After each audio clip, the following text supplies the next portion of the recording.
From the beginning of everything, on a mountain isolated, an explosion of mana takes over the entire landscape, and in the midst of it all, the boy stands near a crater with a sword stuck in the middle of it. And so, the sword speaks to Leon, asking him how worthy he believes he is. The boy is terrified to see it, that sword speaking to him. So, he thinks for a moment and says that as for him, who has always given voice to the irrationality of fate, the sacred sword appeared and said this. Then, the sword tells him that opportunities should be given fairly. So, the boy goes there and grabs the hilt of that sword, shining in the lightning of the day, having part of his armband destroyed. So, the sword asks Leon if it's not right. So, a little earlier I said that world is extremely irrational, and the boy is fighting another guy, a wooden sword fight training. So, that other boy, Blondie, manages to disarm Leon very easily, knocking the boy's sword away. As the sword flies off and falls to the ground, he feels a sharp pain in his wrist. He then tells the other man to take it seriously, asking if he's saying he's not even worth fighting. The blonde man says of course not, because he's not the only person in that Royal Academy who would fight him, other than Leon himself. The boy says it's because Blondie teases them all the time, just like now. He says it's actually true, saying he went easy on them, but compared to before, Leon has improved. But hearing that, he's not happy, but rather very angry at the boy's insolence. He runs to his sword, grabbing it again, saying that his descendant attitude is what he hates most about him, and launches a surprise attack. Blondie manages to calmly parry the boy's attack while he was joking, and the people watching from afar think that Leon is incredible. He's the blonde Leon, but they think that the other Leon is no match for him. But they say that he's been holding out for a while, because everyone except him was defeated with a single attack, and they wonder if it's because they have the same name, saying that although Leon is more handsome, they both have the same spelling in their names. A detail written in a footnote is that the protagonist is Leon and the other is Leon. But as Leon continues to attack Leon, his sword gets lost again, and they notice that the boy has lost once again, and Leon is in the corner completely defeated, and he thinks that it has been 3 years since Leon transferred there, and he couldn't surpass him, no matter how much he trained, and despite their names being written the same. Leon is different from him in every aspect, because the boy is more handsome, more skilled, and is also much more liked by the other girls. And he says that his appearance and personality came straight from a protagonist from a fairy tale, and the story that he is a commoner is probably a lie. He should have gone to the noble class. And Leon wonders why he is doing this in the commoner class, asking if it is so much fun to get in his way. But Leon goes to them extending his hand and asking if they are okay, man. This Blondie is kind of weird, guys. Look, I already have almost 20 hours of the spear hero. That trap that was there fooled me. But you're not going to fool me. You're not going to fool me. I'm feeling it here. You know, it's hovering here in the air, and there's something there. There's something in that lump.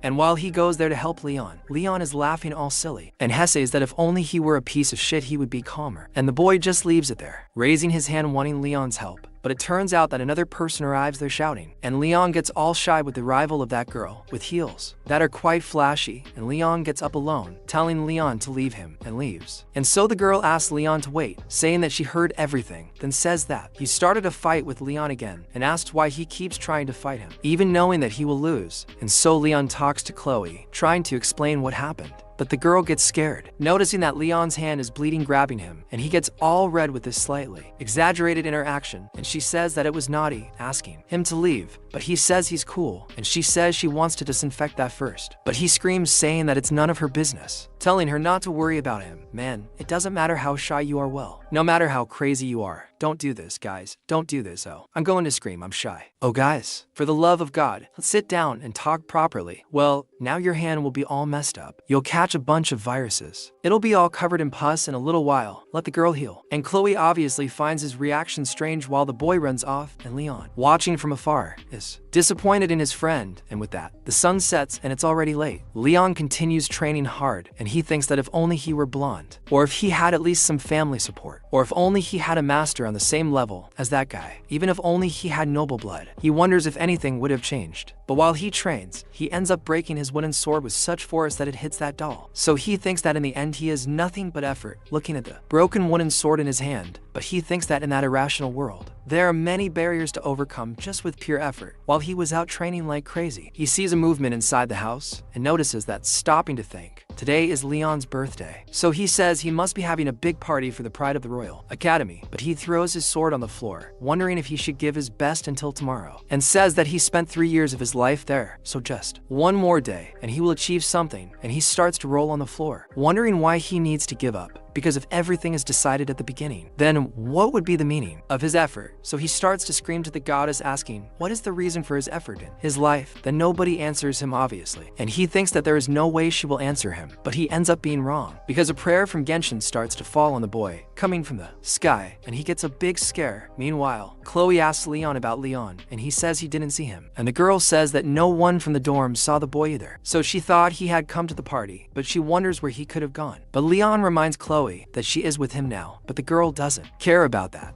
saying he's going to look for him, and Leon stays behind. And it turns out that another butler appears, saying that it seems he was rejected, calling Leon his highness, and indeed the guy was noble. And he tells them not to call him that, even if they are alone, talking to Gilbert, saying that if anyone heard this, it would have been pointless to hide his identity, and he says that besides, he has no right to hear that title. And Gilbert says that someone is destined to shine more in their trials, congratulating him on his 17th birthday. Then he thinks that there is only 1 year left until the prophecy passed on in the imperial family comes true. And on the day that he and the member of the imperial family of the great empire Clyde become adults, the life of supervisor of the current emperor, who is afraid of the prophecy, will come to an end. And then he says that the citizens will witness the advent of Roderick, the ancient holy king. And the boy asks Gilbert if he is talking about the great Arai Roderick of 300 years ago, saying that the expectations on him are very high. And he says that they will find out in the next year, but until then, he has a special talent, is already learning 4th level magic. And Leon, a hardworking man who has a mental strength greater than anyone, he would like to have both by his side. And so Gilbert thinks about this prophecy, because it is said that on the day the man who bears the name of Leon comes of age, a sword that destroys evil will descend from the heavens. And indeed, this sword is apparently in front of our protagonist, Leon, shining at him. And he sees that sword that fell from the sky right in front of him, is very impressed by it, and the sword shines looking at the boy, and ends up telling him to get up. And when the sword speaks, the boy only says shit himself. So he asks who is there, and the sword says that it is in front of him, asking if he is not seen. And the boy is even more horrified and thinks that this is a strange situation, because this sword that shines as bright as the sun, and to make matters worse, speaks as if it were human. And he comes to the conclusion that it would be a holy sword, and that the sword says that's right. And he called the line, and Leon asked if he called, and the sword says that as he always thought the world is unfair, and he remembers Leon and the fame he has, and says that while those who have everything gain more, those who don't lose everything. But he says that opportunities should be granted fairly, and those who don't try hard have no right to blame the irrationality of life, and only those who fiercely put their lives on fire are worthy. And he, Leon, who questioned the goddess of the irrationality of fate, receives a question from the sword, which asks if he believes he is worthy, and the boy thinks for a moment and answers yes, and shouts to her, saying that he is worthy. Then the sword simply tells him to hold on, because he will give the chance to prove his words. And so the protagonist thinks he knows very well what it means to hold the holy sword, but he can change everything with that sword. And he thinks that his reality is really unfair, and he starts to think about the time he threw a tantrum alone, leaving his friends behind. And he thinks that even so, all the training he did, without missing even a day, is something that makes him think that this is indeed unfair. And he says that until now he has been classified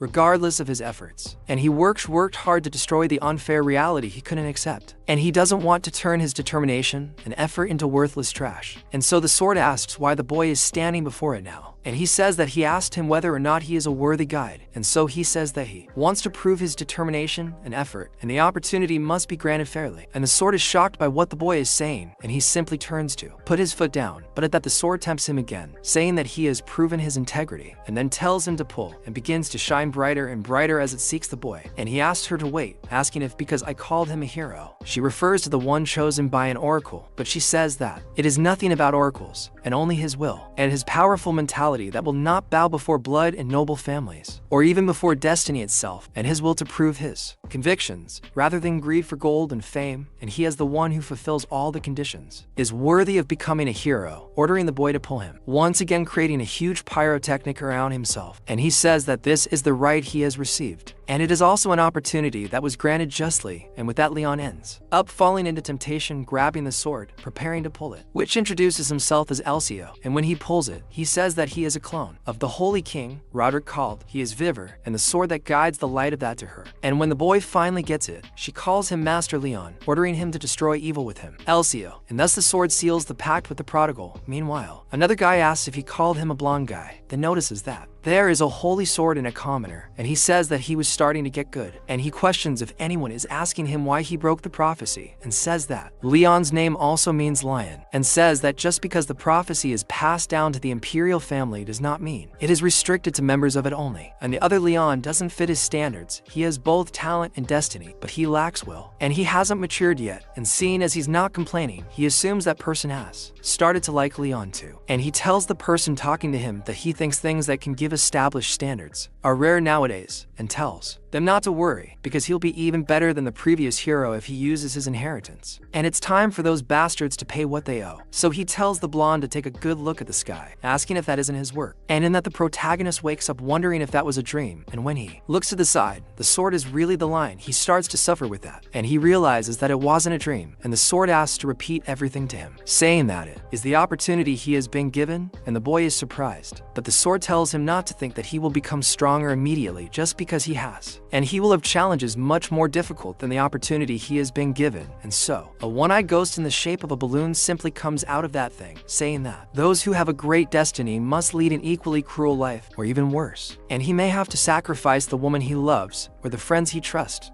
And he chose this thorny path in his own to live a special life. But Leon thinks for a moment and asks if the thorny path wasn't an opportunity, and so that one-eyed thing thinks for a moment, saying that the boy spoke very well, telling him to get ready to go to the training room, immediately telling him to demonstrate how he handles his sword because he needed to know his current level to be able to teach him properly, saying that this is a test. And with that, Leon starts to get excited, and outside the one-eyed ghost thinks that it's really dark, asking if the sun hasn't risen yet, also wondering why the boy has been so restless since early. Comes back with Leon, who is shaking and scared behind him, and he says that even though it's dawn, they're still in school, and he stands out too much, and he says he has no idea what kind of excuses to make if he bumps into someone with that real sword in his hand, until he thinks of something, and the one-eyed ghost says that he did absolutely the best he could in the environment he was in. And then he asks what kind of master would blame his student for the things he wasn't taught. And so the boy picks up the wooden sword again, and this time assumes a much better posture to be able to attack. And when he throws the sword everywhere in all directions, he wonders what this is, because something is different, and he's done those movements hundreds of thousands of times before, but still the strength is flowing to his brothers just because someone trusted him. But then the one-eyed ghost tells the boy to stop, and he gets scared and freezes on the spot. And then he asks what happened, because he was just attacking, and the ghost says that his sword won't last like that. And when he looks, the sword is completely breaking after having attacked, and he is surprised by that. And the ghost notices that he's using it without even realizing it, and repetitive training of the basics is useful to master that. But he didn't expect this to be possible for someone who doesn't use aura. And then the boy asks what the hell happened, and then the one-eyed ghost realizes that he doesn't need to know at this moment, and your skills won't improve if you rely solely on them for no reason, but he'll teach you when you've matured. And the boy looks at that sword on the ground, thinking that he won't have a chance to use it now. Then the ghost says that he trained the basics seriously to the point where he has nothing more to criticize, and he immediately thinks about teaching the boy how to move his body efficiently. And so he asks about it, asking if it won't be fencing. And the ghost asks if he thinks he can wield a sword without his hands, and says that knowing how to move your body properly is the pinnacle of martial arts, and says that it seems he has trained his body frequently, but these are on a completely different level. And now he's going to test his physical capabilities, telling the boy to run. And he asks how long it will be, and the one-eyed ghost says it will be until he tells him to stop, and tells him to make sure to put into practice the movements he tells him while running, and says that he will tell him to run in a handstand or on one leg. And the boy is scared by these orders, and he thinks he has confidence in his ability to run, but he has never run across the training field on one leg or in a handstand. And even though he has no idea what it is, for if it is to get stronger, he will do it. And so the blonde boy watches from afar, thinking that this is an incredible canvas, saying that it is worth painting it, and says he has heard that the East has there's an old saying called late blossoming, and Leon is like a complete vase, and all he has to do is fill that vase to the brim. And even if he inherits only a small part of the swordsmanship from the experience of the ancient heroes, he will at least be able to become a master swordsman. However, after 300 years, he would never allow his aid to remain only in the master realm, and he soon thinks that he should be able to kill a dragon easily, and he doesn't know how powerful the demon king of that era is, but half of his power should be enough. So he asks why the ghost is so surprised, because he has already decided to tell him to take a good look, but he already warns that for Leon, it will probably be like the gates of hell opening. And already in the classroom, the boy is dying of sleep, and a one-eyed ghost goes to him, and Leon wakes up out of nowhere saying that he is listening, saying that he certainly didn't fall asleep,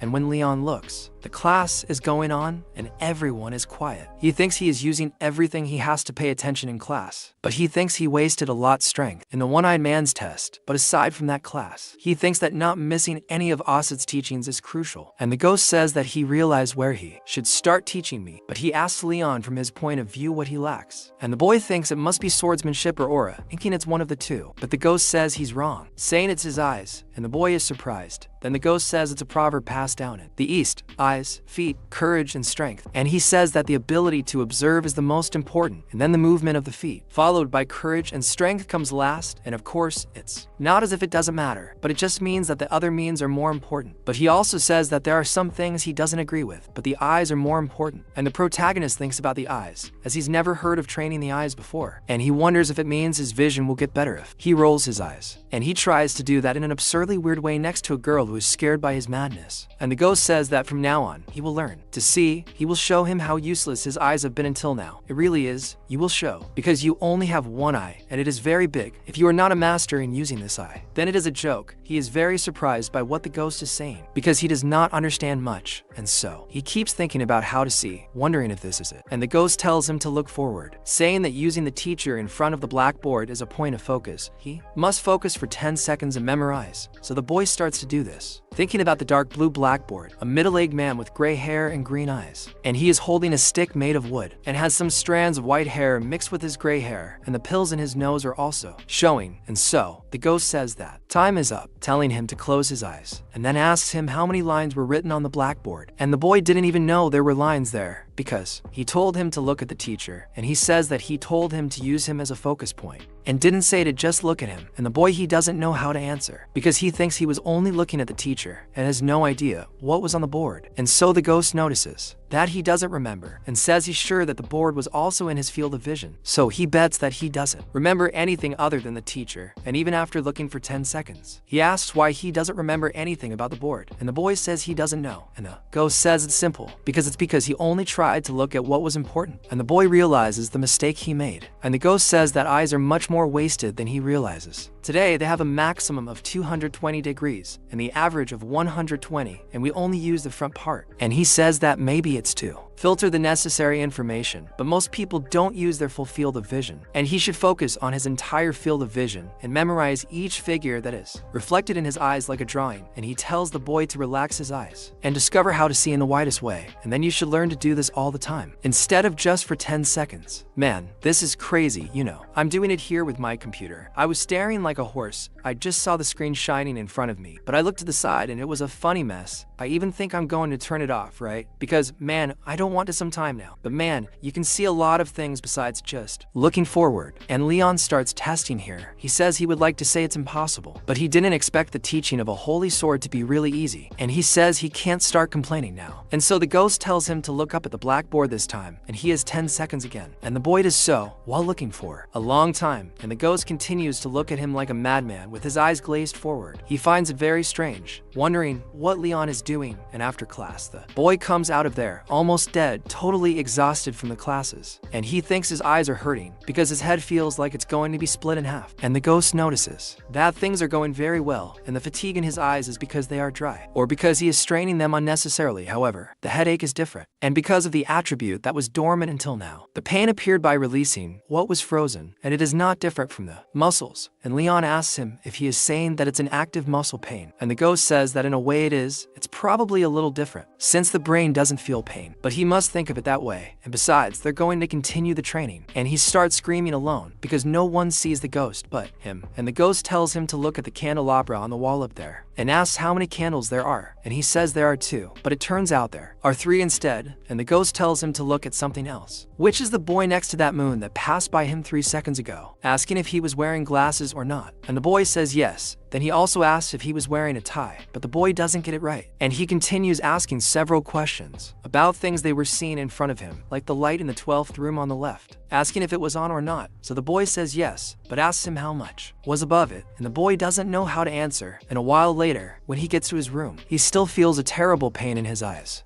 And the ghost says that it is even acceptable for first day, and says he thinks he can be commended for not asking to stop or rest. and asks him if the ghost would have let him rest, even if he had asked. So of course the ghost says no, and he doesn't ask himself how long it's been since he was pushed to his limit like this, and says it's been a long time since his mind felt so weak. And the ghost says that getting used to it can also mean that he's stagnated, and it's the limit of how far he can go if he just keeps repeating the same training. And even if there are advantages to repetitive training, it would be a big problem if his body finds an easy way to do it. And so he asks about the body finding an easy way, and the ghost says it means that the body will get used to its own training method, and training by switching methods is absolutely necessary. And so he notes that the instructions about running on one leg or doing handstands must have been for the same reason, and the ghost says yes, speaking here because it needed him to be aware of things he's not used to, and humans, based on how they train and live their lives, develop their bones, muscles, and nervous system differently. So, navigators develop a sense of balance, tracers develop a sense of direction, and nomads develop an exceptional sense of vision. The protagonist begins to understand this, because basic training is to enhance strengths and compensate for weaknesses. Elsa decided to start with this part before everything else. The ghost says that his strengths are his stamina, improved by the absurd amount of training, not to mention his mentality. The basics are fencing, by training the fundamental movements. He says that his weakness is his rigidity due to the repetition of the same fundamental movements. In other words, the boy lacks flexibility, both mentally and physically. He asks about this, but also asks about the aura or fencing. The ghost says that, after all, fencing is the way of wielding the sword, and if he can apply the fundamental movements freely to suit the situation, then that is fencing. Of course, there are fencing styles, extremely powerful, but who the hell would teach something like that to someone with nothing more than a promise of loyalty? And the boy realizes he's right, and the ghost says that in terms of aura, there's nothing he can say, asking if Liam defeated him using aura, saying that not only that, but someone like him, with no history of learning aura, would suddenly raise suspicions from many people. Therefore, he will teach him aura when he leaves the academy, and he should focus first on mastering it as he sees it for now, questioning whether he doesn't want to defeat that guy or how soon. So Liam agrees with him, all excited, saying that he's getting more and more excited, but the ghost says that's not enough, and the boy asks what he is talking about, and the ghost asks him if he didn't tell him, saying that he will get used to the repetitive training, and even if he focuses on what he sees with all his strength, he is bound to get tired of the same training method. Then the spirit laughs at him, and the sprout begins to feel a bad feeling, and asks what they are going to do, and he says that it is nothing big, because they will only give him a punishment every time he answers wrong.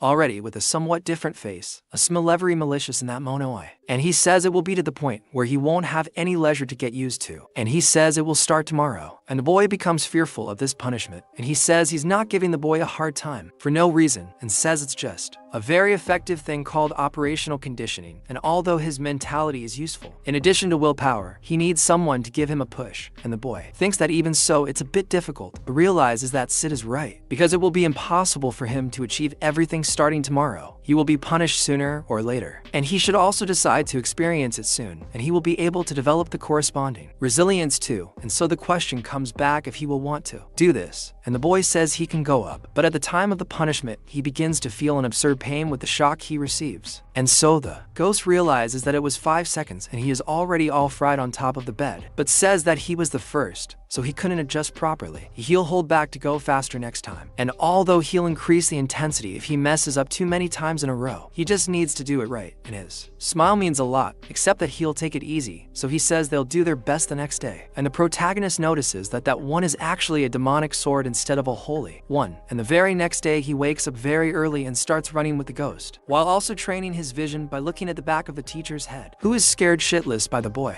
looking at him like that. And he also trains several other things like strengthening, doing a handstand with one hand, and the ghost asks how many pigeons are sitting on the roof of the dormitory, and the boy says there are 10. He asks which one will fly away first, and ends up being right that it's the 6th one, and the ghost asks how many pigeons are sitting on the open window, and he says there are no pigeons, and it's actually a crow. And the boy keeps getting everything right, and he says he's right, because even though he can barely see and can't focus much, it's not bad at all, considering it's only been a month. And he says it's barely been a month, but it has been a month. And so the boy asks the ghost, all excited, and he says they're going to end there so he can rest. And Leon celebrates a lot for this first rest after a whole month. But then Leon comes behind him calling Leon, who gets scared and a little embarrassed for making that gesture out of nowhere alone. So he tries to disguise it by looking at Leon, saying it's been a long time. He says he hadn't seen him since he started training with Elsid, and leaving Leon aside, he thinks it's been half a month since he spoke to Chloe too. And Leon goes to him, noticing that he is training right after lunch, and that is very typical of the boy's face. And he says that he came there because he he was a little worried. But now he is relieved, and Leon asks what he is relieved about. And Leon says that it has been a month since he challenged him, and he thought he had given up like everyone else. But by the look on his face, it seems that he is very anxious. So Leon asks if it is possible to notice while invoking the power of the sword, and Leon ends up writing it down on his hand, saying that the face of people who think they cannot defeat him is very different from the face the boy is making now. And Leon is happy about this, saying that it is good for him, but asks if that is why he came to provoke him during lunchtime, questioning why he does not leave since he has finished his business.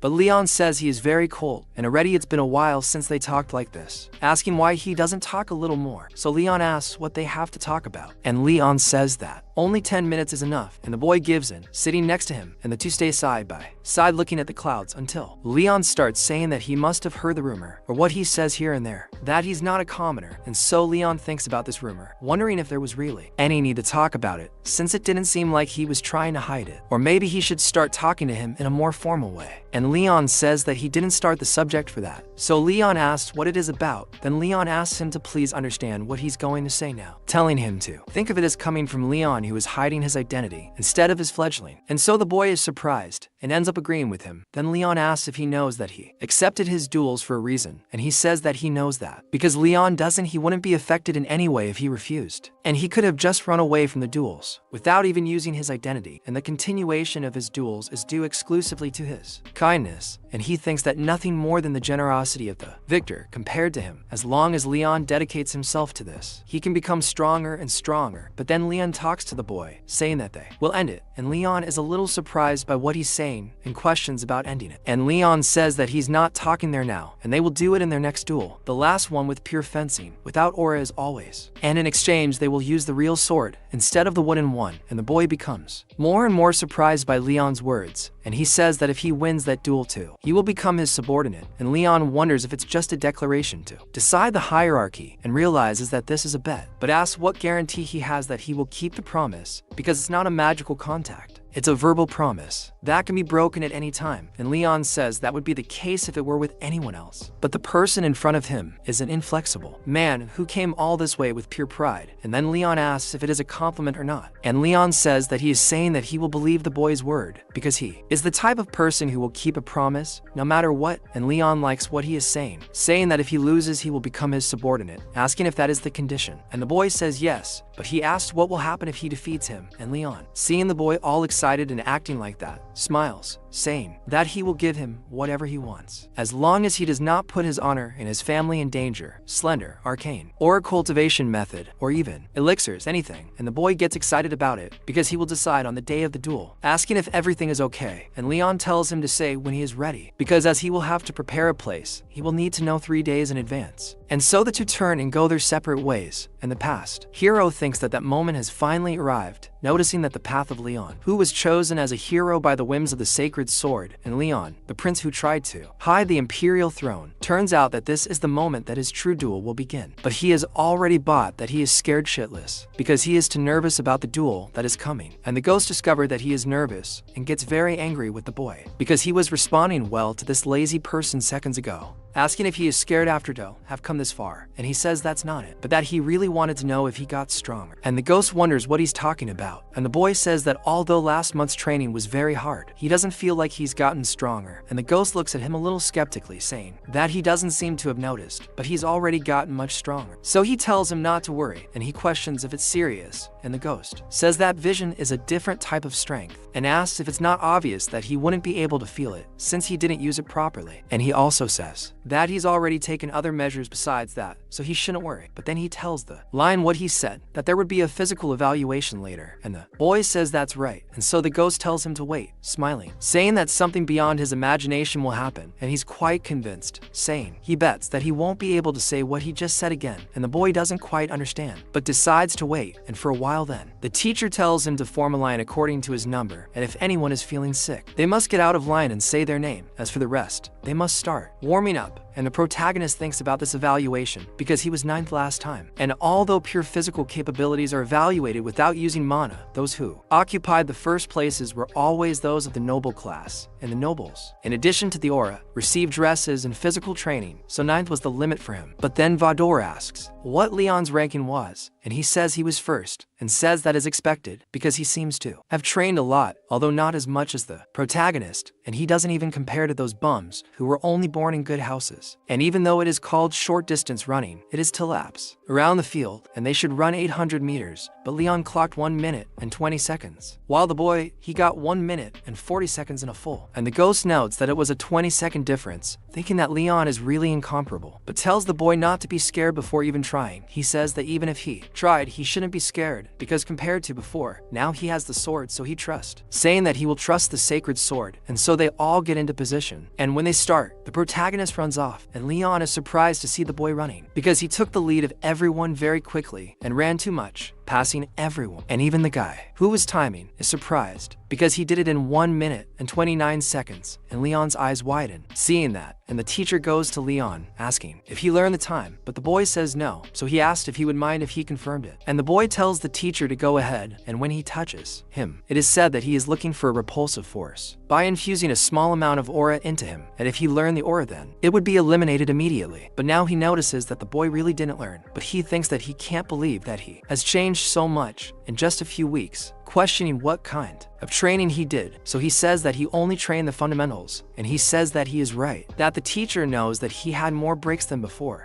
He says that thinking about his volume of training used to be abnormally high, and he wonders if the boy's body has improved drastically from rest after several years of hard work. But he thinks that doesn't make sense either, and the boy just walks away disguising what happened. But Leon keeps looking at him, and he talks to Sid, questioning what the hell happened to him, and the ghost asks how it was, because he said he had improved. And the boy tells him to stop laughing and just answer, but he says that before that, he needs to ask the boy where he thinks strength comes from biologically speaking, and the boy assumes that it comes from the muscles, and so the ghost says he is correct. And in this world, most methods for training the body focus on increasing the size and density of the muscles. However, this is only half the whole picture if they don't understand the myoneural connections. And he asks if he knows the concept of the nervous system, and muscles obviously have neurons connected to them, and the force that muscles can exert depends on the development of these neurons. And the reason why strength doesn't depend solely on a person's physical appearance is because of the myoneural connections, and Leon thinks he's never heard of anything like that, even from the gym teachers. And the ghost says that muscle density is mainly decided by limited factors, and in terms of size, there's a limit to how big a muscle can get. While the boy has already trained to the point where he reached his limit, so he focused on developing his nervous system, then the boy begins to understand more or less what he's talking about, asking how exactly he did it, since he didn't do that kind of training, asking if he did something to him while he was sleeping. But he says it was the punishment he's been giving the boy, and he's even more surprised, remembering all the shock he received, and screams. But everyone hears the boy freaking out of nowhere, and the ghost says that since he released something that had been dormant for over 10 years, it's obvious that it would hurt as much as his muscles being ripped apart pieces. So he thinks that the extreme pain he felt every time he failed the vision training was the process of developing his nervous system. But he wonders why he didn't find it, and the ghost says that it's because that way he would be more depressed. And the boy realizes what he's talking about, and the ghost says that the reason he mastered the vision more or less was to escape that pain. But if he had heard the reason for the punishment and realized that it was something he had to go through no matter what, he questions if the boy would have focused as much as yesterday, and he thinks not. And Leon begins to realize that he is right, and the ghost says that he should feel free to thank him because he only did what was expected of him with a holy sword after all. But the boy isn't liking it at all, getting really pissed off at the Phantom, and the Phantom himself is laughing all smugly, saying he feels great after seeing things so well. But Leon starts to think that shitty sword is more like a demonic sword than a holy one, and he wonders if it's really a sword fused with the soul and personality of the great hero Roderick, thinking that it means Roderick was a great villain, not a great hero. But then he hears some people shouting next to him, and those kids seem to be cheering, and they think that as expected, Leon is totally amazing because he broke his own record. And Leon looks at Leon with a very smug look, and the boy ends up in second place. He in the end thinks he couldn't beat Leon, but the Phantom asks if it wouldn't be strange if he could surpass him in just a month.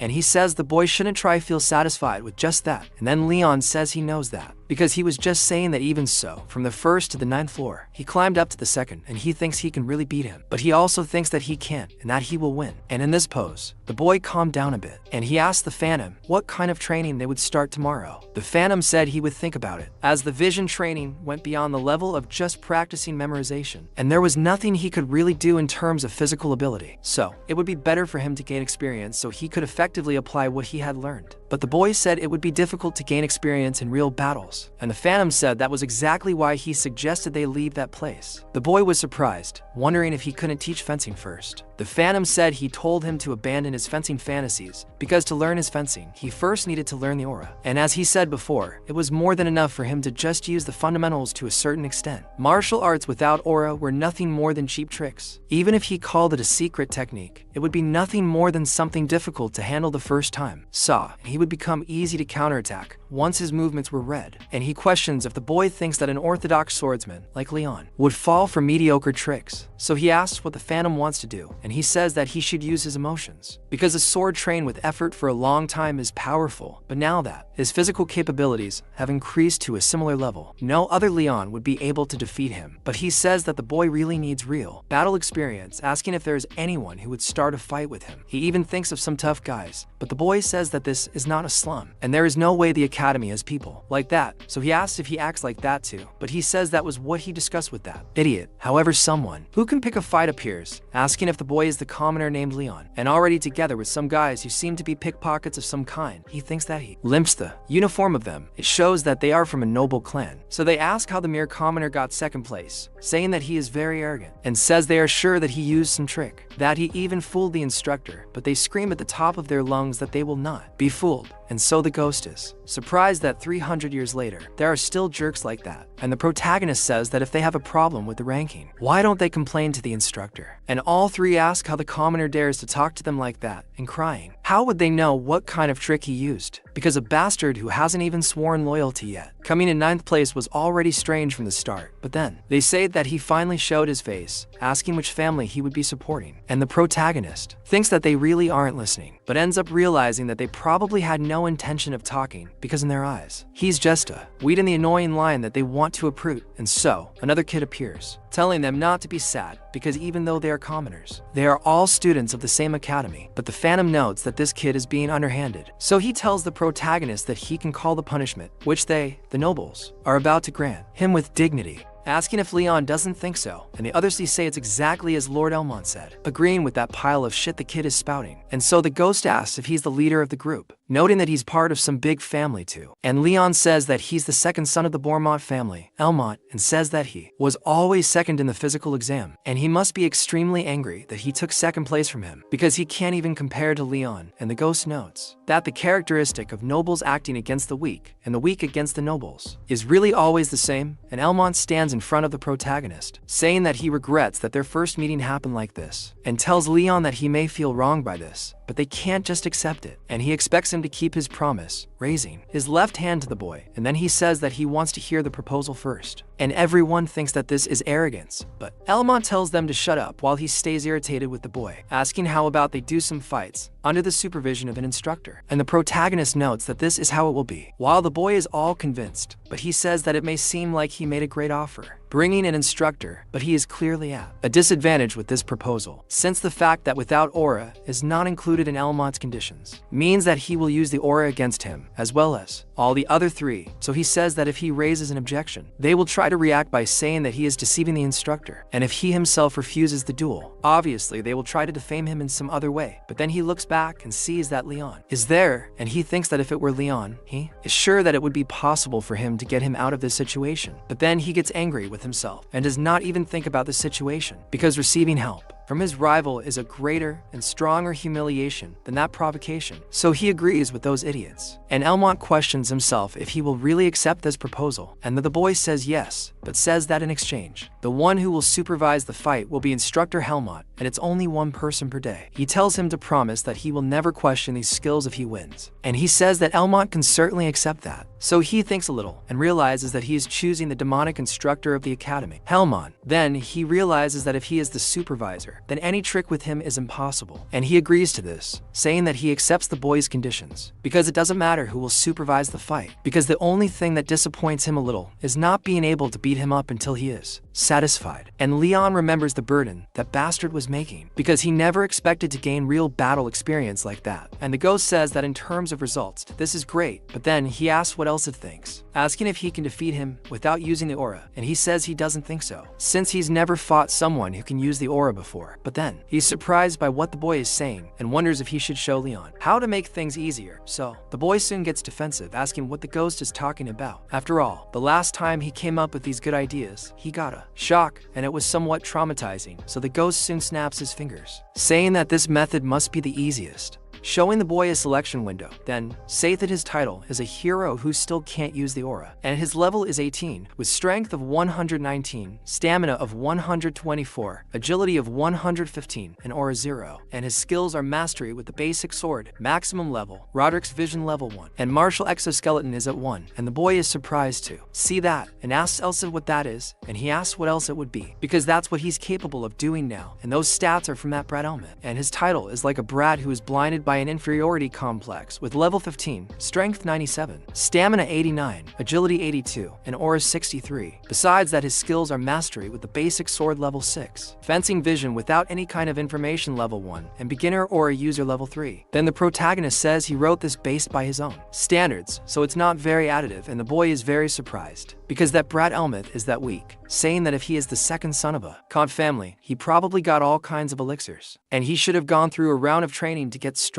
But the ghost says that even if someone with a ton of elixirs, if he couldn't manage and then become a normal nutritious food, and his training probably can't be considered what the boy went through, they might think that if he doesn't use the aura, and 99 the limit of his physical abilities, is like a ranky of 99 points. But he can overcome that limit with everything the boy has been through and done, all with his help and his own hard work, and says that even without aura, he is able to face all of them. And the protagonist, who is already saying that he will not lose in terms of physical abilities, saying that everything is fine, because it is as Elsa said, and thinks that from now on, he's going to point to the top, not the bottom, thinking there's no way he can lose to someone like Helmet. But he straightens himself out and asks the ghost why, if the title is like that, how can Helmet still not use aura? He says that if he doesn't like him, he should get stronger. And so, a while later, the boy gets all ready to go to the duel, but the professor goes to him, and Helmet calls the boy over. Then he notices that it seems the boy has changed a lot in a month, and says he would even stop him if he was acting recklessly, but it seems he didn't need to do that. He asks Leon if it's not true, and he says he's not sure what the professor is saying, but then Helmet thinks he's feigning ignorance, telling him to just do his best, and says he's telling him not to even teach those idiots a lesson, and guessing if the boy understood. Leon understands what the professor is saying. The two of them enter near the arena, and the boy, as he leaves, notices that there are a lot of people around, and one of those jerks calls him, asking how dare he. The same commoner makes him wait and tells him that he is acting as if the rules do not apply to him, and Leon doesn't give a damn about what the kid is saying, telling the instructor that it will start now, and he agrees. Then he says that Jeff and Leon will have a duel, and they will both be putting their name in honor in that match, with him as a witness, and he talks to Jeff, questioning what he wants from this match. And he says he wants this commoner to admit his own crimes. Then the professor speaks to Leon, asking what he wants in this match. And he says that he wants this dispute to be the last time Jeff disturbs him. And the professor understands well, saying that the two should take a step forward. And the protagonist holds his sword in front of the boy, and the instructor orders them to get into positions. And from the audience, some people ask if it is not possible to cut another person with a wooden sword if they have aura. And they say that this is definitely disadvantageous for Leon, who cannot use aura. And the ghost asks Leon, questioning if he wants to see the state of that boy. But he says no, saying that it is okay, because no matter how strong he is still just a subordinate of Elman, and there is no reason for him to take and lend Elsa's power to a person like that. So the boy goes all out on the protagonist, jumping and leaving several openings. And Leon thinks it is a diagonal strike that cuts from the upper right corner to the lower left corner. And since it is such a movement, obviously, he'll hope this is a hoax. But then it turns out it's not a hoax. The kid actually does what he's been calling you to do for hours. And Leon wonders why that guy is so slow. Leon passes by him, hitting the kid and ending the battle in a single attack at an absurd speed. Both the professor and the others who are going to fight him, as well as Linha and Chloe, are stunned, Jeff, who just took that beating, is fencing standing up, so Leon wonders what's wrong with him. When he looks back, the kid falls hard to the ground, making Leon wonder if it was over so quickly. The kid on the ground starts telling him not to think he won with just that lucky stroke, getting up trembling like a green stick, saying he only made a mistake, calling Leon to go again, telling him to fight one more time. But Helmet tells Jeff that he lost and says he won't allow it, and the behavior is unpleasant. So the protagonist agrees, leaving both Jeff and Leon upset. As the professor is surprised, and the boy starts laughing, saying that ready level. He certainly knows his place, saying that in exchange for that, he will not go easy on him. And so the ghost talks to Leon, telling him not to finish with one attack this time. And so the professor tells them to begin, and the ghost says that it is his first time using vision in a real battle, and seeing how he offered himself to be his training partner, he must know that, having finished him with one blow just now, was just him being merciful to Jeff. And the boy agrees with the ghost now, ready to enjoy the battle a little more. And once again Jeff goes after Leon, throwing himself into the air and completely teleguiding his attack. And the protagonist calmly stops those attacks and starts looking at him with his vision, and notices that he is so slow that he can see the movements of his arms, legs, and even his pupils, being able to fully see what his next move will be. And the ghost, seeing this, realizes that because he has discovered his initial movements, he will be able to figure out what he will do next. And so the protagonist calmly defends another attack, but this time, part of his hair is taken away. Then he notices that the boy has started using aura, but he can still read his movements, and so Jeff tells him to do his best to dodge those attacks. And the ghost is surprised to think that that idiot would make consecutive attacks so recklessly against the opponent he just lost to, and realizes that he doesn't know how to distribute stamina during the battle, since he is an amateur. So the protagonist thinks that even providing physical abilities with aura has its limits.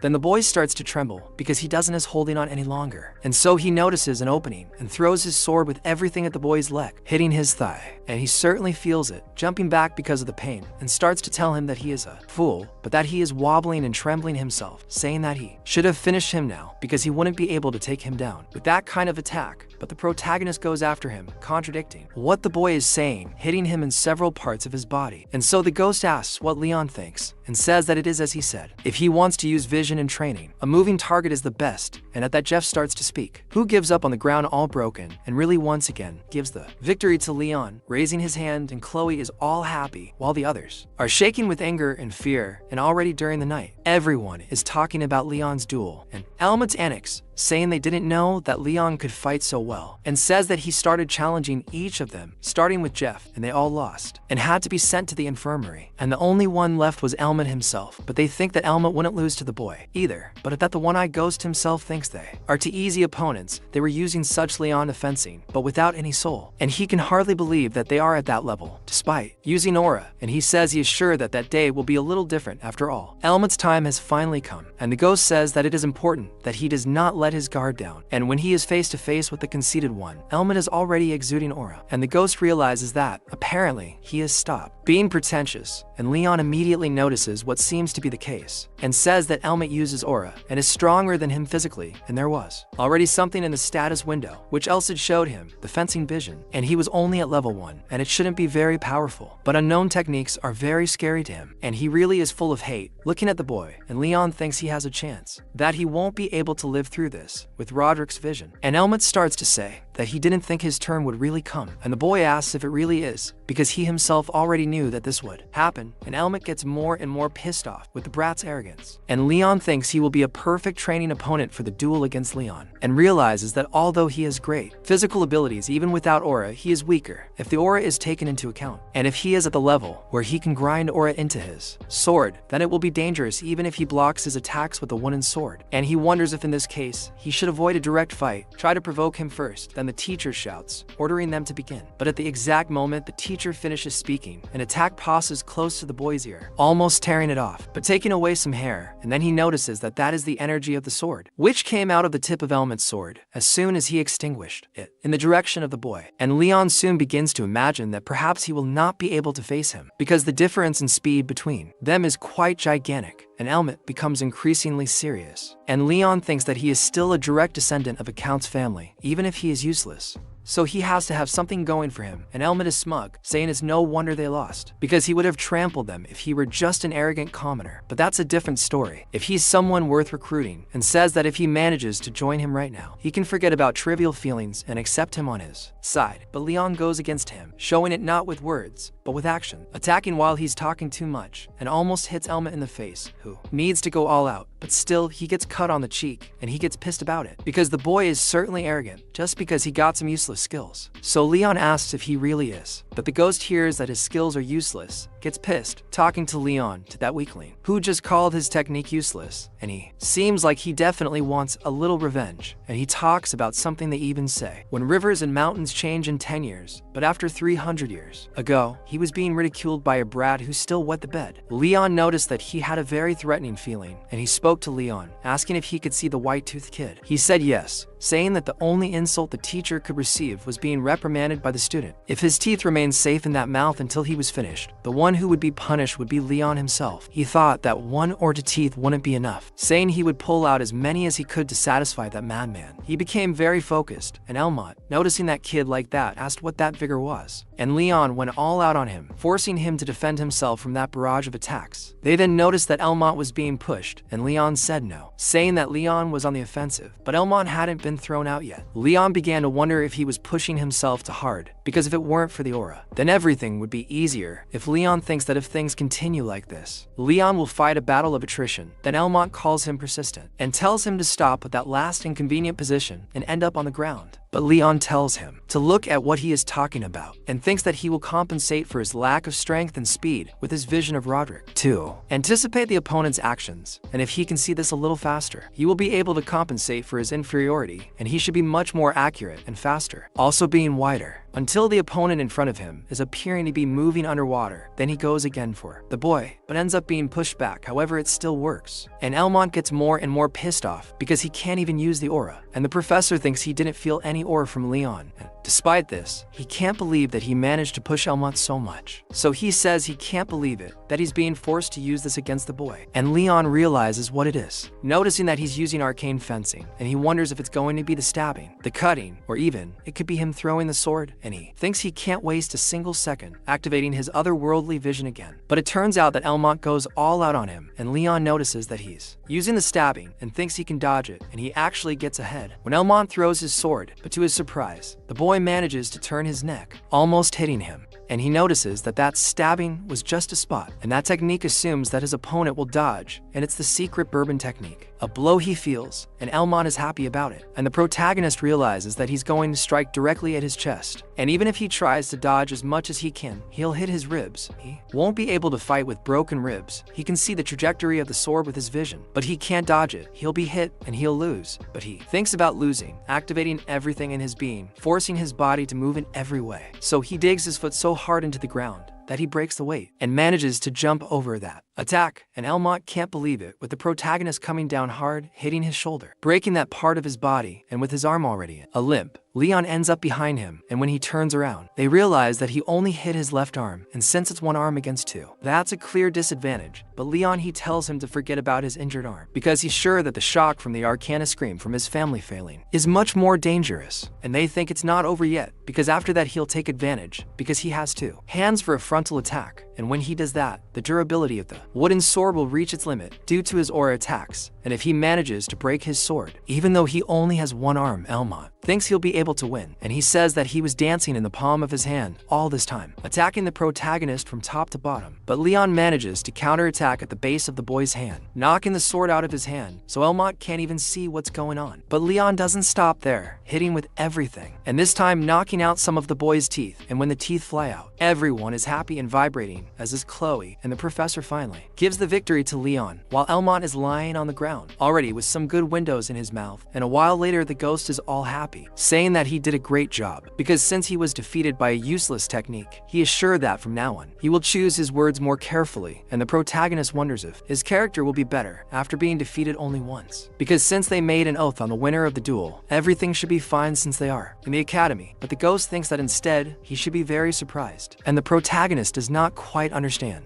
and the ghost says that he has just opened the doors to acceleration, and he is progressing much faster than the ghost himself thought. And the protagonist wonders about this acceleration, but meanwhile, Helmut is picking up the boy's teeth on the ground, noticing that there are 3 of them, and sure enough, Leon has pulled out a lot. And already from the corridors, the protagonist asks the ghost about acceleration, and asks if he's talking about what he did when he dodged Elmont's arcane swordplay. Then the ghost asks if he knows when there are moments when the body moves slower than consciousness. He says that this moment is especially in the state of acceleration, and a reflex can be faster than consciousness, and it has nothing to do with the current speed. He says that in this case, he asks how he thinks trained swords move so fast. The boy guesses that it's because they learn to use the aura, and he says he's only a little right. If you don't use the aura, your body won't be able to resist its strength. So, normally, some only learn to use acceleration after learning to use the aura. But he used acceleration even before he started using Athora, and only used it on his legs. And even if it was an incomplete execution, it's already quite impressive, because it means he instinctively surpassed his limits with willpower. But the boy ends up remembering what he had said, asking if he didn't say that his body wouldn't be able to withstand the force, but he's perfectly fine, and wonders if it's because the execution was incomplete. And he says that it is something, because if he had used it on his whole body, and not just his legs, his insides would have turned inside out. And so the protagonist realizes that it's just a very dangerous situation. But he says that it must be time, saying that he should take care of his body for now. And then Leon asks what he's talking about, and what time is that? But the answer comes before the ghost even says anything, and his legs begin to emanate energy and tear, and the boy falls to the ground groaning. And then the ghost asks, what else would be useful? Of course, and it would be the muscle pain, because he should be grateful of just experiencing this after using the acceleration, telling him not to use it anymore, until he has learned the aura, because he will really die the next time he uses it. And the boy himself tells his will, thinking he knows this too. Sometime later, he is walking through the corridors and everyone is gossiping about him. And Leon is very uncomfortable with the situation, and some start with the rumor that he was exploited by a respected family and fed with elixirs. And others say that in fact, he exposes his true identity and that he is a secret weapon, that the palace is careful, and others say they heard that he learned from Remarkana, an unknown swordsman, and everyone is gossiping because he destroyed those 4. And he says, what it seems, those guys spread rumors like wildfire and the ghost Saponka, and they will appear with all kinds of excuses for having lost, asking what happened to the pride of the nobles. And the protagonist says that his nobles, if they really had some pride, they wouldn't go to him. And the ghost thinks that's a very reasonable point. But then Leon looks ahead, noticing that Chloe is there, and she goes to talk to him. And he's quite surprised that the girl is there, and to go out, sit on a bench outside, and he asks how she is, because she should be in alchemy class right now, asking if she's skipping class. And she calls him an idiot, asking why she would skip class, because the alchemy teacher is sick that day, so they don't have class at the moment. And she asks if he thinks she would skip class just to be able to meet him, but she's happy, saying that something has changed in Leon, and asking him what she's talking about. And she says that he's been avoiding talking directly to her, asking if it's true, and says that then has been fighting nobles consecutively out of nowhere, asking if he knows how. Worried she and Leon are about him, then the boy gets a little downcast, wondering how much time has passed, because for him to talk to her in such a comfortable and open way, that's it. And now he thinks he knows what it is, how he feels about her, and he's jealous of where he ended up, because Leon stayed by her side, and says he was overwhelmed by his own inferiority complex, thinking he was nothing special. Then he says that Jill moved away and wasn't honored for his hard work, and blamed himself for it until the sword came to him. Then she says that honestly, after all those fights, his name is on the lips of the entire school, and there are even rumors that he picked up a magic sword by chance and improved because of it. But while the girl talks a lot, and he starts crying beside her, and she stays a little nervous about this, not knowing what to do. He asks why he's crying out of nowhere, saying that's just what people are saying, and thinks the magic sword part is going a bit too far. But he says it's nothing like a magic sword, so she's surprised. And the protagonist thinks that even speaking rudely and with his terrible personality, it's Elsid who caught him at rock bottom. While he thinks about self-reflection, the hero who is there at Kraka's house is surprised because he had apologized since the atmosphere seemed good, but he questions himself why he grew out of nowhere in the status bar above the head of the boy who started to advance, and he says that even if it was just a little, it's still too much. So the protagonist thinks that if a hero is the one who saves the world, then the hero who saved him is Sid, and precisely because of that, he will become a hero as capable as the owner of the sacred sword and surpass Sid's expectations. And the hero himself thinks who doesn't know what's going on there, because Hallie himself was just talking to a girl, but he suddenly grew up and he wonders if this is something that he, who has been perfect since birth, should know, but he thinks he doesn't care about the reason. After all, he finally seems worthy of being cultivated now. He still thinks that this sword has a, villainous streak, right? But let's leave it at that, because Leon himself feels a chill with the sword's plans, and at night in his dorm the boy is lying down thinking, and begins to feel that he has really changed. He remembers Chloe saying that he looks much better now. He doesn't understand, but she says that it seems like he's not nervous anymore, and now he can look clearly ahead, and says that he looks like Leon, but there's still a difference, and she thinks it's like the difference between someone who looks up and someone who looks ahead, so she turns to him saying that it would be nice if he could talk to Leon occasionally, and says that there's no one in his grade who could be honest with his feelings and be there for his side. Then the protagonist says he will do what he can, but in the present he is apologizing to Chloe because he thinks he can't do it, and his next duel will be the last one he wants to win, and already with Leon, he keeps thinking about Leon. And sometime later, the boy continues training hard until he breaks another sword, and the ghost says that the wooden sword won't even last in its complete state. And in addition to the technique's proficiency training, it is so powerful that it puts a lot of strain on the sword, and besides, a training sword is usually weaker than a real sword, so he has to be careful. But the protagonist thinks he tried hard to succeed once, because the card in a person's hand can only be shown once, since it is obvious that he would be fought by a genius like Leon if he used the same technique many times, and he will overcome his techniques and see what he is thinking and finally beat him. And the ghost asks him to see Leon's status window. A few days ago it irritated him so much, and the protagonist is really very irritated because Leon's class title is a swordsman who only has talent in his lineage, and his level is 25, with much greater strength along with skills, with mastery with the basic sword at maximum level, mastery with the intermediate sword at level 5, cane fencing at level 4, quick steps at level 2.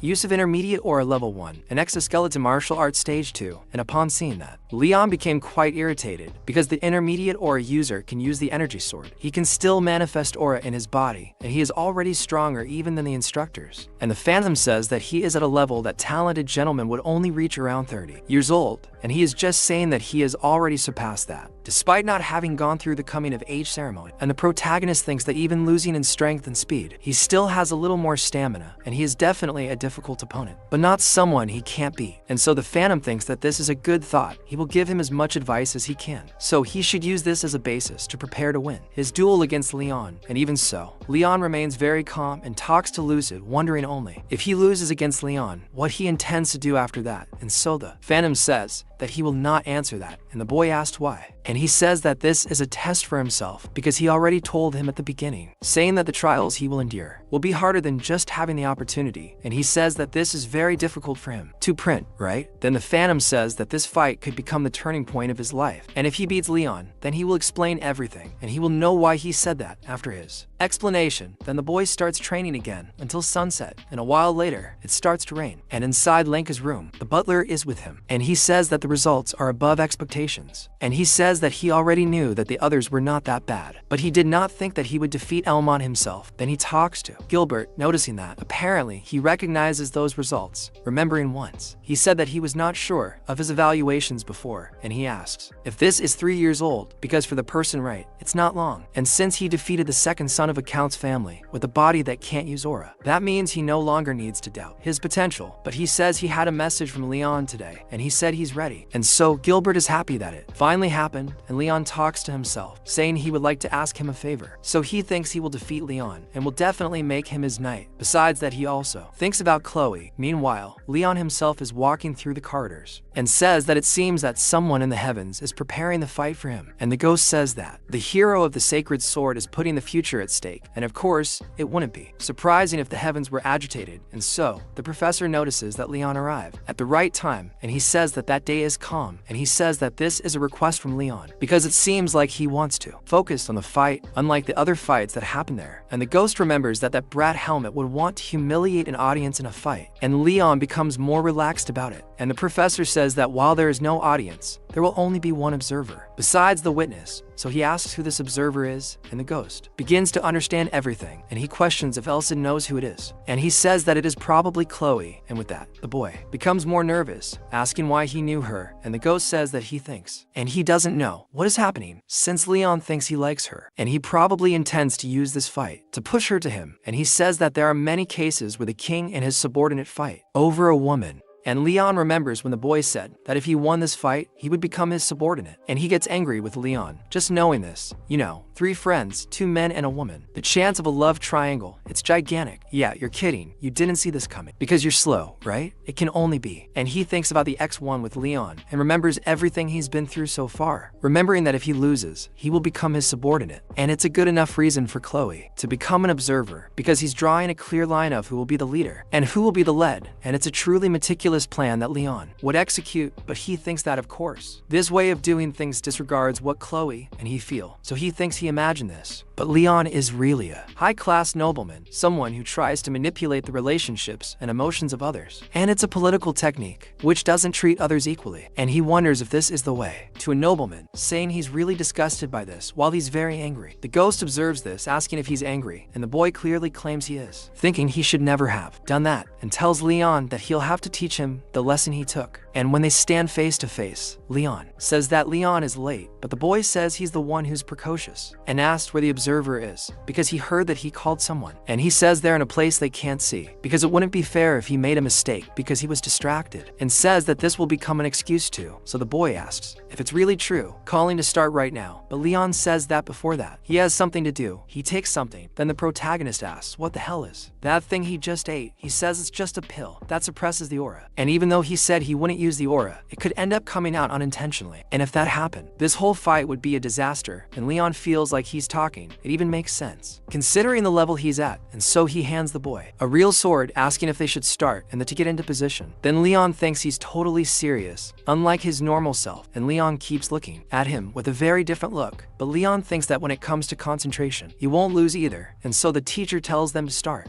And the two clash their swords, but Leon is thrown back by Leon with only the strength of his sword, and the boy begins to tremble with that shock. And Leon goes for him once more, pressing Leon back, and he begins to feel the weight of those blows, because he won't last more than 30 seconds if he continues to receive these attacks head on. And Leon becomes more and more focused, and this time he takes a different attack, which zigzags in front of the boy, and Leon barely manages to stop it. And he thinks that the sword even looks like a whip, and he is on a completely different level compared to Helmuth, besides that he is already using Roderick's vision, but he still can't keep up with him. And Leon's image seems dumber than any other opponent he has faced so far. So he thinks he needs to calm down, because the incomplete parts of the image will be compensated by the experience he gained from several times he fought him before. But he still remains under a lot of pressure, but he manages to stop the boy's attacks. And so Gilbert, looking at that, wonders if it is really the duel between students. And they realize that while they are not using aura, the level of their combat incriminations can be even better than that of knights. And so the protagonist notices that Leon is strong and is truly a monster, while Leon wonders when Leon became so strong. And Gilbert thinks that that is incredible, because he knows how brilliant his lord is, but still he did not expect Leon to keep up with him. And so the boy continues throwing the whip at the protagonist, and he realizes that it is a double feint, but still he forces his vision even more and says that he read the picture, manages to counterattack that attack directly, and he receives a cut in the middle of the chest, but manages to tear off part of Leon's hair. And after that, Leon himself is in disbelief, noticing that he now is part of Elmo's bangs, and so he takes it more seriously and says that he is wondering why the other attacks that came after the first were not as powerful. But he realizes that the boy wanted to turn Alice into a battle of stamina from the beginning, and so Leon still has plenty of stamina and wonders if he's fallen for it.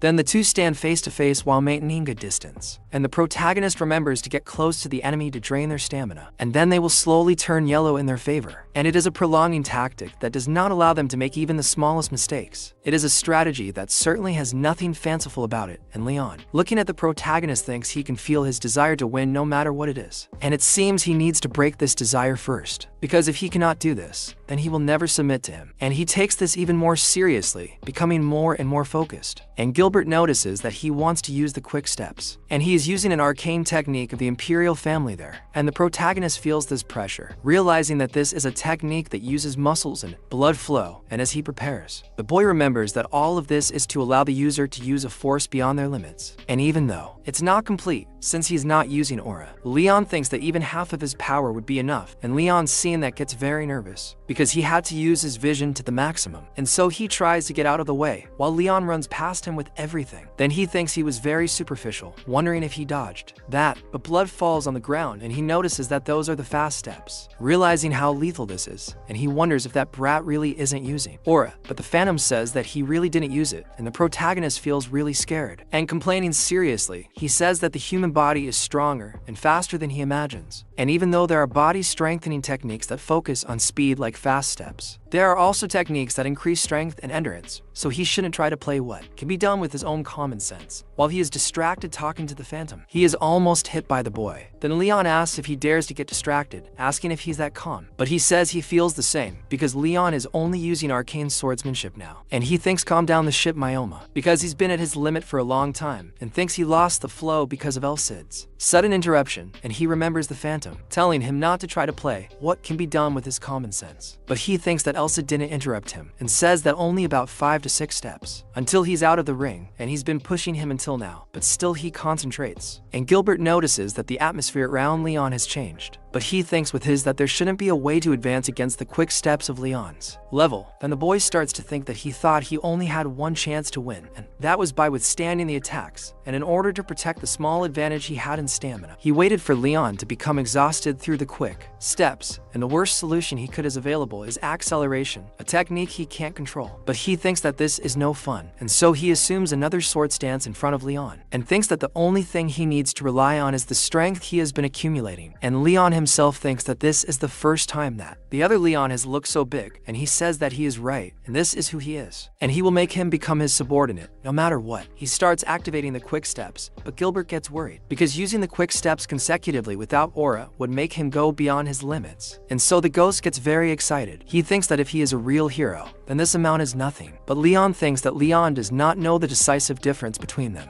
For he was born with an innate talent, and he, who wields his sword every single day, has something different in the to go at each other. But it turns out that one sword ends up broken, and the broken sword is Leon's, who is surprised by the outcome of this battle, looking at it in amazement, asking how this happened, and the ghost says that his hard work was rewarded, and the boy agrees with this, and says that what decided this duel was the tip he took from Elmont's rising blow when he did that spin with his sword. He says that it is an unconventional sword technique that disturbs the timing of his upper limbs, and he says that more important than that is the different number of swords they break, and because he is so talented, his physical body can surpass its limits, but he will not be able to reach him who knows the limits of a sword. But he thinks that if he were using a real sword, the result could have been different, and with that he goes to Liam, declaring that he won with a smile on his face, and Gilbert says that he confirmed it, saying that the victory is his. But the ghost remembers something, because if Liam had lost, he would have become Liam's subordinate. But he asks what the boy asked for if he won, and he remembers Liam's promise, saying that he will grant him whatever he wants as long as it doesn't affect his family or his reputation, and he says that things like teaching cane fencing, or training, or making elixirs are all possible. He thinks now that he really doesn't have something he needs, and Liam says that he lost after all, and since this fight was something he decided and agreed to, he will have to accept the consequences, and says that a promise is a debt, asking what he wants, and he says that he will say later, and Liam is surprised. Then the protagonist says that he has nothing in mind for now, and he says that he will say as soon as he thinks of something, asking if Liam is okay, and they are both very surprised by the boy's decision, and Liam can only agree, and some time later, he says that he managed to finish the fight without using acceleration, but it seems that he tried too hard, since his opponent was Liam. But then, someone uses healing on him, and it's Chloe, who is healing the boy without even saying anything, and he says he feels lighter, and is happy that the one healing him is a rank for healing mage, and he also thanks Chloe for being the observer. But the girl gets a little sad, saying she can't understand either him or Liam, and asks what the problem would be if he lost. But she says he got much stronger and intends to leave the academy, and then he asks how she knew, and she says he knows it like the back of his hand, and he's very stupid, and the boy is happy about that, and says he thought she would stop him, but she says she can't believe he dared say that when he wasn't even planning to listen to her, and says he's always been like that, and always challenged the limits that people thought were possible to break, and he ended up succeeding, although it took him a little longer this time, and he thinks he was pretty fast considering the difficulty. But she says that he took a long time, and so they just start laughing, and the protagonist says he's fine, sending her and beating Leon for him. Then she asks if it's not to heal him, but Leon says that that brat may not express it, but he's probably very depressed and shocked, and an attack from his girlfriend that he hears would make this defeat nourishment for his future growth, and says he will leave Leah in your hands. Okay, the protagonist has matured. The guy has accepted. He has accepted defeat. He knows there's no way he'll beat the blonde guy. Yeah, man, F in the chat. Guys, F in the chat. And the girl, looking at him from behind, shouts to Leon, asking what he will do after leaving the academy, and he says that it is still a secret for now. And so, she stays behind, praying for him. And the Phantom is surprised, because he never thought he would see a magician who does not believe in gods, praying for someone, and he says that she is truly a good person. So there are more questions left, and he is already finished with everything, and he says yes, because the Asia he longed for had become a special person. But in this, he questions about a special person, and the boy says that, desperately, he gave his best in everything he did, and wanted to become a person who would not lose to either of them, and he was not able to overcome barriers like social status or talent, right in the end, and he thinks he lost his way in front of these two special people because he felt he was not good enough. But finding Alcide and going through everything he went through ended up freeing him from his inferiority complex engraved in the depths of his heart, and he allowed him to escape the shadow of those two, and he says that now he has become a hero. After all, who in that world would be more special than him? And the Phantom is surprised, because that is a very materialistic person, and the boy asks if he was a little disappointed, but he says of course not, asking what is wrong with wanting riches and honors, because what is also wrong with wanting to be famous? Because ambitions are a central part of human life, and having dreams takes them forward, unless one goes down the wrong path. Because ambitions are what makes humans human, and that is why he chose. Because the person who should become a hero was not him, but the other guy, Liam. So Liam is surprised, and the Phantom reveals that he is the legitimate son of the Imperial Clyde family, the sword that will build the corrupted empire once again. And his full name is Liam Callum Gladius von Clyde, and he was designated as the hero 150 years ago. And so the boy is surprised that he is the perfect protagonist, because based on what Elsid said, he is not the Liam who should be the protagonist, but he remembered that Elsid said that this was a fight that was also a test for him, and he says that he did well, saying that there is no rule that says that a hero must be someone chosen by prophets or oracle. That being the precursor of someone's future with his own strength and willpower is also something that a hero does, and Liam is wrong about that part, and so Liam gives a smile, and the ghost asks if he is feeling guilty for having stolen his opportunity or something, but he says that of course not, because it is not like he lacked anything compared to himself, and asks why Elsid had blamed someone who was born with a silver spoon in his mouth, and that's impossible, and the ghost is surprised by this. And Liam says that it's his fault for losing to someone like himself, and he has nothing, despite having everything he needs, and the ghost is even more surprised. Besides that, Liam says that he was the one he chose, the soul of the great hero Roderick, and the sacred sword Elsid chose him, and if that's the case, he's just living up to expectations, and the ghost likes this answer. And so the next day, he asks to leave the academy, and his instructor, who was very sad that he was leaving the academy to become an adventurer, said he would write a letter of recommendation for him, instead of giving him a graduation certificate. And it was a bonus that the fight between him and the Elmont Pan line has inspired both the commoners and nobles to work in gold, and he brought a wind of change to everyone at the academy and got them to train more in gold. And now with that, he probably doesn't need to go back there anymore, and he calls the ghost so he can set off for the free city, Blaine, where the adventurers gather. And in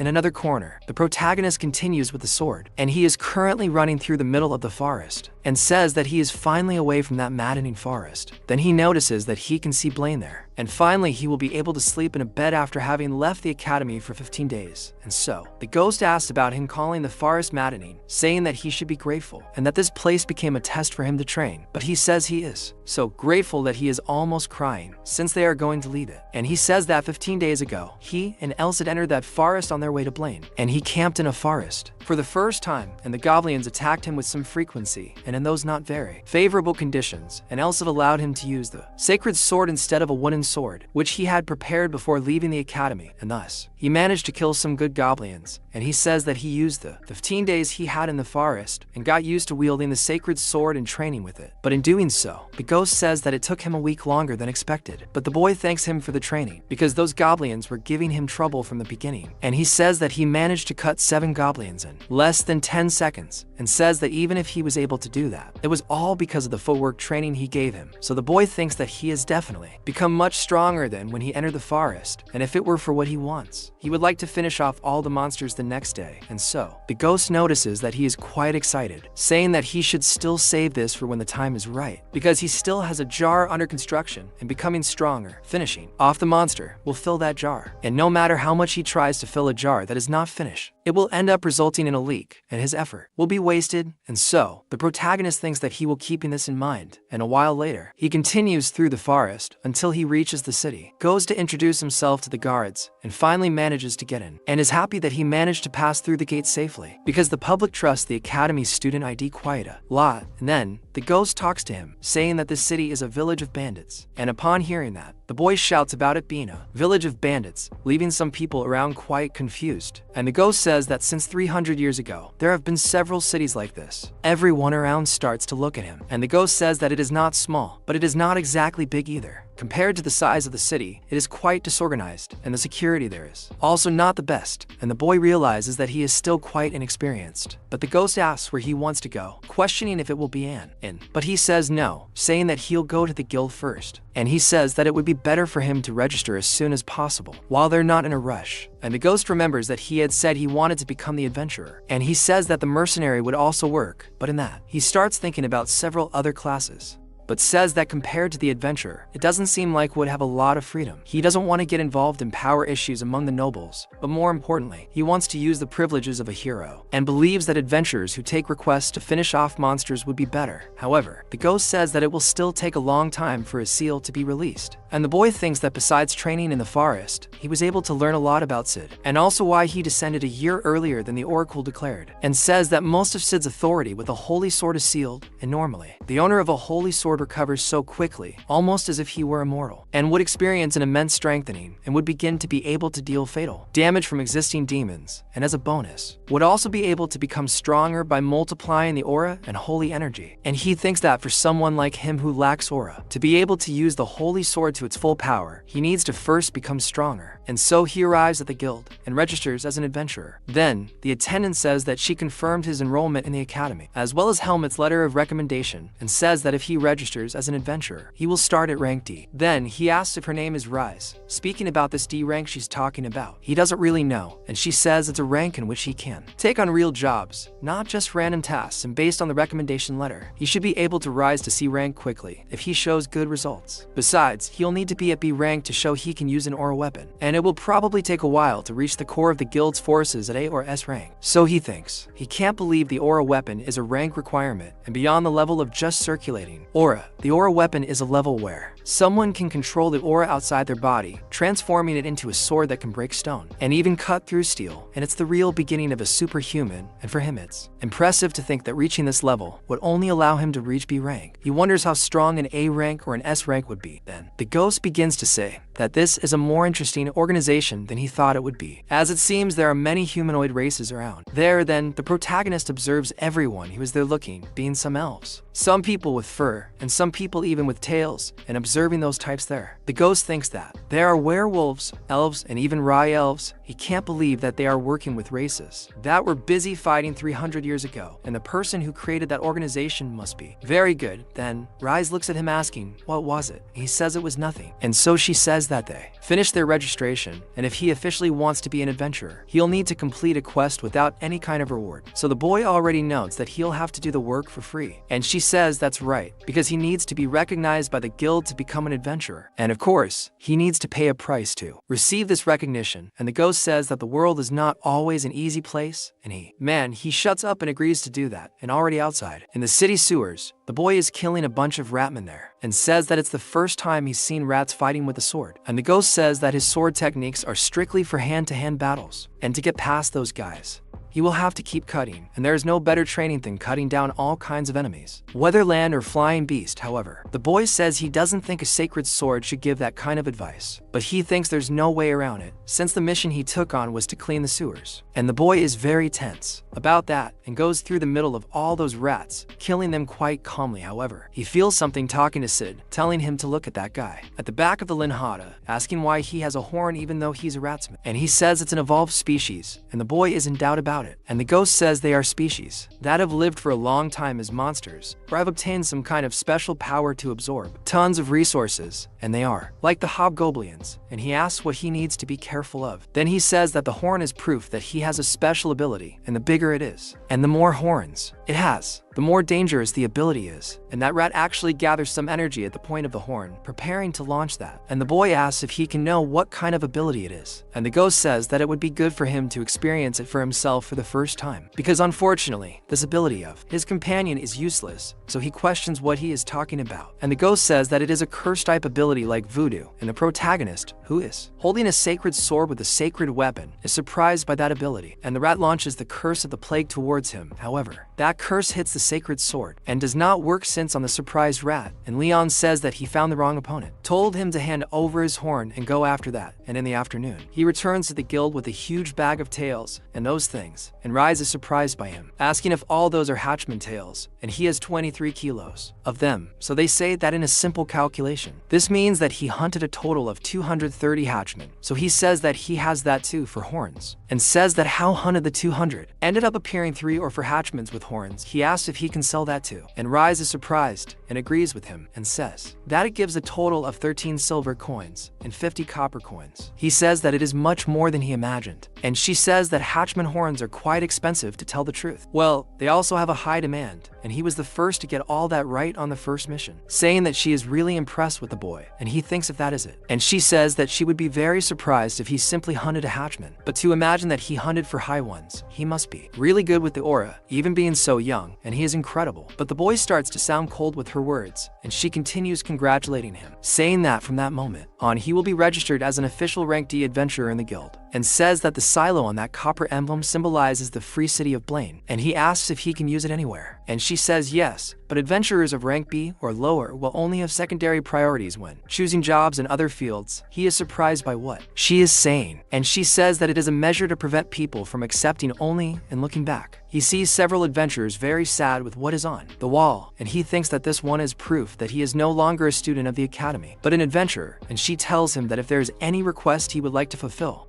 he must warn you, and even if he doesn't have a lot of authority, she might be able to help him to some extent. So he thinks that in this case there's a yes. And from outside the ghost starts laughing, saying that the receptionist seems to have mistaken him for a holy knight, and he asks why. And the ghost says that he took the mission that doesn't pay well and is difficult, and as they say, the holy knights of the past kept their identities secret before being officially named, and went on a journey to help others. But he thinks that since the hero is also a type of holy knight, she's not entirely wrong, and he asks if she really is. And the ghost says that she'll probably faint in the future if she finds out the truth, and he says that he can't just tell her the truth, but he asks who would say anything, because a receptionist in charge of the hero, she could become a legend of adventurers in a few decades, and could probably enjoy life just by writing and selling autobiographies, and the protagonist thinks to himself that she was the one who concluded things. He didn't lie to her or anything like that. Now, what he's thinking about is not so different from a journey to help others, because in addition to his training, he would be helping someone because of it, and he says that since he's going to be living in Balaram for a while, this is infinitely better than living under suspicion, and he's thinking of leaving only after reaching rank B, and the ghost is surprised by his words, and he asks how long it would take to get there. But the ghost says that 100 days is more than enough, and the boy almost doesn't believe it. And the ghost says that he would take it easy for about 6 months as long as she teaches, but that won't work, because even if it's part of the training, he can't believe that his successor is cleaning sewers to rank up, and that's a real disgrace. But the boy asks what kind of reasoning the sword is having, and the one-eyed man says that he needs to become stronger as quickly as possible and defeat at least one dragon. But Leon asks him if the difference in difficulty of the monsters hasn't jumped too much, because he went from a rat to an SS level dragon. Then the sword says that now that he has learned the basics of vision and footwork, he will learn something else, and will increase his proficiency through more real fights. And one of the privileges of a hero is that he can absorb the power of the monster he defeats and basically accumulates them. So he ended up leveling up without even realizing it by killing those rats. And he wonders if this is the relationship between monsters and aura that Elsa told him. Then he says that before he knew that lick styles and training methods of a renowned family were really effective in aura training, but the ghost says that honestly anyone could absorb the power of a monster and convert it into aura. But the nobles and royalists in the past sealed this truth so that only they would know how to do it. And the boy notices that now that the main people who sealed the truth have died, only Elsa knows the truth, and because he found out about it, he became the most capable of subduing monsters, and he thinks of a ranking of great demons, which would be 1,000 rats much smaller than a dragon, and the ghost says that not even close to 1,000 would be enough. And once he becomes more familiar with the process, he will be able to hunt stronger monsters, and eventually go after dragons. But in this, he notices that the ghost wasn't joking when he said that, and he says that of course not, because the holy sword is not a cleaning tool, and he asks if it makes sense to use it to purify the air and clean things. And Leon remembers that he asked Elcid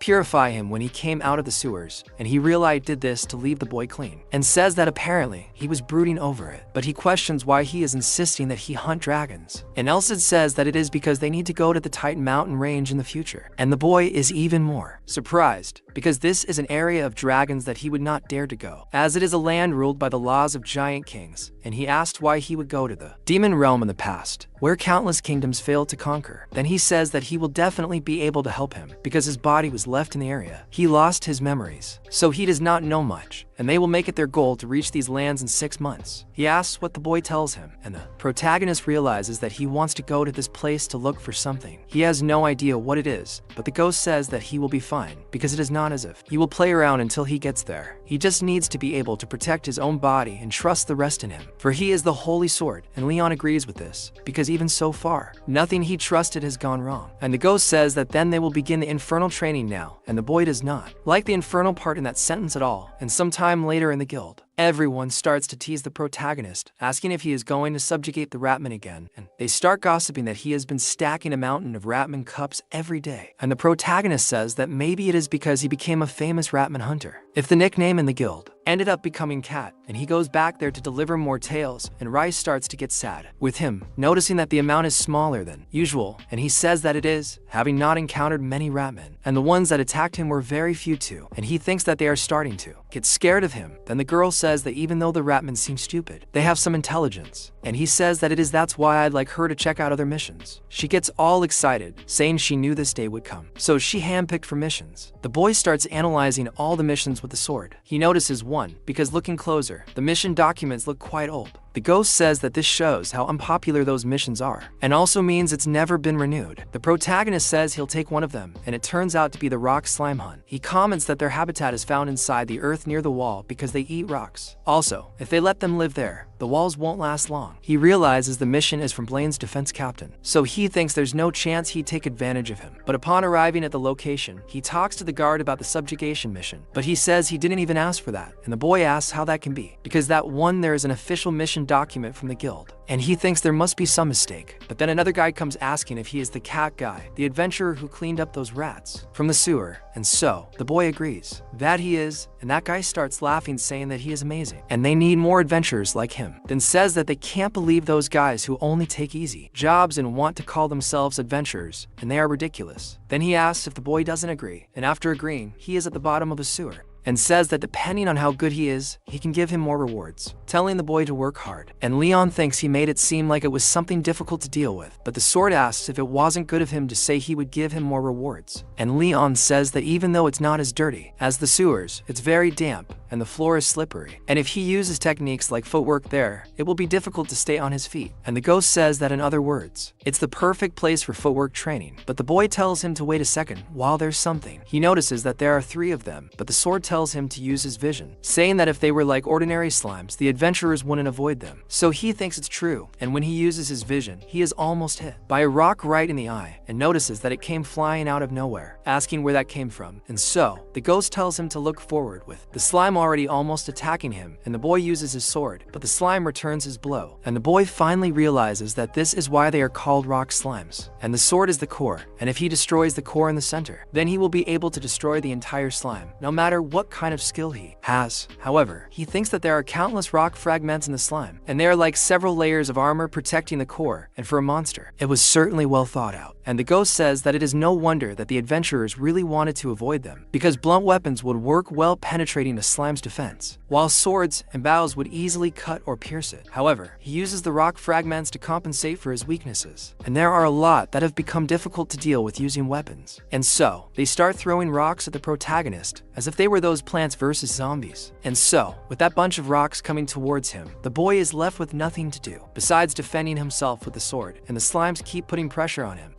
and the boy is becoming completely weakened, already shaking a lot with the amount of stones he took. Then the ghost says that he knows he can't dodge all the attacks, so he's aiming, and he asks Leon what his analysis of that attack from just now is, with a vision. And he says that they fire rock fragments more than 5 meters away, and he says he would make an exit, and then he would have a little time before firing the rocks again. And he thinks that if he shortens the distance between the 2 of them at that moment, then he could get 1 or 2 attacks. And the problem would be that he can't get past the slime's defense, and he needs to find a way to avoid the fragments. and cut the core, but he thinks that's not it, wondering if he really needs to cut it. And the ghost is surprised by the boy's thinking, and Leon says that using the vision, he could look for the moment when the rock fragments are dispersed in his body, and then use the holy sword to pierce the empty space. But he thinks that the problem would be that the rock fragments are in constant movement, so it won't be easy to find that space. But he can imagine himself doing it and smile, thinking that a crisis can also be an opportunity. And then, the ghost says that the moment the rocky slime creates an opening to throw the rocks, he says that its mucus flow should also stop for a moment.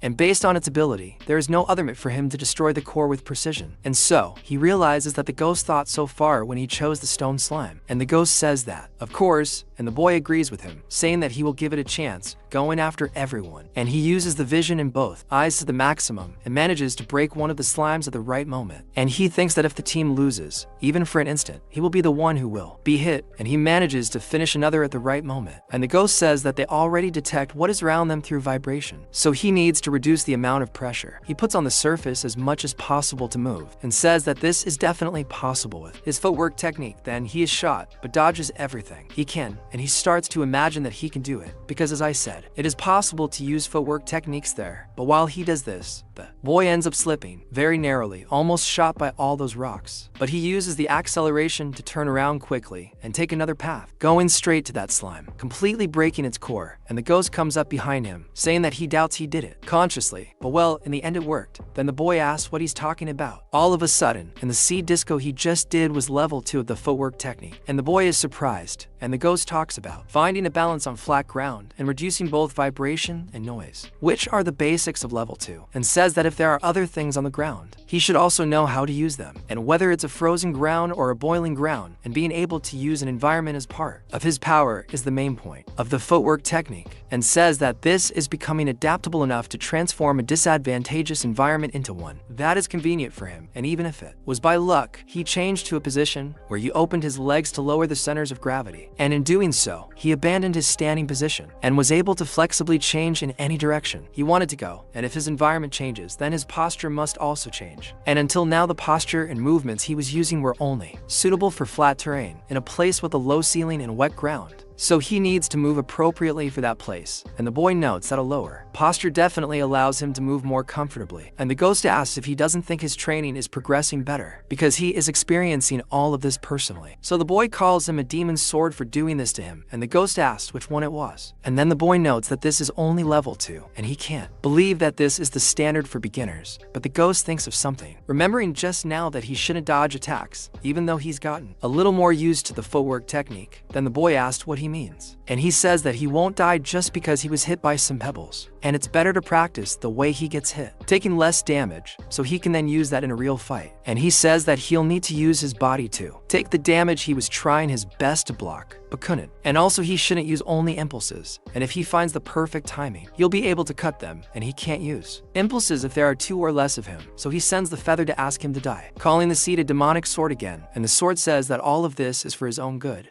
And if he gets used to fighting comfortably, it will be more difficult for him in the future. But the boy says that he is not even comfortable yet, asking why he is already asking him to do all this. But the sword says that he is already comfortable by his standards, asking if he got it, saying that in his time everything was different. And now outside, while the boy is scolding them inside, the captain says it's the 3rd week now, asking what time he entered that day, and they say it was before 10 a.m. and before the second change, and they notice that he's really working hard at such a young age. And at first, it seemed like he wouldn't be able to defeat so many rock slimes, but nowadays, he goes up with full bags, and the reward for subduing the rock slimes isn't that great either. But then, they say he's leaving, and the boy comes out with 2 full bags, and they're quite surprised, and he says that that's the last day. And he cleared the areas near the wall, and says that since rock slimes reproduce much slower than ramen, so they won't need to make any subjugation request anytime soon. And those are the last fragments of the rock slimes, asking him to help notify the Adventurers Guild that the mission is complete. And so he leaves it behind, leaving everything surprise world. And the protagonist says that with this he is ready, and the sword says yes, because using the power they accumulated in the subjugation of the stone slimes, he will need to take his first step and learn about aura. And so in his dorm, the Phantom says that it was much faster than he expected, because first he expected that he would absorb a decent amount of power, since rocky slimes are mana-based organisms, and thinks it's funny that no one accepted that mission for so long, because it was great for them, and now they are a month ahead of their schedules, and says that in this case he reached the minimum power required to start working with aura, and tells Leon that he is quite late to start learning aura compared to the others, asking if the boy is ready, and he confirms it with a determined look, saying that of course the descendants of renowned families like Leon would receive the baptism, where their circulatory systems would open the moment they were born, and they would establish the foundation of their mana with elixir. And the reason why social status also alters the difference in skill is that developing aura without a baptism was nearly impossible for the him of the past. Then the Phantom says one more thing, because if someone who uses the baptism unclog a circulatory system that has been blocked with impurities, he is able to not withstand the blow and end up dying. But he says that he has been absorbing mana all this time, and more importantly, he has the Holy Sword, and the power of the Holy Sword will protect his circulatory system and heal his injuries at the same time. But still, he will need to endure excruciating pain, saying that if he loses consciousness, the baptism will be a failure, saying that whether he succeeds or not will depend on his inner power. And the boy is tense about this, but accepts. Then the sacred sword begins to perform a ritual, summoning several swords of light around the boy. And so, looking at that, he is surprised by those swords of light, but the swords themselves are stuck in him, and the first one enters his spine, being stuck in the boy, who begins to scream with the pain of that, and that sword stuck there, he starts releasing the electricity that passes through your entire body, and the other swords are also thrust into the boy's body, who begins to cough up blood from the pain, and the ghost is surprised to think he could withstand 10 swords. So he is left all stabbed and bloody on top of his own bed and almost faints. And the ghost thinks that while it is time for Leonho to wake up, he looks back and says that it seems that the presence of people who were hiding in the city has become much clearer. And so, when the boy wakes up, he is surprised that that is the time, and says that he can feel the flow circulating outside his body. A refined power is circulating in his heart, and says that it seems that he received another bag, which contains power different from his physical abilities, and he feels as if he could do anything at that moment. But the ghost says that he is mistaken, completely breaking the boy's joy. Meanwhile, the former hero thinks that he is truly incredible, because even if he considers an awakening based on inner strength, he still exceeded his expectations. But in this, they ask why he looks so sad, because he was told that the hero's training is something that would be in charge. And in the end, everything worked out well, and the stronger the hero is, the better for him. But the problem is how he does both, and even used a shortcut for him to put in the Holy Sword, and he says that he is the Holy King Roderick, and Leon is his successor. So he asks how about he keep the rest of his opinions to himself, and make sure to observe everything that is happening from heaven. Besides that, the ghost says something else, that he thought he could handle at most 5 swords, and only use the baptism to unclog the large vein, and if he wants to use the time properly, he will also have to train his small vein. I confess that when the old hero appears to be able to say something, I don't understand a damn thing. It should be shown later, however. Come on, let's move on. Let's leave it there. Keep moving. Keep understanding. At most there is a balloon with an eye, talking to a schizophrenic boy, and he says that he is just a child who is overflowing with a little power, and still has a long way to go, and Leon says he knows this. But still, he says that while there is no change in these physical abilities, he can feel the energy that is flowing through his body, and it seems like he has nerves outside his body now. So, he says that this is the aura sense, saying that if he focuses and uses this flow, he will be able to analyze his surroundings, and the boy's eyes shine, thinking that this sounds cool.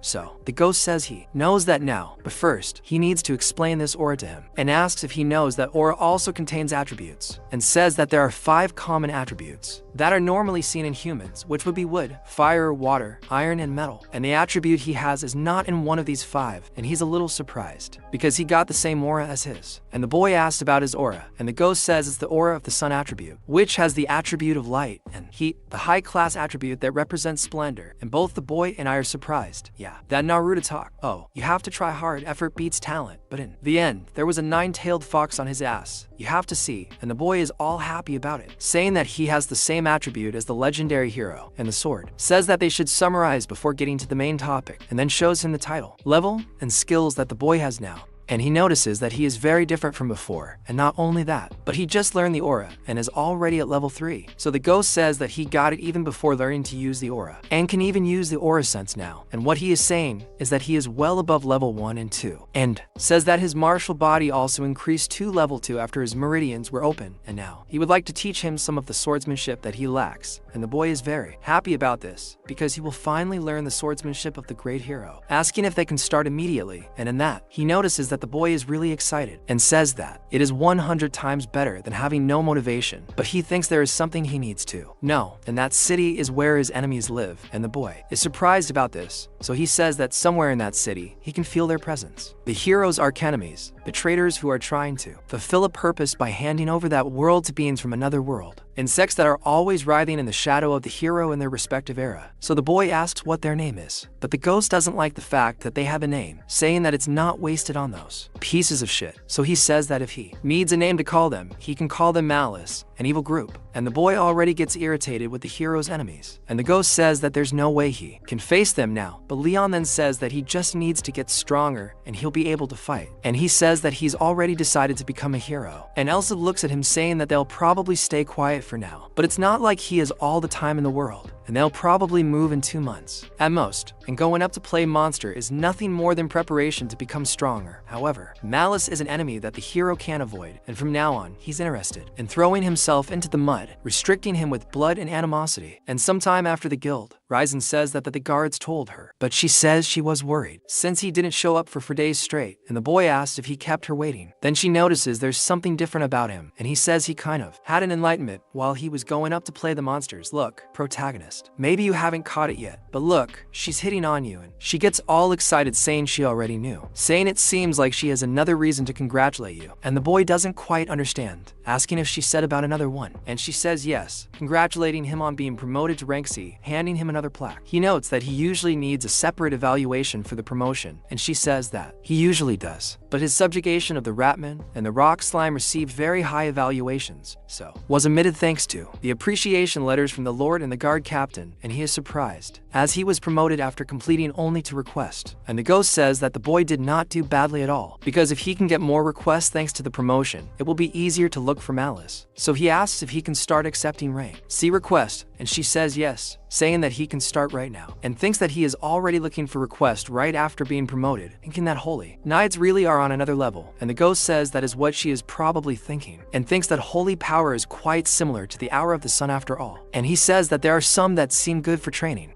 but he doesn't see any related to Malice. So he asks if he should just focus on training until he finds some clue. But the protagonist is actually talking to himself in front of the girl, who doesn't understand anything. And she asks if he wants to show her some request from a different category, because she thinks that only taking rejected request is a bit too much. And he says that it's nothing like that. Then asks if she can show him request related to the favelas, a request with places with a bad reputation. And the girl is quite surprised that he wants to go to the favelas. And he thinks that the favelas are usually the place where the poor gather. But the favelas of Blean are a little different. Thieves, informants, convicts, fugitives, and smugglers, murderers, and people like that. It's a zone where people who broke the laws of various countries occupy. And if it's in a lawless zone formed on a large scale and with the characteristics of a free city, then there must be someone from Malice. But the girl says that there are no requests related to the favelas, since this is a job for mercenaries, not adventurers, and that the protagonist is surprised, as adventurers don't get involved in human disputes. And he says that disturbances that occur in the slums are mostly disputes between people, but he thinks he can't become a mercenary full of restrictions after coming this far, and if he starts investigating the slums without reason, he's sure they'll start keeping an eye on him. So she asks what about a request for him, and when he picks it up, he notices it's a subjugation of ghost armor in an abandoned mansion. She says that the ornamental armors that were left behind in an abandoned mansion have become living armors, and it's become property that can't be put up for sale. Not only is the reward low, but there aren't many ranks that can destroy living armors. The protagonist thinks his holy sword shouldn't have any problems with that. The girl reinforces the request, saying that since the mansion is close to the slums, she thinks she's sure it will be helpful to go to the nearby area, and he thinks that, indeed, having an apology is crucial, and no matter how powerful the forces in the slums are, there's no chance of them picking a fight with the Adventurers Guild, having to face high-ranking adventurers if they mess with the wrong guild, as ranks above are forces controlled at a national level. And the girl smiles as she helps him, and he notices what she's doing, thanking Rise, saying saying that he'll definitely reward him next time, so she tells him not to worry. After all, that's his job. Besides, the girl remembers to also give him the reward for defeating the rocky slime, saying that the captain of the guard added a bonus, so it's actually good. When the boy gets it, he asks if he can ask, and she says he can ask. Then, he asks if she can tell him where Blaine's church is. The girl is surprised, asking about the church. He says he has business to attend to there, and she becomes a little fearful. Then, he says he knew she would react that way, because if Rise imagines that he is a holy knight, just as Elsa says, then even with holy knights and his penance, I cannot request help from the church, except if enemies of the church appear. He thinks of heretics, in other words, those who condemn the goddess, and says that, regardless of affiliation or faction, the church gathers all the power to fight them, and that is the only reason why the holy knights of the Iron Chain, known for their cruelty, are dispatched. Then, she says that it is at the end of the Prima district in the northeast,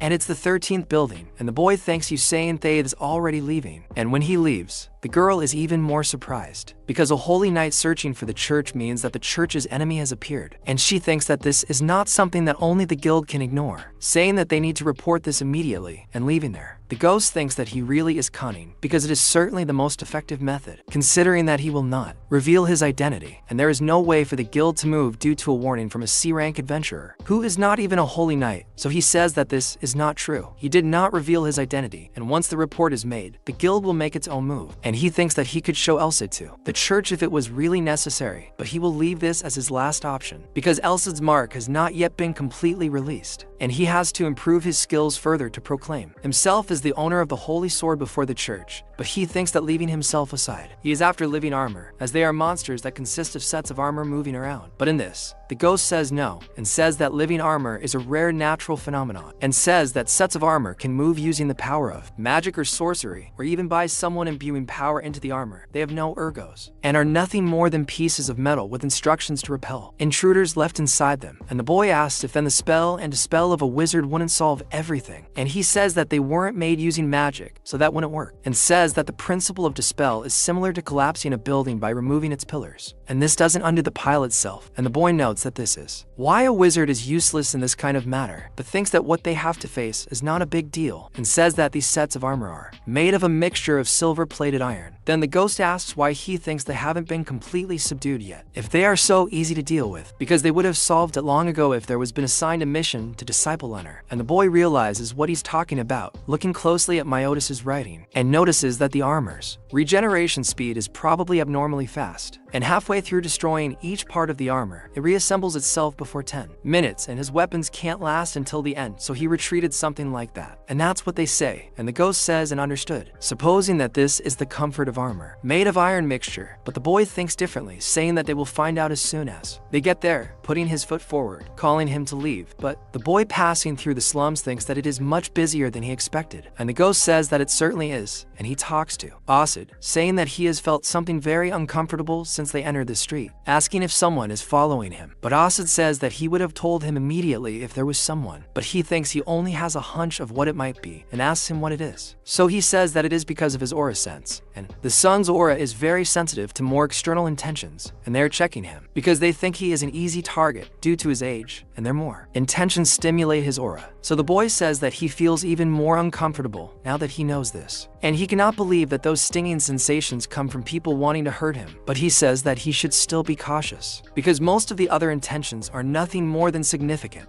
but some of them are very dangerous, and it says that regardless wherever they are, humans are required to be cautious around strangers. And he tells the boy to just show himself to them often, as he is taking care of this request for now, and so he goes ahead calling the boy, until they arrive at the place where he needs to be, and he notices that it is around there, that completely terrifying mansion, and the ghost thinks that the place would not be sold, even if there were no living armors around, and the boy agrees with him, and inside, the armors soon begin to move or realize that someone is there, and the boy opens the door, entering the place without further ado. And so the ghost says he is prepared, with Leon taking the sword and wielding it. Then he notices that it is actually quite convenient, shining and lighting his way, and he tells him to bring some candles next time, as he cannot do something like that when there are others around, and he says that next time he will. But the ghost says that in front front of him, right there, is an armor. And it really goes towards at him, holding a long-range weapon, and so, the monster soon becomes excited, and the boy too, noticing that it is a halberd, and it is his first time facing an opponent with one. And he realizes that it can be swung to cut, or thrust to pierce, and even hit to crush. And not only that, but it has a range of 2 meters. And the weapon alone can cover the distance, and he needs to take a step or 2 to get close, so, as the monster comes, he jumps on the boy, and Leon thinks not so much. This advantage only applies when there is someone to wield, because that monster is thrown back by the boy's power. And he says that no matter how powerful the halberd is, there is no way an empty set of 20 to 30 kilograms of armor can dominate it with that. And the boy says that this is the price you pay for measuring the distance on your own, cutting off part of its arm, and with that, he says that this is far from enough, chopping the entire monster, throwing its armor everywhere which is side. And so, the ghost asks if he used acceleration, saying that besides the small deviations in the path of his sword because of the acceleration, it wasn't bad, and he says that he can barely use it for a few seconds, but he can use it now that he is an aura user, so he says that anyway. The report said that they can regenerate even if they are destroyed with the battle hammer. But while he waits, the monster looks quite ordinary and fallen on the ground, and asks if it didn't say abnormal regeneration, noting that this is not the case. But then the ghost says that those reports could be false, and he says that this is possible, but a false report is a class to crime in the guild. And if someone died due to the false report, the guild would put a bounty on the head of whoever reported it. And he thinks that something is irritating him with this, asking who would take such a risk to flee from a mission disciple Leonard, and says that thinking about it now, something seemed strange from the beginning, and no matter how annoying the living armors are as opponents, a well-constructed group could face them without a problem. Then the ghost says that he can't think of anything, wondering if there could be differences between one and the other, and he says that it could be, and thinks he should be a little more careful. But the ghost says that it doesn't seem to be necessary,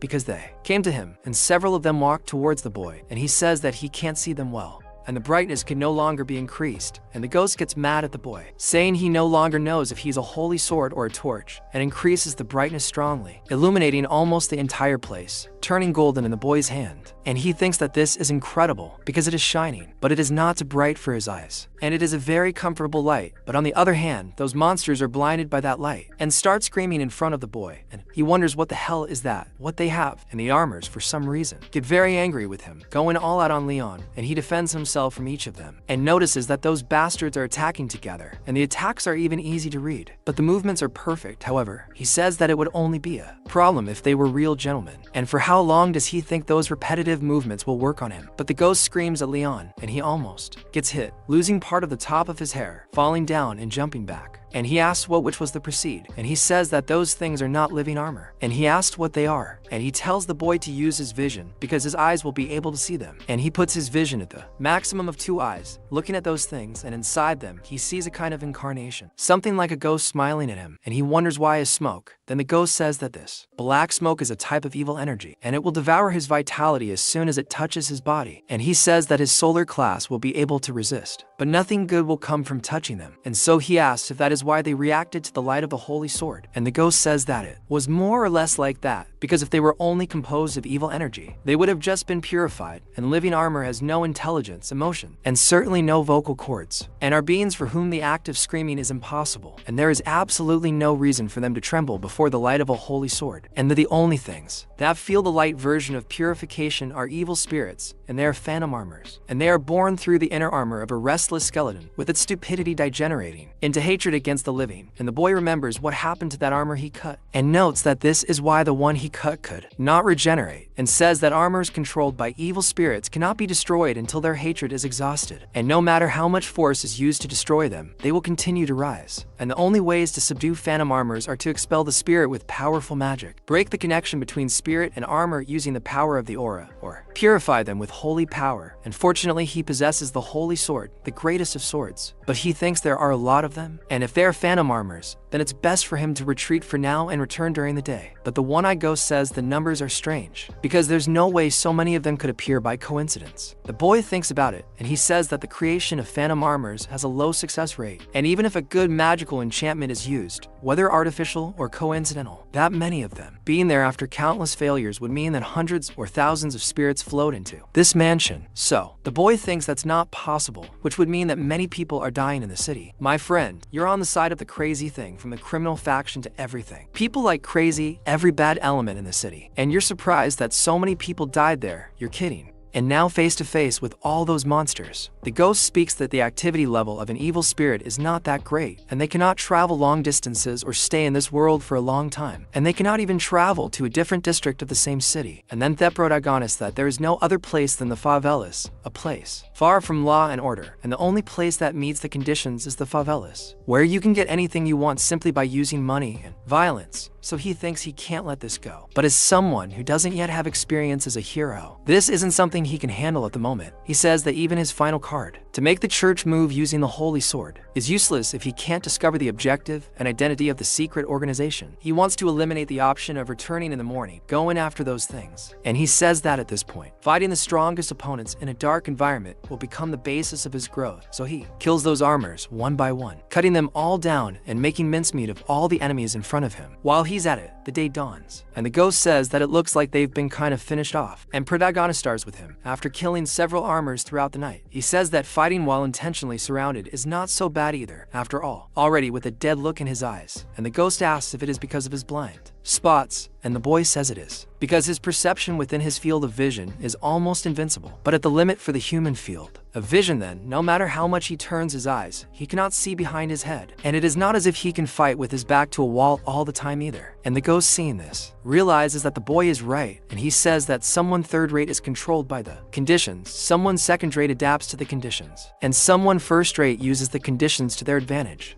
And the boy, seeing this, gets nervous and thinks about what he is saying, just accepting, saying that there is something he needs to overcome if he is going toe fighting in the favelas. And the level of danger in the favelas is greater than that trap with stakes buried underground. And there are traps and pots installed with extensions, and he says he is sure that those who are used to killing and ambushing will aim at his blind spots. And if he continues to trust only his vision, he may end up falling into a trap from which he cannot escape. And a while later, there in the middle of the favela, a boy is crying in the middle of the street, and then he gets scared, seeing a man approaching, and even stops crying, dying of fear and covering his mouth. And he starts to tremble with that guy passing by him, totally evil looking, smelling like a mafioso, and everyone gets scared realizing that that is Khan. And he says that he is the boss of the most powerful damn gang in Blaine. They say they watched the 23rd and 25th districts, just as they ordered, but they didn't even see the slave who entered the area to return. And the guys who are talking have a ridiculous mohawk on their heads, and he says that the people around the mansion were dangerous, so they didn't get any closer than they were, but he asks if they should try to find out more, but Khan tells him that they shouldn't do that, telling them to just watch from that distance, and says that they will only attract unnecessary attention if they get any closer than that, and asks the next ones to speak. And then they say that they inspected the water that was leaking in the 23rd and 25th districts, and among the waste, blood and human organs among other things were mixed, and there was so much that they assumed that at least 30 people died that day. So Khan asked what the magician said, and the guy says that he said there was something strange, and apparently not even the black magic ritual wastes that much. So Khan gets pissed when he hears this, ordering them to gather everything he asked them to inspect and write the report, including evidence as well, enough to make the guide or the church take an attitude. Then one of the subordinates calls his boss, saying that even if they don't know what they're doing, the commission they'll receive from the slave traders will be halved if they resolve this now. But then the guy next to him gets his face stained with blood because the other one is blown up and dies right there. And Khan says that he dies if he doesn't know when to get out, just like the one next to him, and everyone thinks this is an incredible technique because they couldn't even see. After all, it seems like he just shook his fist, and Khan says that those crazy people are different and they won't be able to use them and shouldn't even try, and forming a relationship with them in itself is already a harm to them. Regardless of whether they are fanatics of some cult or spies from another kingdom, there is absolutely no reason for them to associate with them, and it will be all over for them if the church decides to take direct action, and they will chase them to the ends of the continent just because they exchanged a single gold coin with them, and that is the church's execution squad, the Holy Knights of the Iron Chain. And they'll leave the subject asking if there's any other news. And the bald guy says yes, saying it's about the abandoned mansion at the entrance to that district. He heard that there's an adventurer who frequents that place often because of a request. And Khan becomes interested, and the subordinate states that he's been doing this for over a week now. He received a nickname because of the frequent subjugation of monsters like ratmen and stone slimes. And the first nickname was Cat, and these days he's being called Janitor. He believes it's because he's accepting rejected requests. And Khan thinks this kid is quite interesting because he's an adventurer who deals with requests that aren't worth shit, and says he might be able to use him. And already during the night, the protagonist is training in his room, and his window is shining like a Christmas tree, and inside he's training his sword technique until he falls to the floor exhausted in pain. Then the ghost asks how it was, and if he felt the movement of the aura flowing through his body, and he says yes, saying that it seemed very mystical, and the ghost says that a sincere man on average is better than a sloppy genius, saying he's impressed that he's keeping up with his training, and Leon says it's as if he's died and come back to life every time he gets a pass. But he doesn't feel like he's grown at all because of this overwhelming sense of relief. The ghost then says he can see for himself, showing the boy's stats, which have gone up quite a bit, and he's surprised that, apart from mastery with the intermediate sword, he asks why there's a low-level aura user and wonders if he wasn't at the initial level before, and the ghost gives that smug little smile, saying how fast his growth rate is, and it was to be expected since he's the one teaching, and he's learning things that other people spend hundreds of days wasting time trying to learn. But the boy says that the 7-star sword isn't there, so the ghost says there's no way he can say he learned fencing if he can't even understand the first technique, saying he should know it if he has a conscience in his head. And it's said that the 7-star sword, also known as Great Chariot, it is the arcane fencing invented by Roderick in his time, and they say that you can only truly call yourself a master when you can use all 7 forms of arcane fencing consecutively, and he says he wants to learn at least one of these forms before facing Amalis, and the ghost looked at him, silly with what the boy is talking about, and he says that if he unite the 7-star sword with the holy sword, he could probably gain the upper hand regardless of the opponent. So the ghost says they would die if he wasn't master ranked, and he says that's enough. And Leon says that since it's impossible for him to become strong enough to beat anyone in the slums within 2 months, he needs a trump card he can use in emergencies, and even if he knows how to manifest the aura weapon, it's meaningless if he can't use it properly. And the ghost begins to see sense in what the boy is saying, and he calls the ghost to start right now, saying he'll continue training to his limit. But the ghost says he's happy, he's full of enthusiasm.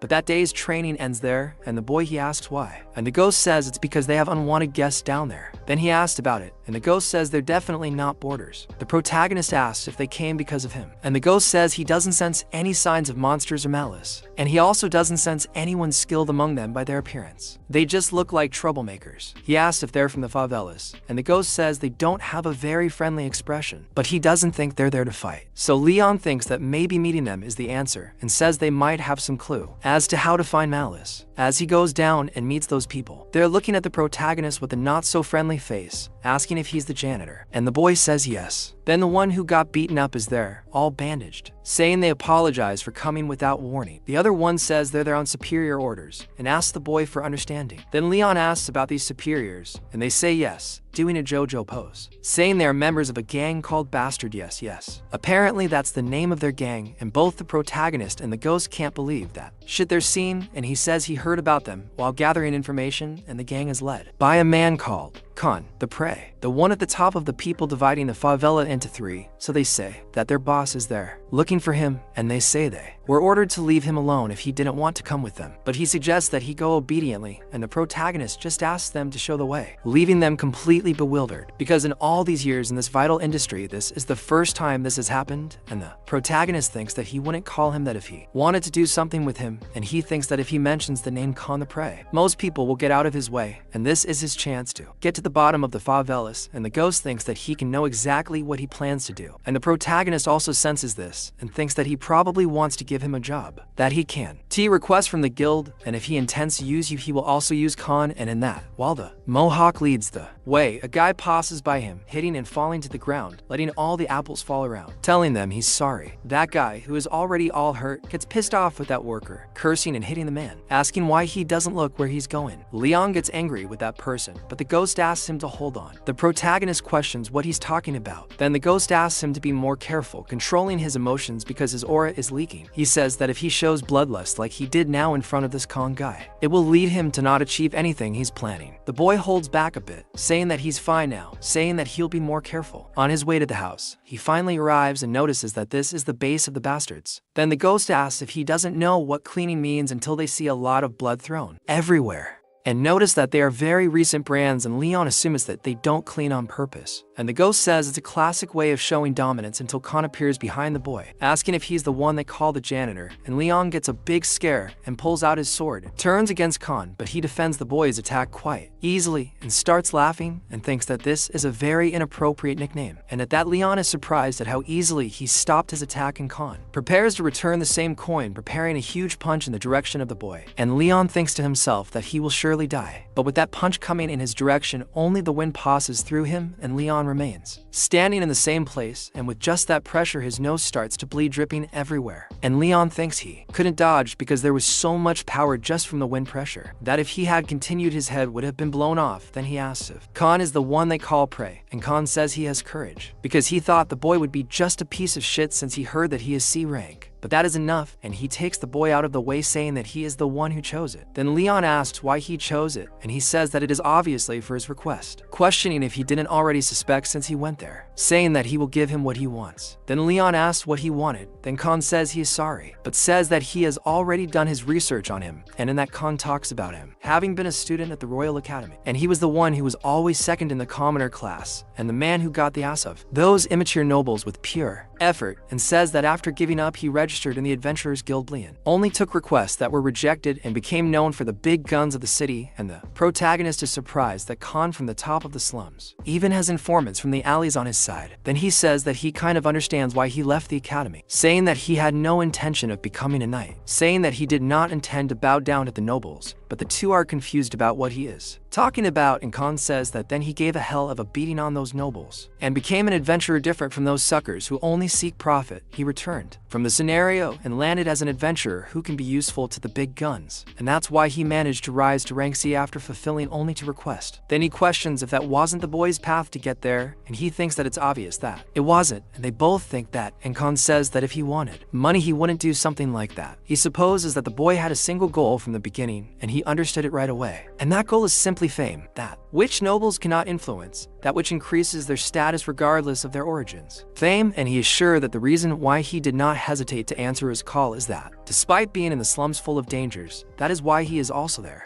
And he says that if the boy accepts his request, his wish will come true, and so the protagonist understands, but questions what the hell is wrong with that guy, because he's understanding everything completely wrong and alone, and the ghost thinks it's a load of nonsense. But it actually makes sense because considering his past and the missions he's completed, anyone would think he's looking for fame. However, Leon notices that he's misunderstanding in a completely different way than Rise, but he says he has no reason to correct him because he could become his enemy someday, and if he's misunderstanding, he just needs to make use of it. Leon says that he'll at least listen to what Khan has to say, and that he doesn't like it very much. He looks at the boy, but he really opens the alley, saying that the people of the favela are careful with outsiders, but they don't reject them. And this place works on the survival of the fittest method, and he says that many people who don't know their place come to the favelas to occupy positions of power, so he didn't even care when they started moving for months ago. That is, not until they invaded the 23rd and 25th districts and accumulated about 200 corpses in one day, and so on. Leon wonders if they are to blame for those things he saw in the castle, the suits of armor he killed, and he questions if malice is associated with the abandoned mansion or if it is those suits of armor. Then Khan says that 3 people who share the rights to the slum are the Lone Shark, people call the Golden Pig, Simon, and an unknown assassin whose face no one has ever seen, the Guardian of the Coffin, and of course, he is the one at the top. So the protagonist thinks that maybe because he met Khan first he can't create an image that matches their nickname. Khan says that the 23rd and 25th districts were Simon's territory, but with the approximately 200 casualties and the money he lent them, he is furious with the huge losses, and in the end, to neutralize them, he hired mercenaries from rank D to B, and they were all annihilated. Upon hearing this, the protagonist is filled with fear, asking who the hell these guys are, and Khan says he doesn't know, and if they are powerful enough to massacre such a large number of mercenaries. Leon wonders if they are not a force the Empire should keep an eye on, because no matter how lineless the slums are, this crosses the line in a very exaggerated way, and if he takes into account Khan's story, the large number of ghost armors in that abandoned mansion, it makes sense. Then Khan says that those who tried to find out are all dead, except him, and thinks that the damn pig is so scared that he does nothing, and the Guardian of the Coffin will probably just watch the situation, and his henchmen are also avoiding a serious war, and he thinks he is sure that they would all grumble if he did not go with them, and he even understands. But basically the situation has become one of non-aggression, and Khan says that he gives an extreme disgust, but that is exactly it, and that is why he called the boy the adventurer who seeks only fame, saying that after the test before, he was sure, and his tendency to run towards danger and not move away from it. With such courage he was sure that the boy would not refuse him, and the protagonist says that from what he told him, it doesn't seem like he wants him to act as a hitman, and asks if he wants to attract the guild youth there. And Khan opens a big smile because of the boy's intelligence, saying that he is certainly smart, and it would be great if he had him as a henchman instead of those idiots.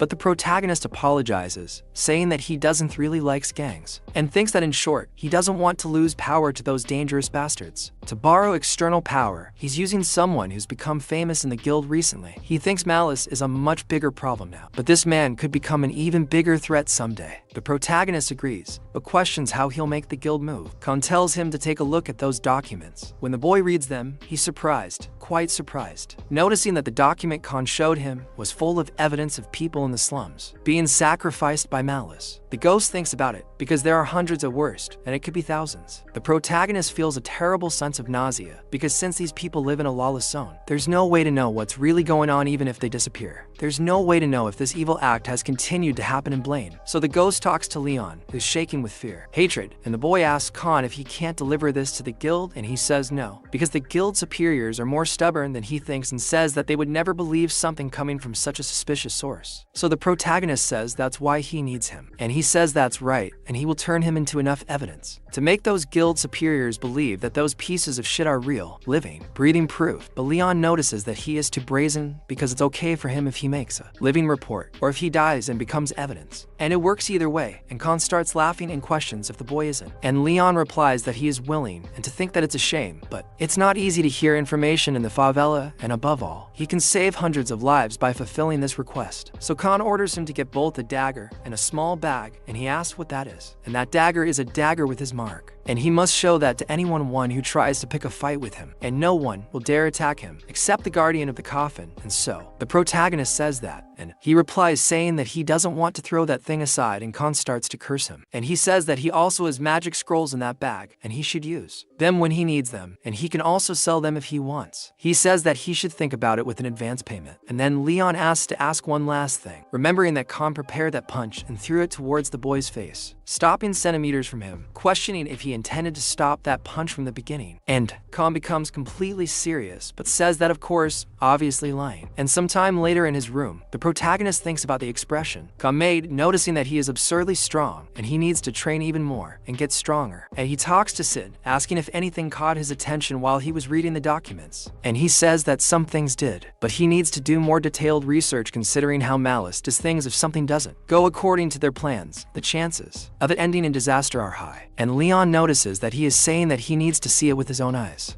And the Nelson says yes, and the protagonist says that it's easier said than done, because infiltrating an area where 500 mercenaries have been murdered is probably a permission that should be given to an assassin or a first-class guard, and he thinks he'll need a helper, someone who won't be swayed by money and to whom he can trust his rear without reservation. And so the Phantom questions if he's not setting to high demands, and the protagonist says that it's not just that, and he says it must be someone who can't tolerate malice at all. And the Phantom thinks there's only one place he can find someone who fits those conditions. And the boy agrees, saying that he thinks he said it was the 30th building in the Prima district. And so he goes there the next morning and wonders if that's the Holy Church, a pretty rundown place by the way, and he wonders why they put a branch in such a poor district. And Cid says that the church has always moved clerics to areas where marginalized individuals live, and those who are servants of money are easily tempted, and those who are slaves of ambition are easily controlled. Since clerics don't fit into any category, they need to be upright. Since they respect their own faith and the teachings of the goddess, they can't be led astray. In other words, they won't fall for mere lies. So the protagonist says he has no choice. He doesn't want to draw attention to himself as an inexperienced hero, but he thinks he'll have to tell the truth. Besides, even if he reveals his identity, since the other person is a cleric, they'll never reveal it to anyone as long as he asks them to keep it a secret. So he thinks that anyway, everyone there is sloppy clothes, just like in the slums, but their eyes are bright and without signs of great concern. They don't worry about their surroundings or try to take things from each other's pockets. He says that this is proof that they trust each other. He wonders if the filial grace of the Holy Church is right. He asks what kind of person the bishop in charge must be. When he knocks on the door, someone inside asks who the boy is. He answers that he is Leon the Adventurer and says he has something to say to the bishop. But then the aura of his body begins to manifest, reacting to the aura of the person on the other side of the door. As soon as the bishop opens the door, he introduces himself to Leon, saying that he is the one in charge of that branch, Cesare. The boy is surprised that he is an elf. Once inside, drinking tea, he says that he must be surprised that the bishop is an elf, but the boy lies, saying no. Chizari says that it is not common to see an elf in his position. The goddess loves all races equally, so he also worships her with all his being. He heard of Leon's deeds and says that he subdued the underground hands in the sewers that are in the castle walls. He says that the water quality has improved much thanks to the boy's efforts. People suffering from stomach pain has greatly decreased. He is sure that the goddess is also happy, and the boy is increasingly nervous, saying that Chizari flattered, so he asked if he said there was something to tell him.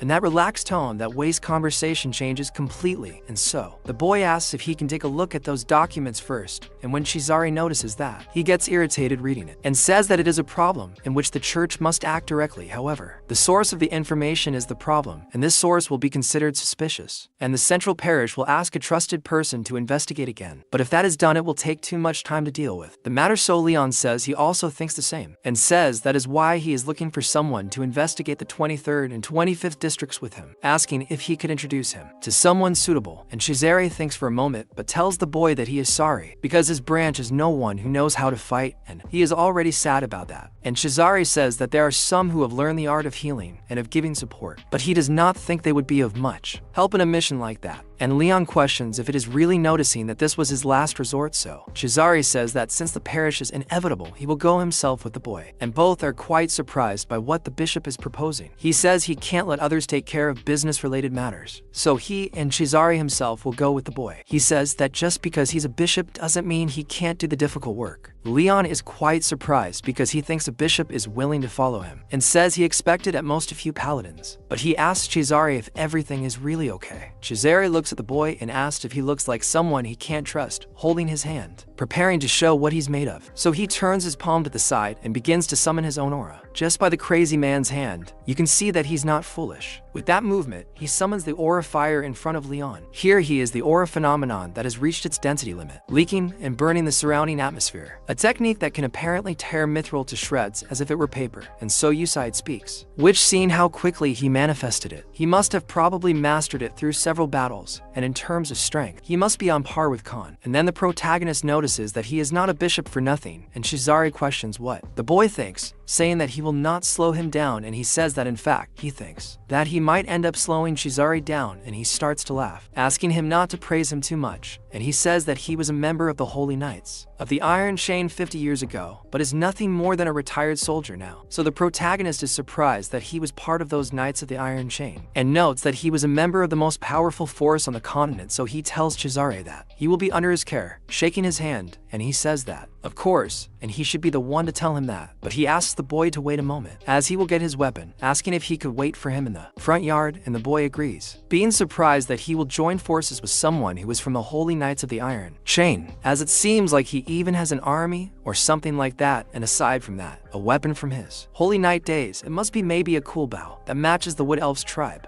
Butel Sid says that the boy is very innocent, asking if he didn't see the calluses on his hand. So Leon doesn't quite understand. But soon after, he has the revelation of what else Sid was trying to talk, with that really heavy iron mass in the hand of that silly-looking elf. And the protagonist and also will Sid, they are quite surprised by that. Then he starts swinging it with absurd speed, a monstrous ferocity, throwing it at a rock that was nearby, completely breaking it. He says that this is good because it has been a long time since he had that feeling. He will never forget how accomplished he was, that they crushed the skulls of the heretics with that flail. But even now, long after he has retired from the front line, it still makes his blood boil, and they are both terrified of that nice bishop who is anything but nice. Then Cesario says that they destroyed evil and also their sins. He is sure that the goddess will also oversee their holy battle, asking if Leon doesn't find it completely intimidating, and the boy says that she probably does, and he says that he has no doubt. Then, at night, the protagonist walks through the slums and notices that the bishop is following him closely. Andal Sid says yes, and the protagonist says he asked him to change his clothes into something more suitable for wearing in the favelas, since he can't be walking around a den of criminals dressed as a cleric. But he thinks there's something strange, because he can feel his presence with his aura, but can't feel him or any of his other senses. Andal Sid sees that this is a type of aura ability, an ability that erases presence using the aura, which is a difficult ability to use while moving, but he is quite proficient at it, and a drunk ends up hitting the bishop while walking around, wanting to get into trouble, asking where he is looking, but when he looks to the side, Caesar is no longer even next to him, and the ghost says that he must have a lot of experience in infiltration missions. But the protagonist questions whether he is able to sense him with his aura, and Alcida says that it is probably probably because of his aura attribute he shouldn't be able to sense him, since he erased his presence using the aura skill, but these restrictions can be overcome, according to the characteristics of the aura. Then he says that by the way he responds being of the sun attribute, his attribute must be moon, and he can sense the presence of that elf because his attribute makes his stealth less effective for him, since he has the aura of the sun, and the protagonist thinks about the sun and the moon, wondering if it is a coincidence or also fate, and so they finally arrive in the 23rd district. And Cid says that gangster dagger certainly helped. And Leon agrees with that because just by showing that dagger everyone got out of his way became very tame. He says that all the gang members they encountered along the way obediently opened the way for them, full of fear of that dagger. Then the elf says he can't believe they got through the slums that easily, saying that he is as incredible as he heard. And the funny thing is the boy, he can quickly throw those impertinent beings who insult life without even knowing how to thank the goddess for her grace. And the two are very scared of that bloodthirsty bishop wanting to kill. So, Leon says that from then on it is malice territory, and says that it is dangerous to infiltrate up there then. They go through the sewer path that Khan told him, and they start walking down a staircase, and walking side by side with the sewer. And while Caesar is fulminating the path, he suddenly turns off the light, asking the boy to be quiet, and they hear a voice coming from above asking if that's it for today. And another person says that they couldn't meet the goal because the sacrifices started to resist, and they say they had to get rid of 12 more. But to be honest, 70 people a day is a bit of an exaggeration, and Leon is shocked by what he's hearing, and they say that even if they start getting rid of them at dawn without stopping, they will finish by the end of the night when the ritual ends. And the other complains, saying that they are only making him clean everything, cursing his superiors. And the protagonist is surprised that this ritual needs 70 people in a single day, wondering if they have been killing so many people all day long for 7 months, and thinks that this is unforgivable. But while he was about to say something, the flail begins to generate, and the bishop says he'll go ahead with Caesar invading everything, breaking and going after the guys, killing the first one with a single blow, and going after the second one. And then Leon calls him, and he says they were supposed to infiltrate anyway, so he moves things forward. And so one of those men starts releasing some kind of liquid, wanting to put them to sleep, but Caesar throws his flail in that crazy guy's face without even giving him a chance to do anything. But he realizes that something is wrong because that guy used a shield to stop his weapon, and several shields appear in front of him, and he says that blows don't work on this external armor, questioning how they dared to infiltrate that place, saying that they must have lost their minds, and saying that they were running out of sacrifices, so they arrived just in time. But before he could finish talking all the shit he had to say, his head disconnects from his body, and he doesn't understand what's happening with the world turning cold, and simply who killed it was Leon himself without letting him speak, and he is really very angry, and the other asks who the hell is he, questioning if he has any idea who they are. But the bishop grabs that guy and twists his head, killing him too. And with the two fallen on the ground, Caesar asks if he has already taken care of them, and Leon says he doesn't think he should say something like that, but says that those bastards were using great blades. And Caesar is surprised that he stole a weapon from him, saying that must be why he could ignore the arts of the heretics. But Leon asks Elcid if everything is really okay, and Elcid says it's all according to plan because he put a unique spell on his appearance, so he must look like a normal sword to others with the ones they're carrying. And Leon thinks that the holy sword would really stand out a lot, but if there's someone with a lot of knowledge of the Holy Church or the Holy Rhino Roderick, he thinks it has nothing to do with what he did, since they might discover that this is a holy sword with this appearance. And Leon tells Caesar that you can't call this a successful infiltration, but since they discovered the true nature of the enemy,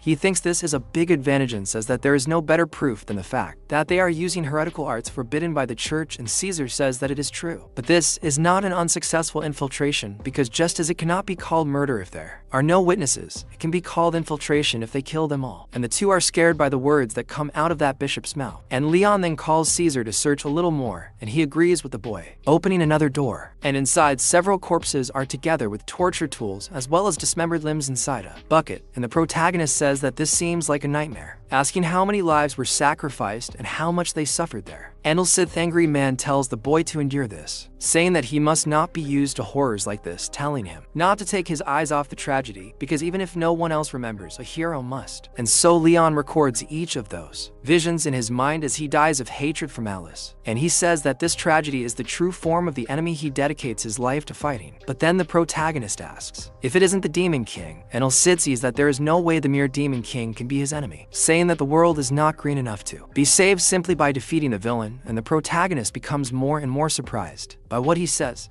Sid says that for the poor, illness is poverty, and for the sick, illness is the Demon King. He asks if the boy really thinks there's a logical causality to this misfortune. He asks if it's possible to cut poverty with a holy sword and if it's possible to annihilate an illness with that. He says that compared to that, a Demon King he can cut is nothing, and he is the one who will bring a better morning. This is the definition and duty of a true hero. That's why he has to keep fighting until the end, and no matter how miserable it is. He must not look away, because only by confronting the tragedy will he be able to cut the roots of evil. The boy becomes a little calmer, adjusting his mind and thinking clearly. Chisario thinks to himself that he was wondering what he was saying to himself before, but to think that he could pull himself together in seconds in the face of all this horror makes him realize that Leon really has a lot of willpower. Leon calls the bishop, and he says that the places they've been so far were little more than spaces that were used to eliminate the bodies, and it seems to be the real unity from there. And he says that from then on the enemies are at least double digits. They will have a lot of problems if they infiltrate blindly. And he remembers Khan telling him to use those scrolls as an advance payment and do whatever he wants with them. So the boy takes one of them, saying he didn't want to use it if possible. But he opens it, and so Chisario asks Leon, what scroll is that? And the scroll starts to glow with an eye, with a cross in the middle, and that thing enters the protagonist's body, and he receives the clear evidence. And Elsid says that it is a magic that temporarily guarantees to come through the ability of its caster, saying that he even added it to his vision.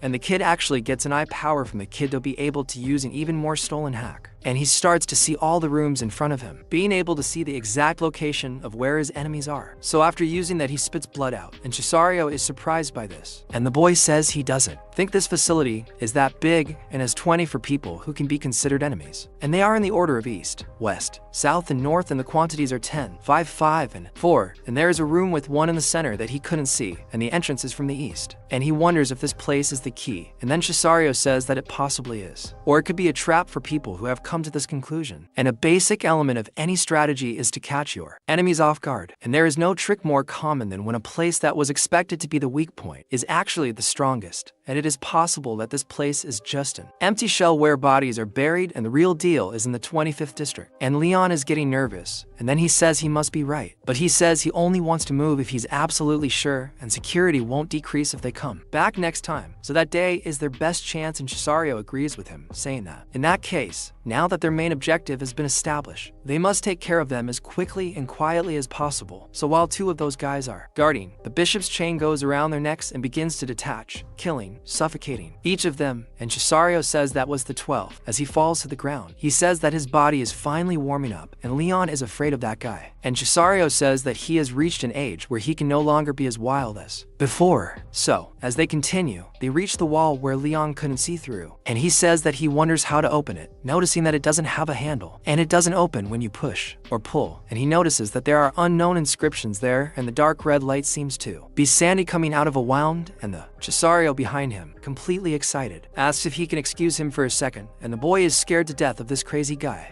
But when Chisario throws his mangle at that door, he just hits it and comes back without breaking anything. And then he is surprised that he only questioned. And he remembers when Chisario threw his mangle at that stone and completely destroyed it, because the flank should be able to pulverize stones into fine powder. And then he also remembers when he used it on those men and wonders how it didn't make a single scratch after an attack like that. And so, I know to say that that is an irregular material. It is a door made of an extradimensional material, a substance based on principles that do not exist in this world. And Proto questions about this irregular material, and Sid says that as far as he remembers, it freezes when exposed to heat and burns when exposed to cold, and this door is made of an irregular material that nullifies physical interference. But Leon thinks that it is not just that, because since he cannot see through it some power of the scroll, this means that magic does not work on the door, and if it were, physics and magic do not work. The only thing left is another type of power, and Chisario stretches out his hand and begins to pray, seeking the sacred energy and using the light of rectification, and the protagonist asks if those are the sacred arts, and Sid says he finally understands. It's a power that can't be trained like aura nor researched like magic. It's the natural principle and the power of this world that can only be realized with the accumulation of faith and good natural karma. He can really use that. And Sid says that the heretic arts can't defeat the sacred arts. And with that, he finally manages to break that door. And Leon is happy that finally something worked. But Chisario even tries to continue, but doesn't break much, because the little mess he's making isn't that effective. And so, Leon asks Sid if the heretic arts weren't supposed to be weaker than the sacred arts. And And then Sid says yes, and if it resists the sacred arts of a bishop, then it means that this door is more robust than he thought. In other words, it wouldn't be wasted as a mere trap. And it seems that the boy will have to make the connection end. So he will help him, and so he agrees with Sid joining his aura. And Chisaris does not quite understand what the boy wants to do, and Leon starts to scream, taking his sword and cutting the door in half, melting it and making room for them, and he notices that it has disappeared.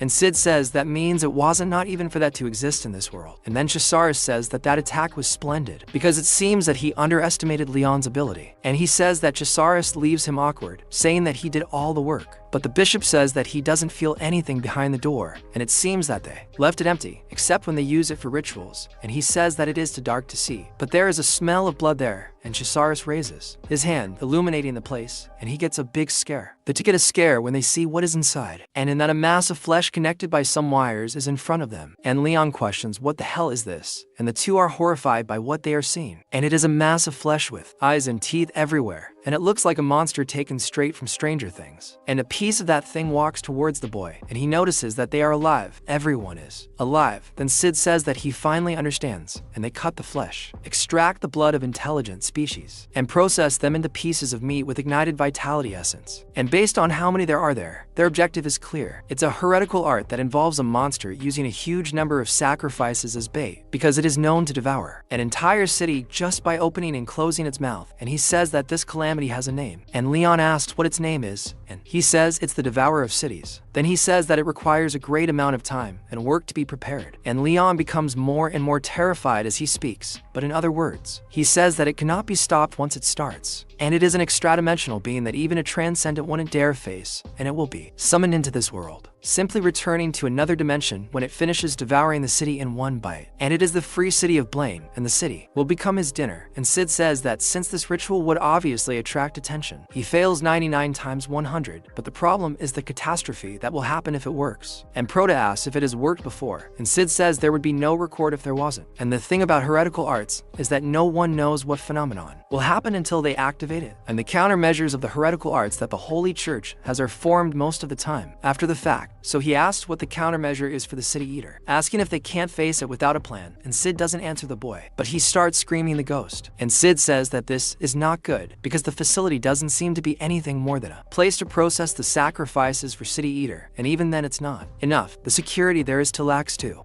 And then Leon asks Sid if they have already gathered the necessary amount, and he says yes. And in general he would say that at least 90% went together, and they should have nothing else to do but begin the ritual, and they will begin the ritual as soon as they try to evacuate the citizens. And he says that they will go with a direct tactic, and Leon asks about this tactic. And he says that they must gather all the forces in the city to conquer the 25th district, and a heretic art-like city. Devour will require a large-scale ritual, so he is sure that it will be resolved if they crush everyone before him. And the protagonist thinks about this all-out war, and Sid says yes. And those cornered in the corner will hide in their shells like turtles, and will cling to their last resort. And the scary part of the heretic arts is their defensive ability, because it is an ability based on the principles of another dimension, which reduces by half all power that is not holy power, but he has the holy sword, the all-powerful one, and they will reduce his forces through an all-out war. And after that they will immediately annihilate the smallest number of exhausted elites. And as long as they are unaware of the existence of the holy sword, they will fall into a checkmate from which they cannot escape. Leon says that this seems better, and says that if they are not idiots, they will realize that their identity has been revealed, and they will send an ambush, but they will also have to gamble. That was really cool, Dad. This here, him setting up the biggest plan with the holy sword, talking to the ghost, to Sid, this and that. Come on, Dad, this and that. But I imagine what the elf's face must be like, seeing a kid talking to himself, chatting away, like he's chatting away, being surprised, shouting, calling out, thinking, making faces at nothing. The ghost is looking at the kid like a madman, talking to himself and making a plan with him, just watching. And then the bishop calls Leon, saying that they have to get out of there soon, because it seems that they discovered that they infiltrated there, and the boy agrees, but picks up one of those things on the floor, asking what the meaning of staying alive in such a state is. And so he picks up that thing and puts it inside the bag. Meanwhile, the bishop kills everything else with his flail, tearing everything to pieces while the boy prays. And the two leave there with the protagonist taking part of it with the bishop, and he asks them to go quickly, and the protagonist agrees. Then all those other guys go after the two, and some are completely saddened by the death of the sacrifice they work so hard to process, and tell them to forget the chase. dangerous, because now that place has been discovered and they must close everything down, and so, already outside, they finally lose their pursuers. And Leon notices that it seems they have given up chasing them too, and he says yes, saying that the presence of the pursuers is fading, and says that he poked a beehive once when he was young. The feeling is exactly like that. Then the bishop says that at the time he only jumped into a pond that was nearby, but the situation is a little more dangerous, and there is no other pond for them to jump into, and since that place is a storm of beings that cannot even compare to theirs, he is sure that any reinforcements they ask the church for will take a while to arrive. So he thinks for a bit and asks Leon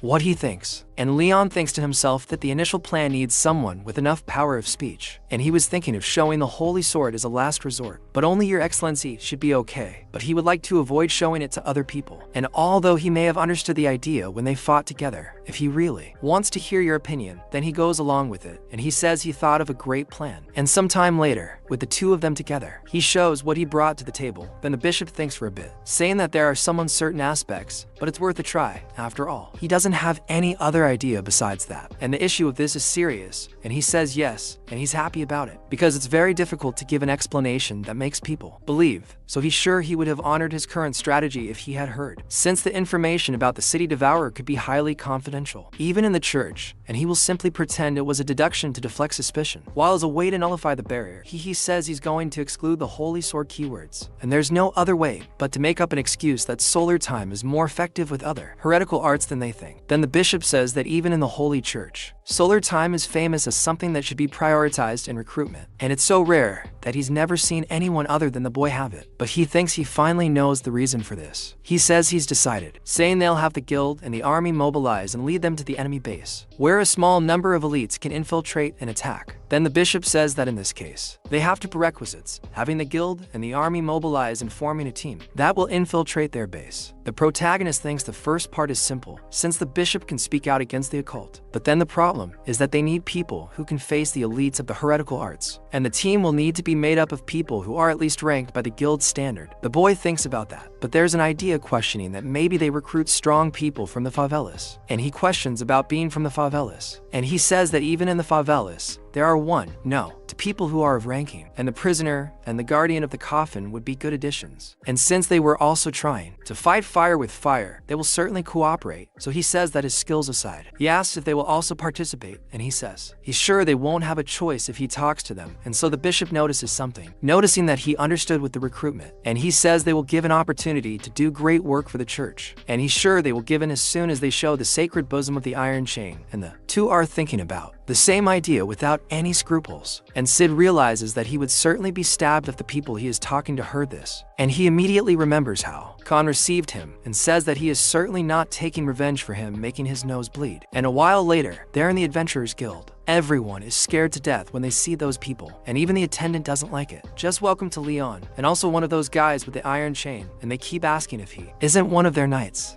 questioning what work they have with guild, and he speaks to Riza, saying that he is not there for a ransom request today, but for business. And Cesare introduces himself as Bishop of the Holy Church, and says that he requests the guild's full support in the name of the Iron and Holy Chain, and everyone is surprised. And so, the head of the blind division, Bernard, goes to speak to him, saying that although they have never done any business, he will be under his care. And the protagonist thinks that Bernard is even greater than Khan, and heard rumors that he was rank A in his prime, but retired due to a leg injury. And Bernard says he fully understands the gravity of the situation, and since it is important enough for a member of the Holy Knights of the Iron Chain to request a meeting like this, it must be important. And the protagonist thinks it must be because of the experience with the guild master. But the discussions about the explanation of the circumstances and measures were very quick when they showed that thing, and despite that, his expression hardened when he learned of the little time left and Danny's estimate on scale. And according to the guild master, among the for current rank A active and blind, only one adventurer can be mobilized, excluding those who are in the middle of missions. They left matters concerning this adventurer in the hands of the guild master, while the bishop and he went to the slums to recruit Khan, and also the coffin guy. And well, the encounter between Khan and the bishop was more threatening than he expected, as the two were bound to fight right there, and he says that it must be because he was suspected of helping Malice, even if for a moment. But he had no choice but to accept the recruitment, so Chisari says that if he refuses, he will put every last one of them on the list of heretics, and he will have to do his best to run to the ends of the continent and find a hole to hide. And the protagonist thinks that Khan must have given up because of the threat, and Khan thinks he fell into his own trap, as he thought it would be his chance to exterminate them and screw the guild at the same time. But Chisari says that this recommendation does not apply only to him, but to the guardian of the coffin as well, and if he does not want to suffer all this alone, it is better send the message to him. And Khan questions about it, saying that it will be just him and the guardian of the coffin, and he says that two are enough for the essential forces, and for the rest, they must evacuate and distance the citizens before the subjugation begins, and that is enough. And Khan asks if he is thinking of cutting off the snake's head with a small number of elites, and Chisari says that he is quite smart for a mere gangsta, and while the two are understanding each other in a very strange way, the protagonist says that in any case, they cannot afford to exclude Khan from this, and they have to unite against the city devourer, regardless of what happens, and it's better than everyone dying anyway. And a while later, the protagonist thinks that even though they said all that, and to think that so many people gathered in just 2 days is too much, and there's the neighborhood of an army formed there. And Rise says that they sent in emergency requests to all members rank C or higher of the guild, and most of them decided to join. And the master says that there are approximately 1,500, and that's what he would truly call an all-out war.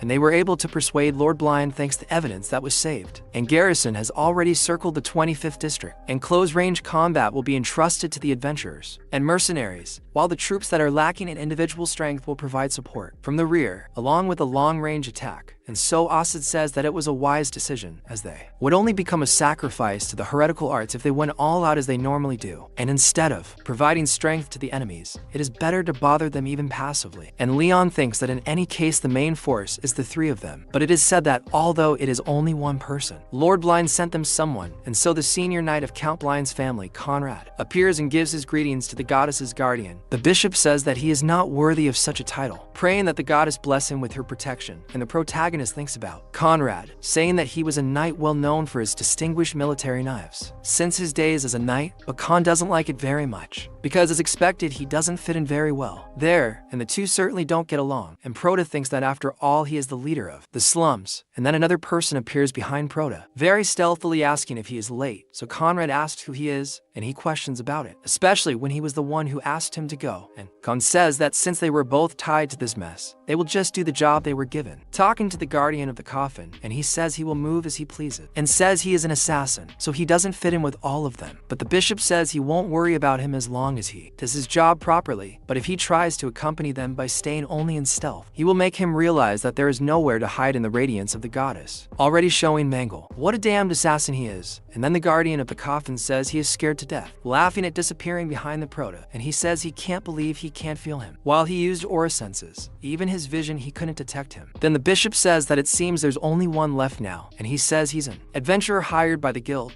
and she shows up there, saying she's a little late, and says they didn't tell her much about the request, so she had to prepare a lot of things, and she's Karen. And I swear to you that I've been looking for this girl's Manhwa for a long time, and I had no idea it was her who appeared here. I saw this there in a screenshot somewhere on Facebook, and I've been lost for a long time, and she appears out of nowhere here. And all 4 are wondering what's this big difference between her and the previous one now. And there's a gangster, 2 adventurers, a retired holy knight of the Iron Chain, and a senior knight from Blaine County, not to mention, there's also an assassin, and he thinks it's irrational to want a union in a group like that. And he thinks it can't be avoided, since they were hired only based on individual strength. And he calls all of them to start and follow the plan. And in the middle of all that war, there's fighting going on everywhere. Everything's on fire, and there's a huge mess going on. And they scream that it is an ambush, ordering hire the headquarters immediately. But when that guy comes out of hiding, a rain of fire comes towards him, and everyone is hit and killed by those arrows. And one of them shouts for him to release the abomination quickly, and indeed, the abomination appears there, a mass of flesh with a mouth like the one they saw and much larger in size, and they continue to throw fire at that thing. But that thing raises its hand and sweeps away some of the archers alone, and he notices that the arrows had no effect. Then some others appear there, calling them weaklings, and says that it is time for the mercenaries to take over, ordering them to die, everyone to death. Meanwhile, the bishop thinks that it is starting to become a stalemate, and Asa notes that they handle the situation magnificently, but the abomination is not an easy monster to face, and it will last at least dozens of minutes. And if they move according to plan, those who realize they are at a disadvantage in the frontal attack will try to hide in their shells. So the senior knight asks everyone to look at that, and sees that there's a huge tornado happening in the middle of that place. And Asa says it's not natural, no matter how much he observes, and Leon asks if it's a heresy art, saying it's his turn. Now, with the bishop going ahead, and the boy trying to follow them, notices that they're too fast, but knows that the boning is not actually him who's slow, and they quickly arrive in front of that thing, and the knight, seeing the protagonist going at the speed of a turtle, realizes they didn't take him into consideration, apologizes, and says that he's going to test for himself how durable that barrier made by the heresy arts is, already imbuing his sword with fire, using the aura fire on that thing, imbuing him in that tornado. And when the tornado starts to catch fire, the protagonist is impressed by Conrad, but the fire disappears at the same moment, and he thinks it's just a very powerful barrier, and Con tells Conrad to step back, calling him a weakling, preparing his punch and leaving up that thing. But his punch doesn't do much good either, because the tornado is calm, so Conrad starts to tease him, and then it's the bishop's turn. He says that his sacred art should be able to scratch the barrier, but he should save himself as much as possible out of caution for what might happen inside. And then the protagonist says that he showed an ugly side of himself a moment ago, and starts to prepare to go up, but everyone finds it strange, wondering what the boy wants to do. So he talks to Sid, asking if he gathered enough power, and he says of course, more than enough. He's overflowing with power, thanks to that son of a bitch he destroyed before, and so he takes his sword, preparing. And Sid says that absorbing the power of a single Heredia artist is more effective than thousands of monsters, and he doesn't need to hold back, telling the boy to give it his all, and Leon agrees, but tells him not to get so excited that he undoes his transformation. And so he prepares a slash in front of that thing, imbuing all his aura, and everyone is surprised by what the boy can do. And he launches just one slash in the direction of that tornado, undoing it completely, and the air's barrier is destroyed.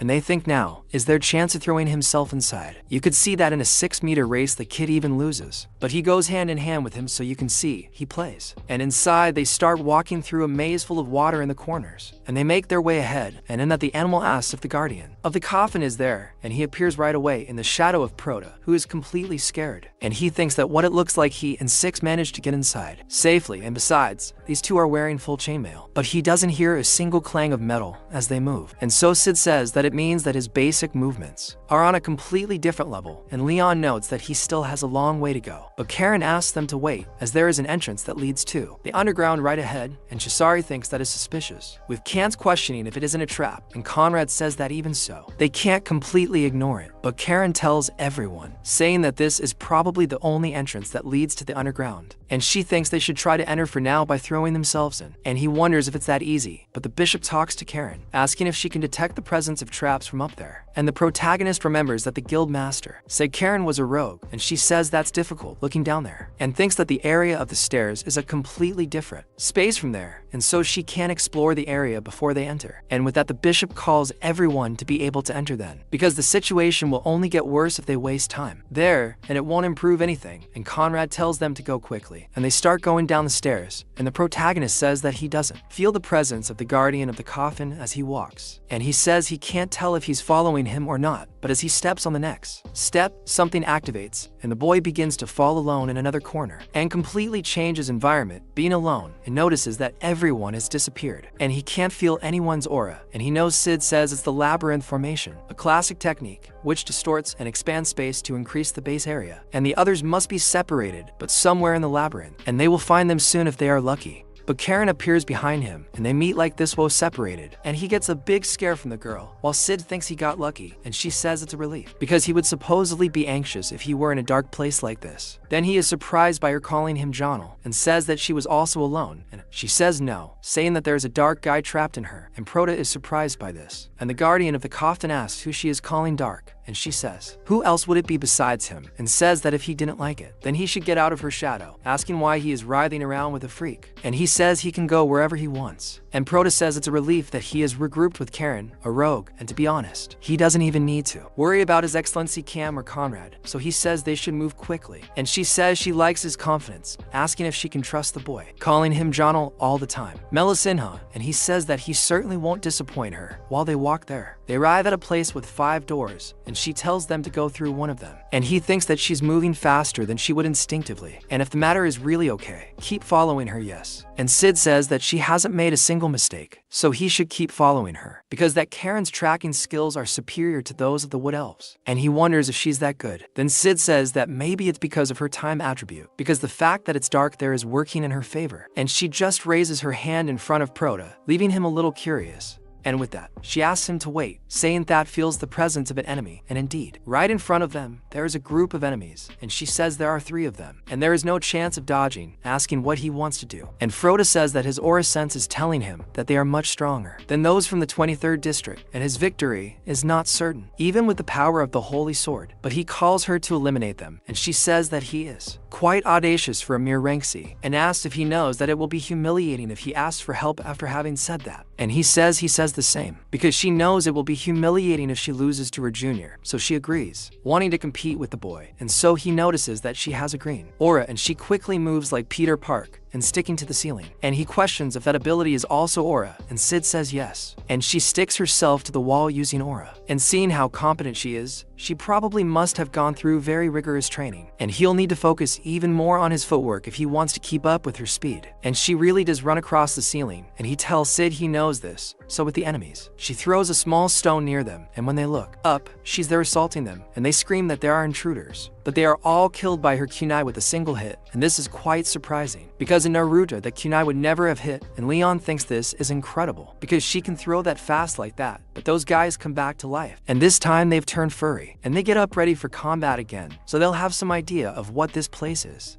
And the girl wonders what else would it be if no to slum without an owner, using the kunai again, but this time imbued with aura, but they manage to defend themselves from it, saying that those are insignificant things. But then she throws a rope towards them, and pulls that Squidward's foot, and says that he gains that by focusing only on the daggers. And while he is pulled, he keeps struggling, but the other's head goes flying, and it was the coffin guard himself who cut it, and Proto thinks that this is scary, thanking God that they are not on the enemy side, and asks about his opponent. But the opponent reminds him that he exists, because he almost hits the boy's head. He gets a fright and gets his cheek quickly cut, and Sid says that he is certainly unlucky, because that is the strongest of the 3 who are against Proto. He is all shrunken, and thinks that Sid could have said that after the battle was over, and he says that he will use both his vision and aura in powers maxims. But he thinks about something, noticing that this guy threw something at him that he doesn't even know what it is. And several spikes grow from his chest, preparing to go towards the boy, and he is scared to death of this, because he has experienced this kind of attack somewhere before, remembering those rocky slimes, and several spikes fly towards the boy, and he prepares his sword to cut each one of them, and continues going towards that monster who thinks that this is impossible, because he cut all his spikes, and then Proto cuts him in 2, and he thinks that he wouldn't even be able to react if it weren't for his vision, and much less would he be able to cut his Radiant art if it weren't for the sacred sword. But Sid says that it's not like that, and it's thanks to hard work that he is able to use this power. And well, he says that it was a little incomplete, but it still worked. And so Karen goes to him asking if he has already finished with the squid tentacle on the first tip of his cunt, and Proto is surprised. And she says that even though he was a few seconds slower than her, he's still incredible, as a rank C defeated a Heredia artist of that level alone, and says that he's the type who lacks experience rather than skill, since he's a newbie. And he thinks that's scary, questioning what that is in her hand, and if it's a squid skewer, and he says that she can think whatever she wants, but notices that there's something strange, thinking that this feeling is one he already knows, because the blade traces left by the 2, which have nothing in common, are similar somehow, and looking closer, the cut segment and the depth of the wounds are extremely similar, and he wonders if it could be something. And then Elsid questions if he finally realized, and says that's what he's thinking, and Karen says that it seems like she can take it a little easier thanks to him, and leaving that dark guy aside, she didn't think he would be able to keep up, and thinks it was a good mistake, so Proto asks him to show her, and Elsid shows him the girl's statistics, and Karen has the title in class, Assassin Guardian of the Coffin, and lets out a scream at him, and she tells him that they should move on, calling him Junior, and he agrees with her, because in the light, she is an adventure rank A.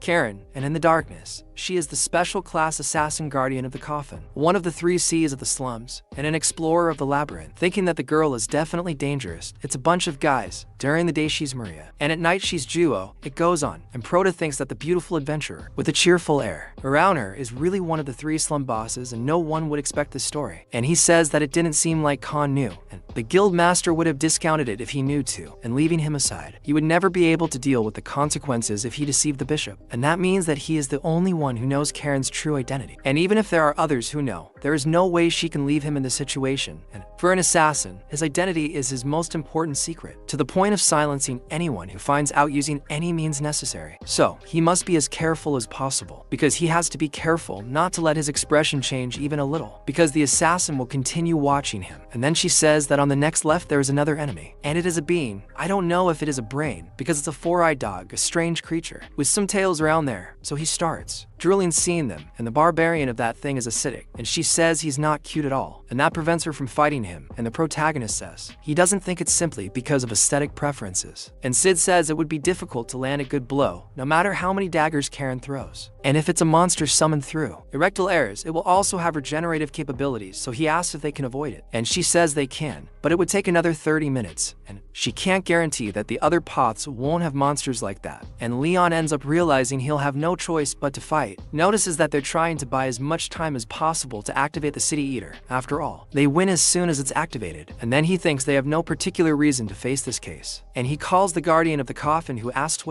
asking if he can land a fatal blow on that monster, and he questions what the boy will do if he can. And he asks him to make preparations while Karen and he hold them back. They are in the same boat, whether he likes it or not, and then asks if it wouldn't be better if he cooperated as best he could. And so the two of them watch, and the guardian of the coffin agrees with him. And he says that he almost recovered all the stamina he spent running there, and now he just needs to do his best. And the monster ends up seeing him when the boy goes for it, and he is already preparing to cut that thing. And the monster opens its mouth wanting to throw something at Prota, and releases a cloud of smoke as if it were that trash Pokemon.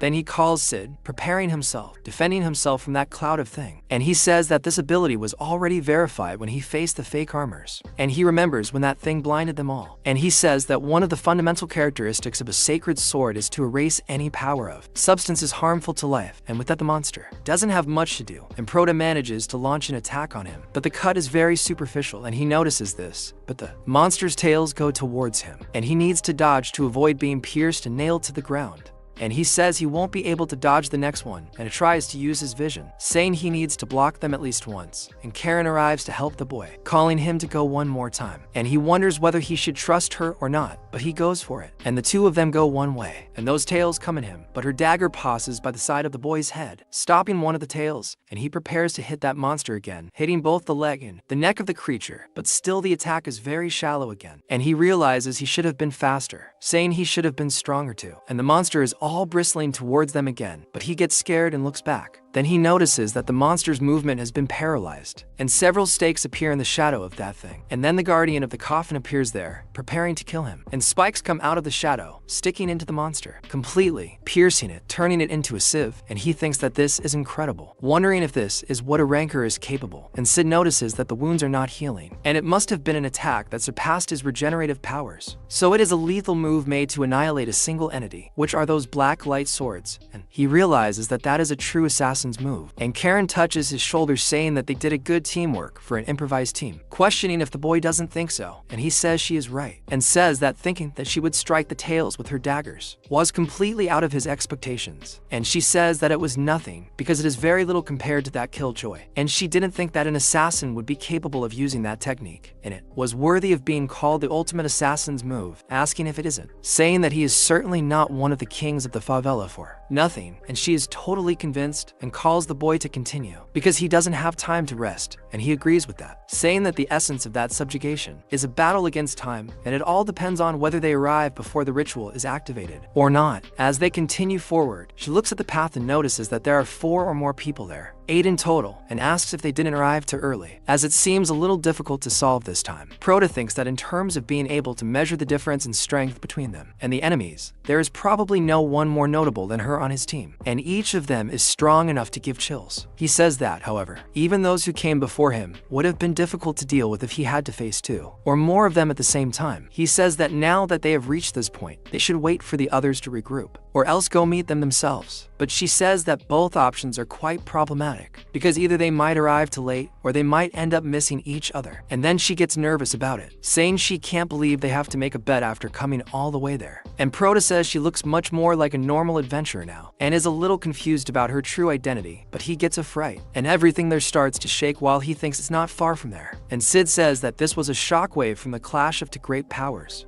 And both he and Karen realize that there is some fighting, and the R's also head towards that place of the shockwave, and he notices that 4 of them are heading towards the noise. So they have more options now. Either go help their comrades who are fighting, or look for them after defeating a reduced number of enemies, and he says that he should meet with them for now, and says that if the enemies win and return, they will soon be behind them. They will have a huge power drop in their team, even if they defeat themselves, and they have to regroup as much as possible. And she agrees with him, because the other 4 there also don't seem to be so easy to deal with. And before that, she lies down on the ground, leaving the boy surprised, and begins to listen to the place, using her aura to see the way, then calls him, and he notices that she has an inhuman level of super sense, and he thinks it is a different form of ability from his vision or footwork. While on the path ahead, they see a type of root breaking the wall with embedded blood and take a scare, until Conrad appears being pierced, killed by that root, while he spits blood out almost dying. Conrad screams and goes after him, but the enemy notices that there is one more, noticing that it is not just one, there are 2, and the boy is already almost completely caught by that, and he says that he will take care of that one there. Then he realizes that he has won with him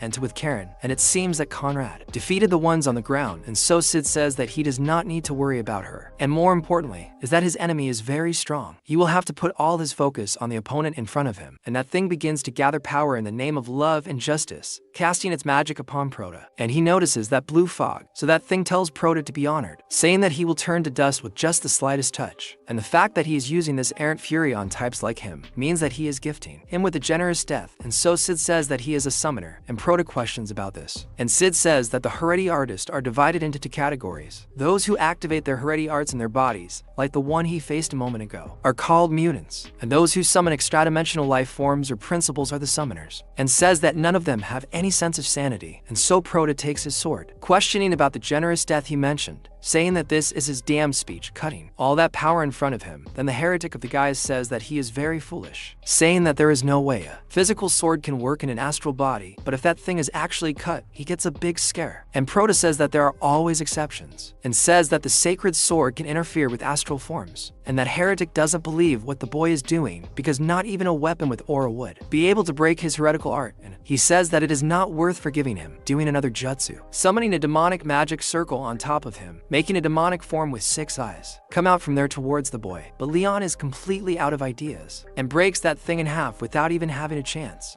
The guy starts his clowning around, and he's scared to death, so Leon goes after him and pierces his chest with his sword. And while he's being wounded, that guy holds Proto's sword, asking if he really thought that an attack like that would work on him. But he ends up realizing that it worked, because his wounds are not regenerating, and he gets scared that it is an attack that nullifies the heretical arts, saying that it can't be. And he is someone he doesn't have time to tell while the boy is killing him. And when he finally dies, Leon just gets up, leaving that guy there on the ground. And when he looks back, Karen asks what she lost, and then she gets pissed that those 2 are dead. And Proto thinks that she went against both of them, and says that his opponent was probably weak. But he says that there is something more important, and asks about Conrad, so the 2 run to him. And he says that they saw an ugly side of him, saying that he is sorry, and says that he doesn't think he can keep up with the 2 of them in this state, and tells them not to worry about him going ahead, because he will be a little late, but he will return as soon as he recovers. Then Karen talks to Conrad, asking how much time he has, and he says that she already and she says that if an aura user of his level can't stop a bleed, this is what it would mean. And he has a huge hole in the middle of his chest, and he says it might last about an hour, and he's not sure after that. And Proto thinks about it, wondering if they'll be able to clear the malice from inside the city in just an hour. And even if they do, he wonders if he'll still be in a condition to be treated when the battles are over. And he says he wouldn't even think about it if there was nothing he could do. But now he has the sacred sword, and he tells Sage, and he agrees right away, saying that the boy should repeat after him, saying that he can activate a sacred healing art with the accumulated power and lessen the wound. And Karen is surprised, so the boy begins to pray, speaking to the all-powerful powerful goddess, asking her to bring relief to those devoted to justice, and not let them tremble in the icy wind of the north, in the valley of death. And with that, the boy begins to heal Conrad, who is surprised by what he is doing, and Karen notes that this is at least a sacred art at the level of a bishop, and the wound really hurts, and he begins to understand, telling Vieira that he was the one who planned that subjugation, and now he sees why, and understands why Cesare trusts him so much, wondering if the boy is a cardinal candidate of the Holy Church. Then the sage says that he went from paladin to cardinal candidate, and then Conrad recovers, saying that he lost his composure after being put in debt to him, saying that he is not yet healed to the point of being able to enter the battle, but he should be able to heal completely now. However, the boy speaks to him, but he says that he must not have wanted to reveal his identity. So Conrad swears to remain silent until he orders in the future, and so Elsid says that the misunderstandings keep piling up, and the boy just thanks him, and Karen says she'll give him a potion, asking him to wait, saying that they'll go back to where they were going. And so he thinks he has to hurry, leading Conrad there, and Karen continues on, very silent, until she turns to the boy, looking at him with a sparkle in her eyes and making a cabinet out of nowhere, and she asks the boy if what Conrad said is true, about him being a cardinal candidate at that age,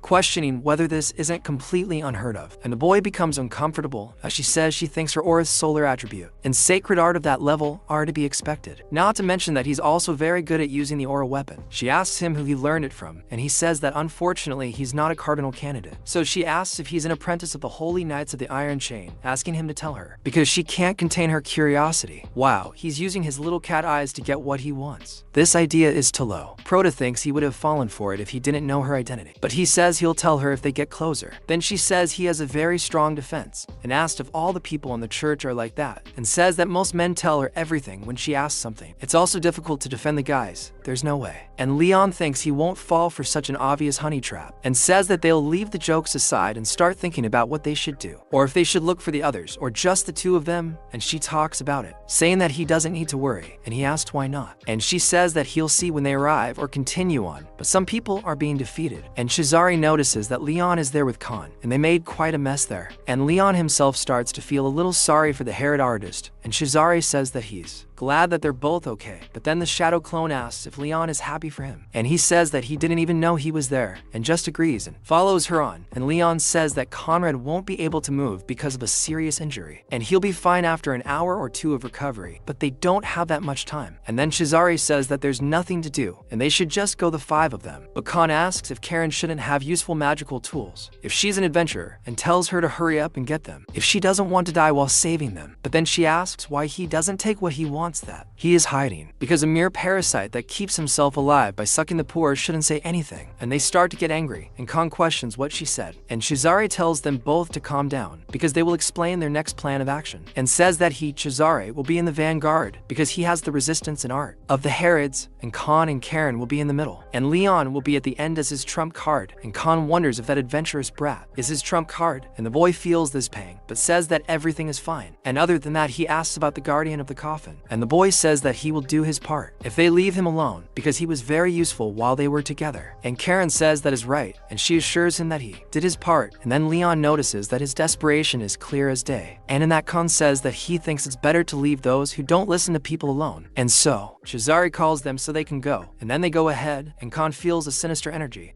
of nothing in front of you, with a portal with several rings of flight in front of him. And Cesare says that a space made of Herodian arts appears, and he begins to gather his sacred power, calling everyone to enter, and he goes ahead with everyone following closely. And Proto sees an irritating darkness in front of him. He can't see anything but the aura, and he can't even hear anything, and it's as if he's jumped into the mud, because it seems like he's drowning in a sticky swamp. But in that he finally manages to get out, and Cesare calls everyone, asking them to be careful, because ahead are several Herodians, and they are quite surrounded, and he wonders if they already knew they were coming. And one of those Herodians, one who looks very different from the others, says he was dying from waiting so long, asking if they knew about it, and says that they made things difficult, but to think they would take so long, it's too much to thank them. And he's not wearing a mask like the others, and his face is painted along with a tattoo made of blood. And so Cesare asked about that man, and he notices that here he is an evangelist because of the mark on his forehead, and he questions how he found out. And Proto asks Sid if there are ranks within Amalis too, and he says that Amalis itself has a hierarchy, and devotees are those who only use Herodian arts that were passed down to them, and congregants are those who explore Herodian arts on their own and are invaded by them, and those who spread these Herodian arts and are treated as executives are the evangelists. And in terms of ranks in the Holy Church, they are at a reasonable level, at least at the level of bishop. And then that evangelist says that this day is magnificent because the ritual worked, and the countless lives and sacrifices were finally worth it, and above all, to think that he can show a servant of the foolish and irritating goddess the guidance of the eye that the true God is too much for him, and everyone notices that he is crazy, and then him asked about this ritual having worked right, asking if he says that, but there is nothing happening. However, he says that those races are idiotic, and they are beyond this rotation, saying that the plan has already begun, and the only thing left is for it to be finished. And then all that remains is for all of them to realize a conflict in their efforts were. But Proto questions if he said that the ritual worked, asking if everything is lost for Acid, but he says that not yet, because the city devourer is similar to fishing, and the essence of life is used as bait to attract an extra-dimensional monster. And Proto doesn't really like the direction of this conversation, and Acid says that they still have time until that thing finds the bait and bites it. And the boy realizes that this means that no one knows when the monster will appear or when it will bite. And Acid agrees with this, and Leon realizes that there may be more than and are left, or it may be summoned in seconds. And in the end he realizes that it all comes down to a battle against time. And then he shouts to the bishop, and he begins to pray, invoking sacred energy, asking to bathe that darkness with its warm light. And in that the light shines on the ceiling, and they are all affected by that strong light of sacred energy. And Acid says that it is a technique composed of sacred arts and aura, and it is not nearly as effective as the sun, but it can at least restrict the invocation of heretic arts, although using its light would have been more effective. But that evangelist is not liking this at all, so they say that in any way they can block his heretic arts of invocation with this. And Karen goes after him with some daggers, but the evangelist catches it, one of the suckers who is on his side, and puts Zano as a shield. And Caesar and Cam step up in aggression too, along with Proto, who is beheading everyone in front of him. And they notice that the evangelist has not yet entered the Batlion, is just standing there, watching, and that means the place he's protecting is the center of the ritual, and they have to destroy that altar, while they still can't use the heretic arts. But the evangelist calls them all idiots, asking if they really believed they could stop his enchantments with just that. He actually uses several heretic arts circles all over that place, and Proto is surprised with several hands coming out from behind them, and several demons are summoned, and he asks how come they're all so ugly. And Sid says that the summoning of heretic arts is blocked, so he created chimeras with incomplete heretic arts, and they will self-destruct soon because they are incomplete. But it's more than enough to buy time, and the evangelist stands there looking and smiling at them, while Leon wonders if the activation of the ritual is instantaneous. Meanwhile, Kim gets mad at those damn small fish, hitting them all and destroying those things. But while he's using his hand to destroy those things, the blood ends up being corrosive and hurts him even if he hits. And Karen, when throwing her poison kunai,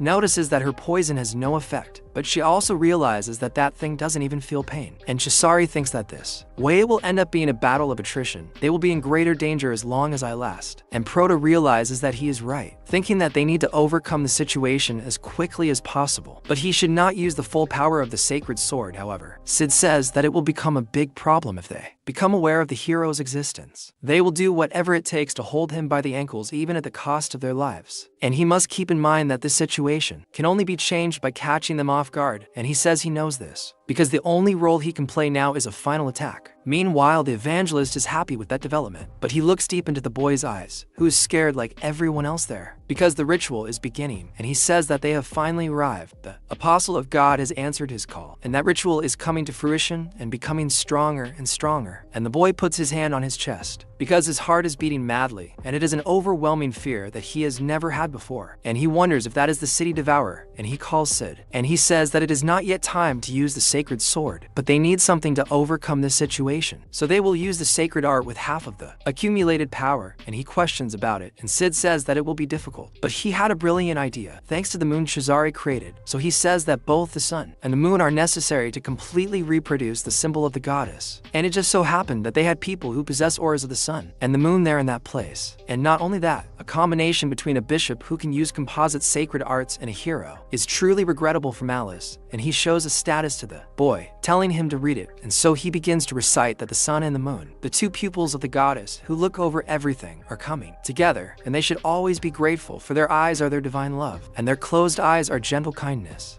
And Shizari realizes that the boy is using the first verse of the goddess's scripture, and Khan realizes that there is another sphere being formed on that ceiling. So the moon and the sun are side by side, and Karen feels that her voice is warm, and the Proto says that on the day the sun and the moon rise simultaneously, all who look to the sky will kneel and pray sincerely, and the two merge with the boy as the center, and all the monsters around are undone. And so he says that the sanctuary is the perfect cotter of the heretical arts, and space rejects all extra-dimensional principles and creatures. And Chizari orders everyone to go up now, destroying everything in their path. And the evangelist says that this is a damn blasphemy, calling them mere cattle of the goddess, snapping his fingers saying he will massacre them all, calling his creatures. And with that they fall apart, going to the evangelist's hand, and he says that the anguish is himself, and to think that he had to sacrifice the lives of his precious devotees and congregants just to deal with the cattle is too much. But while he holds those, he tells everyone to take a good look, calling them fools, saying that this is the true grace of God. He begins to immerse himself in his evil art, completely transforming in front of them. Then he assumes a very hideous form. They become apprehensive, and that thing asks what the insects think, saying that he will prove to all of them that their God, who is a guarantor of man, is human like him, and such power is absolute. And he transforms into a completely strange demon that looks like it was taken from Black Clover. And Asad says that the effect of the sanctuary activated at his level will not last long. And if he is so powerful inside the sanctuary, he will be no match for it once it disappears. And with that, both Khan and Chizari go after that thing, trying everything to kill it. But the monk remains calm, receiving those attacks, and asks if that's all they have, saying that now it's his turn, launching all his paws at those things. And they really take a lot of damage from all those attacks, with Khan receiving a large part. Chizari being thrown back, he notes that the difference is too great, and he has overwhelming attack power, and his regenerative capabilities and defense are far above that. And the only method of attack that would work on him will be the full power of the Holy Sword. But he wonders if he will be able to kill it with a single attack, and he keeps looking at that huge devil in front of him as a doubt comes to his mind, because if he couldn't, then they would end up losing the only option. They have to stop it. And that thing starts talking about how it's overflowing with power, saying that now they truly look like a bunch of insects. And Proto looks to the side, seeing Chizari all messed up along with Khan too, and he gets irritated by this because they need to find a way to defeat him with a single attack, but he wonders if that's even possible. And when he looks to the side, he sees Karen all broken thin. He asks if she's okay, and she says she probably is, and leaving that aside, they're in a difficult situation because none of the Coffin Guardian's attacks or his are effective, and he thinks about it, thinking about Karen and the Coffin Guardian besides the Shadow Step, and he asks her to help him, saying he needs her strength, and she asks if he thought of something good, and he says he's going to go around him and destroy the altar to stop the ritual, and defeating him is not his priority, but she says no, asking about getting behind him, asking if he thinks he's a wizard, asking if he can teleport, and he says they can just jump through space itself. So she asks how he's doing, but then he loses his temper and yells at her, Coffin Guardian, asking if he can make it happen, saying he'll keep her secret, asking her to help him this time. And the girl starts to lose her nerve and says she doesn't know her circumstances, but everyone will die if they fail, saying that she, he, and everyone there, and she steps back, changing her appearance, and he starts to get scared, and she ends up accepting, saying that she will help him, but asks how long he knew, saying that he should have told her before, that he already knew, saying that he will die of shame. But he says that this is nonsense of her, saying that she would have tried to kill him if he told her, and she really puts her kane on his neck, saying that of course she would do it, because a woman's secret is very precious. And while Chizari is down, Khan goes to the bishop, asking how long he will stay lying there, calling him a weakling. Then the elf gets very angry, saying that he will kill him, and the two start to fight. Meanwhile, both the guy and he run away. Then she says that they are the furthest he can go, saying that he will have to go alone from now on, indefinitely. He will catch her if she is hidden, but Linha, hearing her, just smiles, asking her not to die, and the girl is really moved this time, because she can hardly believe that one day she would see someone from the church worry about her, and so she wraps him in that shadow of the Coffin Guardian. And Sid says that the Shadow Step is a technique that jumps through space, but says that since long-range movements are difficult, even for high-ranking mages, he is sure that it only goes as far as necessary for the assassination, so it is more than enough to get behind him. And the boy really goes after that thing, and he notices that it is the heart of the city devourer ritual, and notices that it is the essence of life, and Sid says yes, and it is the result of the sacrifice of more than 10,000 lives. And the boy takes his sword, saying that it is unforgivable, and invoking his aura. Then Chizari shouts to Leon, and the boy gets scared, but before he could do anything, one of that evangelist arms pierces his shoulder. But you're also an idiot, right? You appear behind the beast, staring, thinking, talking. Wow, is this what the deal is? Wow, it's unforgivable. I'm going to summon my aura. Draw attention. It's obvious that the beast is going to attack you, or am I an idiot? So he almost dies with that attack, and Sid shouts to Leon, while the monster tells him to give up, calling him the goddess's dog, saying he lost his last chance, and tells him to accept his inevitable death. And I say, that this is the blessing that his god granted him, and everyone screams at Leon trying to go after the boy, but that demon stops his attack, saying that he will not call because he should get angry because soon they will be in the same state as him, and he questions if the boy has already died, while Leon thinks about death, wondering if he will die there without stopping anymore or do something heroic. And Sid himself continues calling the boy, and he questions why Sid is talking because he cannot hear him, and stopping to think they will go together to the Titan mountain range, but he thinks that he will not be able to keep that promise while losing his life. But he remembers the promise, also remembering Liam, who said that he will believe in the boy's promise because he is the type of person who will keep any promise he makes, no matter what. He really takes that power out of his ass like a protagonist, and with that strength that he took from where the sun does not shine, he grabs the little leg of the cockroach that became an evangelist and breaks it, removing it from his arm. Then the monster gets scared with the boy falling. Rolling around there, he gets up with great difficulty and thinks he has no chance of winning, and even so, the destiny of a hero is to look towards victory, and that is what his master, who always pushed him forward, taught him, and he says he will finish him and save everyone like the hero. And even with a huge hole in his chest, bleeding a lot, he is still standing, holding the sword with only one hand, and that evangelist starts to smile, calling him a damned, saying that he will at least recognize that he has tenacity, and says that he is half dead and still he holds his sword, and if so, he should try to endure this too, launching several attacks at the boy. But then the true audacity says that apparently he has no choice, saying that the boy did his best, embodying himself in Leon, saying that he will help him just this once, telling him to take a good look, calling him a foolish disciple, and the boy looks at that image with a smile on his face, and so he enters Leon's body using the 7-star sword, Great Chariot Merak, and with that, he launches an attack so strong that it surpasses that demon, without even letting that thing see what happened, piercing it completely. And when the demon looks back, he wonders when the boy got there, and so his head detaches from his body, and he begins to speak with his head fallen on the ground, asking how he uses it to hurt him again, asking if the boy thinks that just because he cut off his head, it will stop him, because something like that will be regenerated in a minute. But then, the head does not regenerate, and the boy begins to smile, asking if he is still alive after losing his head, saying that he is very filthy, where he questions whether that sorry state was the way he wanted. And Leon is already in full hero form, actually acting like him, asking why that evangelist won't serve Dalan,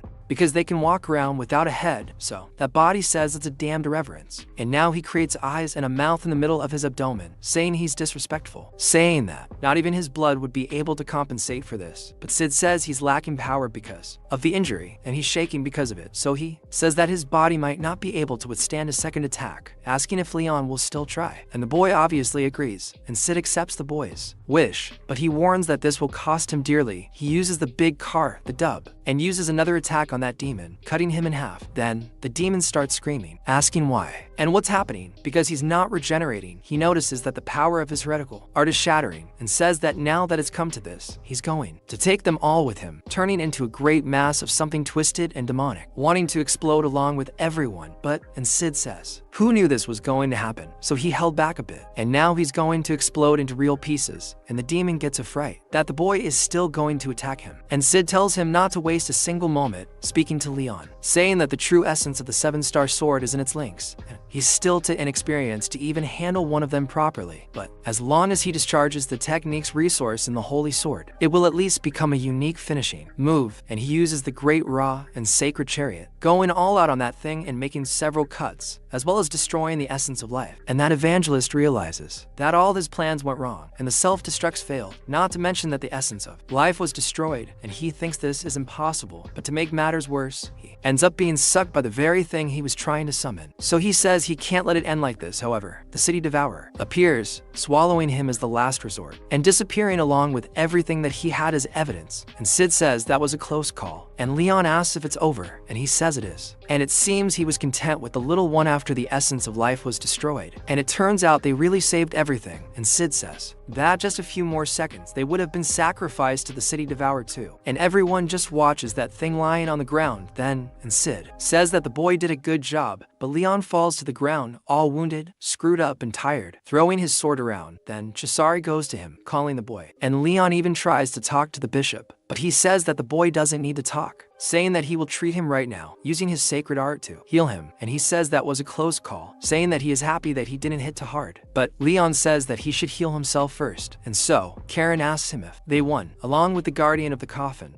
that is serving as a pet, and says that at the moment she arrived, something shone and disappeared, asking if he was the one who defeated that thing. Then, Khan complains about it, asking what happened with that ritual. I don't know what. Asking someone to explain to him what happened. Then, he says that they stopped the activation of the city devourer, and the evangelist was swallowed by the ritual, so he must be 100% dead. And in that, Leon tells the bishop, shaking all over, saying that he thinks he's going to faint soon, so he leaves him in his care. And everyone is scared with the boy falling Doro there, while Sid thinks that the boy did a good job. And then, after the battle is over, the whole place starts to break down, and both Cesario and Karen are scared, and she wonders if it's collapsing or just her imagination. And Cesario says it's probably true, since the person who created the space died. And Kim says it's over there, calling everyone to leave, and then the girl says they have to take Lord Conrad too, who is all broken down in the corridors of the place. But Kim says he's going crazy, and when they finally manage to get out of there, the hero starts talking to himself, saying that this time it was a little dangerous, because Leon hasn't yet learned to use aura completely. However, even so, he managed to defeat the heroes before summoning the deliverer of the city, and thank goodness he wasn't alone there. But this is like child's play to the boy, and he questions what happened, but says it wasn't a joke, asking the boy what he would do if he ended up dying, saying that he should protect him more. But he says that anyway, that the worst is over, and this kind of crisis is normal for a warrior, and this was a good lesson for Leon. However, he questions himself about this punishment and says that there's not much he can do, saying that it is a shame that his power is still sealed, but he hopes the boy will be okay, because if he keeps practicing, he will soon reach rank B. So, in about 2 months, he should teach him how to use the 7-star sword skill. So, the hero does not agree with this very much, saying that in any case, he needs to get stronger before they go to the Titan Mountains, and apparently, the order of the techniques are 7-star sword, 7-star sword and Titan Mountains, and the Titan Mountains. And in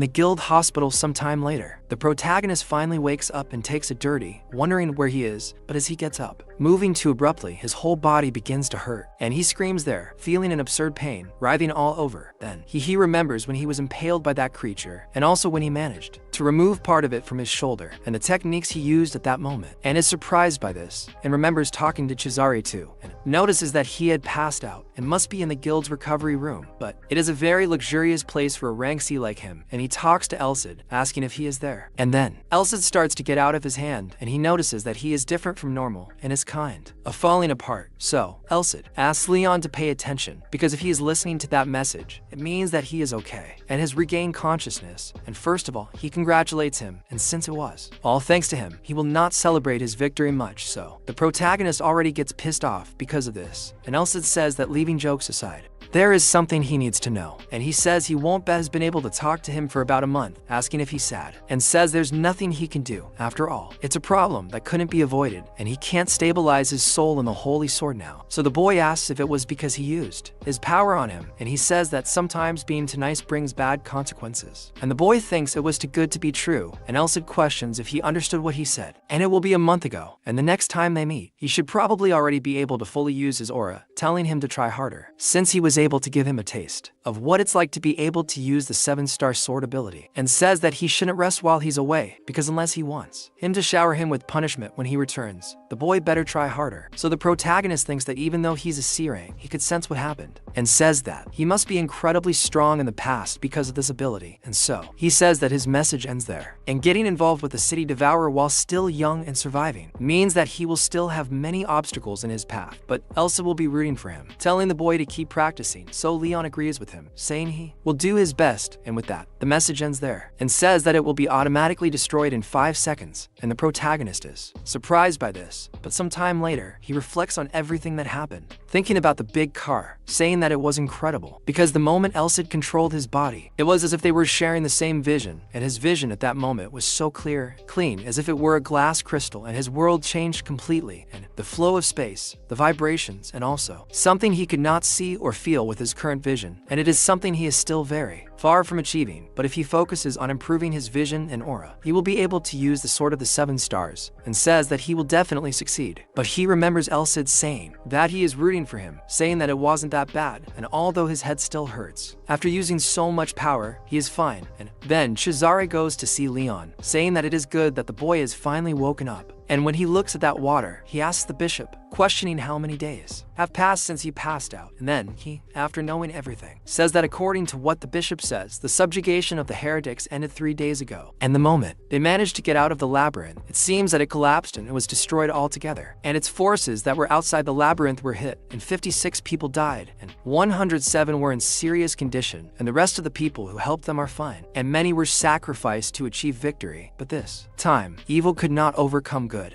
Then they can consider that they have won at least. However, Leon still regrets not being able to save more people. He says that there is, agreeing with the bishop. Cesare says that they are still investigating the city devourer and how it all happened, and they must prevent something like that from happening again. It was thanks to him that they were able to prevent chaos from happening in their city. However, Leon says that it wasn't like that at all, and it was thanks to Cesare and all those who came to help. But upon seeing this, Cesare wonders if it really was. After all, if the hero hadn't been there, they would all probably be dead now. Then, when Leon hears what he's saying, it starts to sound like a hot dog. Then, Cesare says that he seems very surprised. He questions how the bishop knows, and he says that he confirmed it when they met in the labyrinth. In fact, Leon thinks that he kind of imagined it when he first saw it. He says that at first he thought it was a member of the Holy Knights of the Iron Chain, and he says that he experienced many things as an elf, since his race has a very long lifespan. So, Leon thinks that for a long time, he thought he was a person who deserved nothing and was envious. No matter how incredible the Hour of the Sun is, it is difficult for someone to master it as easily as he did. So, although the boy's skills are still too immature to call him a master, Leon says he knows it is still a shame, but the bishop says that it is not that. He is just impressed at how he could defeat such a strong evil creature with such immature skills. But the skill he displayed in the end was incredible, and it was the skill of the best knight in history. The 7-star sword invented by the hero, and the 7 stars, the great chariot. He remembers seeing about this skill in a book that told about the heroes of the past. Since he died, no one has used it, and if someone like that appeared again, the meaning is quite obvious. So, Leon thinks he cannot lie to Azori, and he speaks to the bishop asking if he remembers the sword he used in the labyrinth. Then he says that when he saw it, it disappeared at the same time. He couldn't even touch it when they left the labyrinth. So the protagonist thinks he can summon the holy sword, even if they had or thirsted it. So he asks him to grant the blessing, pulling out the holy sword. And the bishop, seeing this, is beyond amazed with the boy wielding that thing, and he kneels in front of Leon, praying to God. And he says that it is a great shame of him, apologizing for being rude, not recognizing his divine power before, but Leon also apologizes for hiding it. Then Azori speaks, calling him a hero, asking if he intends to continue hiding his identity in the future. And the protagonist says yes, saying that most of the power of the holy sword is still sealed, and his skills are still not good, so when he is no longer a disgrace. As a hero, he will reveal his identity, and Azori says that in his opinion, he is already good enough, but the boy is very humble, and since he is like that, he will keep his secret. However, he says if there would be any problem if one more person knew the secret.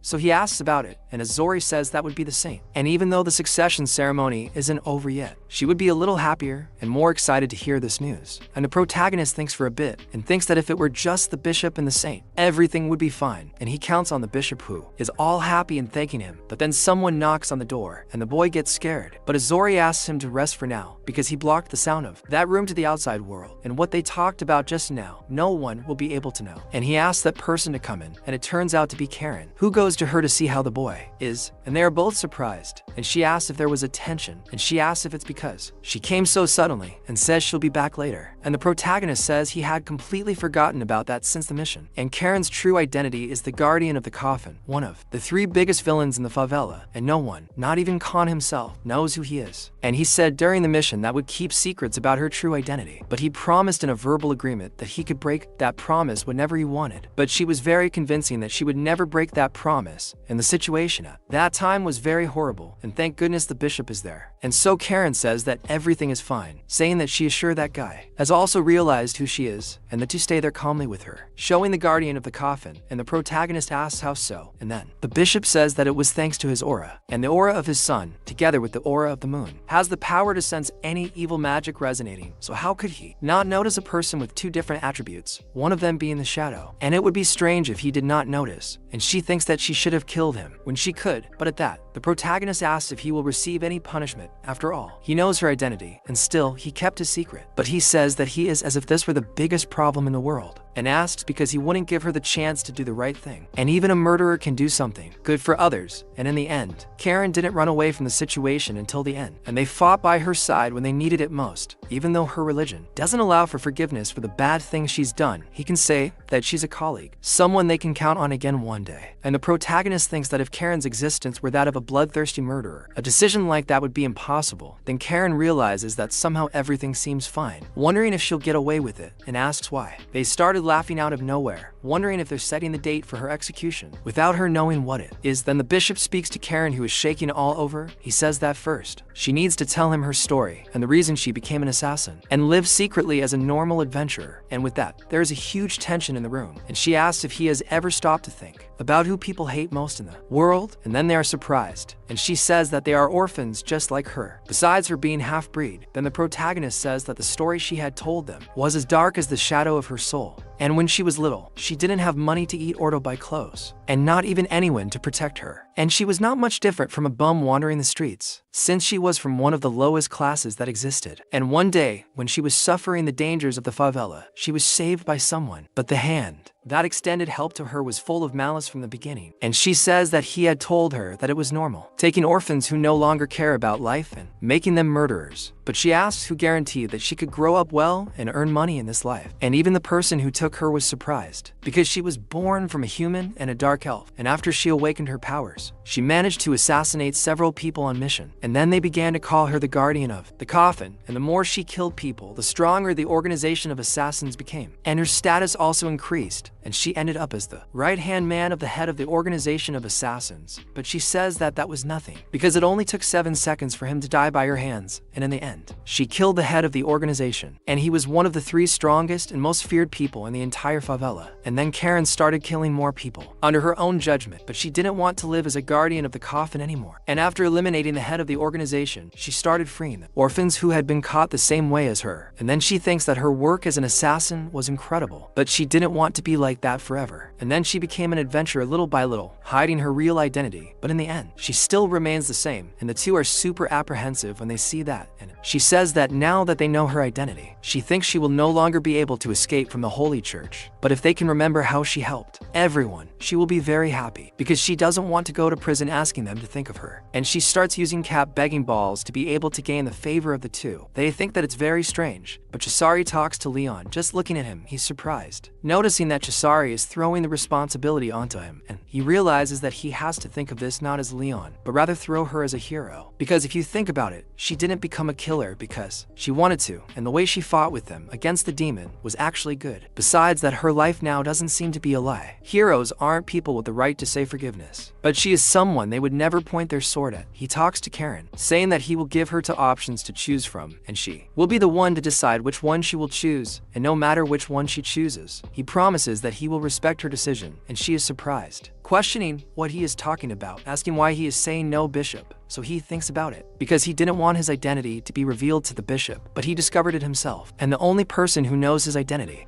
is himself and the saint, but they will still put that on the bill. So he thinks that the guardian of the coffin, or Karen perhaps, is someone he can truly trust with his true identity. The bishop asks if this will be okay. After all, this could end up impacting his future. He talks to Leon, so she asks Broda again what he's talking about. He tells Karen that after she sees that, she must choose carefully between the 2 options. He begins to take the sacred sword from her fist. The girl is surprised. He then says that after he recovered and was able to leave the guild, a week has passed since the confrontation with evil. He thanks everyone for their help earlier. The boy says he only did what he could to help the city. It was enough for him. The guildmaster then talks about what he told him before, asking if the boy is really okay with it. Leon agrees. The master chuckles, saying that it was still good to meet such a kind and young boy like him. If he ever gets an idea, he should tell him immediately, because as he knows, he is one of the most famous bards in this world. You see, and your name is your story. We'll arrive on the other side of the continent in less than 2 months. And Broda thinks this is a bit too much, but as he walks, Karen is waiting for him, and he's already dressed in his robes. He goes to meet him, and the girl is moved by that, asking what happened, asking since when he has so much confidence, and the boy questions if it's really, and she talks about something, asking if he met with the guild leader after he left there, and the boy says yes, saying that he went to talk about his reward, but he says that he was really nice to him, compared to the first time they saw each other. So Karen asks what the reward was, but the boy says that he wanted to raise his status to adventure rank, but he refused, and she is surprised by this, questioning what the hell he's talking about, and the boy says that besides that, he also wanted to introduce her to the king, but he refused again, and the girl doesn't even understand why he decided that, saying that the boy is very stupid, and she says that he had a great opportunity in hands, asking if he didn't think before refusing, and Leon says that the result of his actions will be shown in his battles, but perhaps the rest of the evil groups already know of his existence, and he had never used the power of the sacred sword like that, and he can't even take care of himself yet, so he has to train to become strong enough to be able to use it. But then the girl asked why he had made her that proposal, and she remembers when he revealed that he is the hero of this generation who was chosen by the sacred sword, asking if she would like to be his ally in the name of it. And in the present she says that she gave him time to think, and asks her if she has already decided, and she says that it must be good they're taking him to another corner. And she says that the forest and trees are something sacred to the goddesses and the elves, and this applies to her too, since elven blood runs in her veins. In that time when he had made her the proposal, it was like asking her if she wanted to be free to walk in the sun and come out of the shadows. So she says that before making any decision, she has to be honest. She does not regret the blood that was spilled by her hands, because it was the only way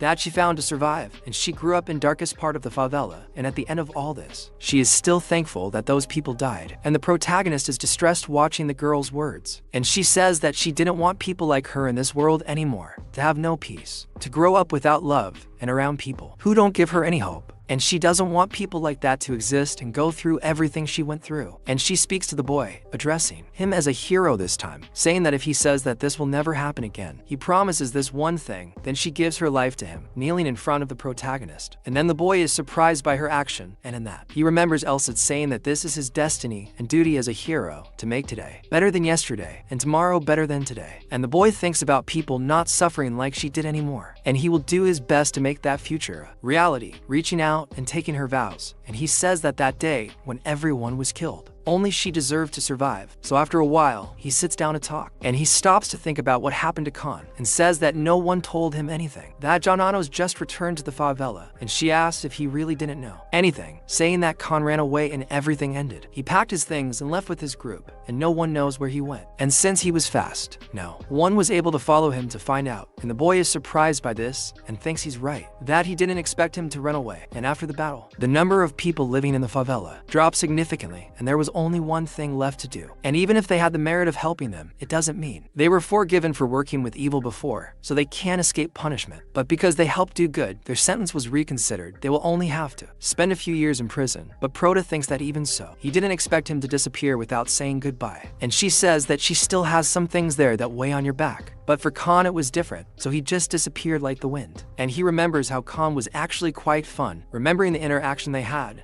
Leon wonders if it's bad of him to ever want to see him again, and so the girl stands up, asking what he plans to do from now on, saying that he hasn't told her anything yet, asking if he won't do anything stupid without thinking again now, calling him a hero. Then he thinks he already had a plan before, saying that when he was promoted to rank B, he would embark on a journey to the Titanic mountain range. Then he remembers Asad saying that 100 days should be enough for him to learn how to use the aura for them to go, and rank B should be enough for him to be able to leave. But he says he still has some time until he completes the 100 days, and the problem is that Asad is still sleeping, and he remembers Karen in front of him, calling her in a way that leaves the girl very scared and questioning what happened, and what bad feeling is this? And the Proto thinks that Karen is a rank rogue and a former high-level assassin, and she also has detection ability. Besides, it can even transform your environment in his favor so he can move. And he remembers everything she did during the mission and smiles at her with a big smile, saying he hopes she can take care of him for a while. And the girl questions what he's talking about, and he says they're going to visit the bishop because they're going to need help. And she questions again what he's talking about, because if he doesn't tell her, she'll get anxious, wondering if he's doing this on purpose to provoke her. And then he says he still has 3 weeks, and today is until Olside wakes up. And so he still wants to train and perfect his skills using aura. And when he passes the basics, he'll be able to learn the 7-star sword skill. And then he asks Olside to wait for him, because he's going all out. And in District 13 of the favela, things are very calm, and they say it's good that they have plenty of food. And they also say it's all thanks to the bishop and the church, and they're serving bread to some sheltered people. And a guy asks the girl to get one more, saying which is for his children, apologizing for how he treated her when they were in District 23. And that lady just thanks him. And that guy tells the little boy to help his mother carry it, telling him to get it, and tells them to thank the church and say a prayer to God there, because if it weren't for them, they wouldn't be standing there today. And so the church really is brighter, and they think that things really are different from District Chapter 23, and it's a relief, but in the middle of their prayer, a noise. A racket starts inside the church, scaring everyone, and I can even imagine what's going on inside. And Lion starts saying that he still has 3 weeks and days until the UCI wakes up. So he still wants to train and perfect his skills using the aura, and when he passes the basics, he will be able to learn the 7-star sword skill, remembering how he performed at that moment. He tells the UCI to wait for him while they already have good plans. Sometime later, in the church, he continues fighting her, but he notices that the girl is not weak at all, disappearing from his sight and appearing behind him. He wants to kill her like the assassin she is, but as soon as he turns his head, he notices the blade and plants his foot on the ground. She asks if he thinks he's good at using his feet, since he managed to counter her attack. She tells him he needs to think more like an assassin. The poor boy is shaking all over after that beating. She says that his current skills aren't that bad, and he knows the basics perfectly, but he's still too immature for a battle. She disappears again, coming at him, but this time with a clone of herself. The protagonist, seeing that, thinks she used her vision to see her movements, but he thinks she's too fast. However, he manages to keep up with one of them, seeing that one is more translucent. Another one is firmer in front of him, and he notices that the fake one is on the left, and attacks from the right, almost cutting off the girl's head, who ducks in great fear, asking how the boy saw him, and the protagonist stares at her very firmly, and she says that she didn't use much of her aura, but that was already surprising, and says that it's great, and wants to see how far he can go, and she prepares to leave again, and so, she creates several illusions, and the protagonist is surprised, and even manages to see some of them. Noticing that before it was very clear which one was fake, but he wonders if now it's a shadow clone technique, and so, she asks if she can go, and the protagonist thinks that even though she is slower than before, this technique makes it very difficult for him to see, even using his ability. He can't even get a sense of the distance where she is now, and if it's to the right, or to the left, or if it's in the position where she herself is, and he thinks that the muscles in his eyes are hurting a lot when trying to keep up with her speed, which seems like they're going to explode. But then, the girl appears right behind him, putting that kunai to the boy's neck, and says that he couldn't, saying that with this there are 100 victories, out of 102 attempts, and he simply gives up, asking if it's not too much of an exaggeration for an adventurer who isn't even rank B. And she says that she didn't exaggerate, and said that she only used the level of strength corresponding to her aura, and didn't do anything too much, but asks if he isn't tired of fighting in an open field. And she says that this isn't being advantageous for him, asking if he isn't tired of losing, making fun of the kid who is all sad in the corner, and he thinks that her words hurt more than the blows, and he did a good job when they faced Mountain, remembering all those cuts and monsters that he defeated very easily. So he says that he thought he had gotten stronger, but the difference between him and Karen is still huge, and besides, she didn't even use all her strength against him. But he asks if she got stronger now, and she says that of course, a little shy, because she is lying.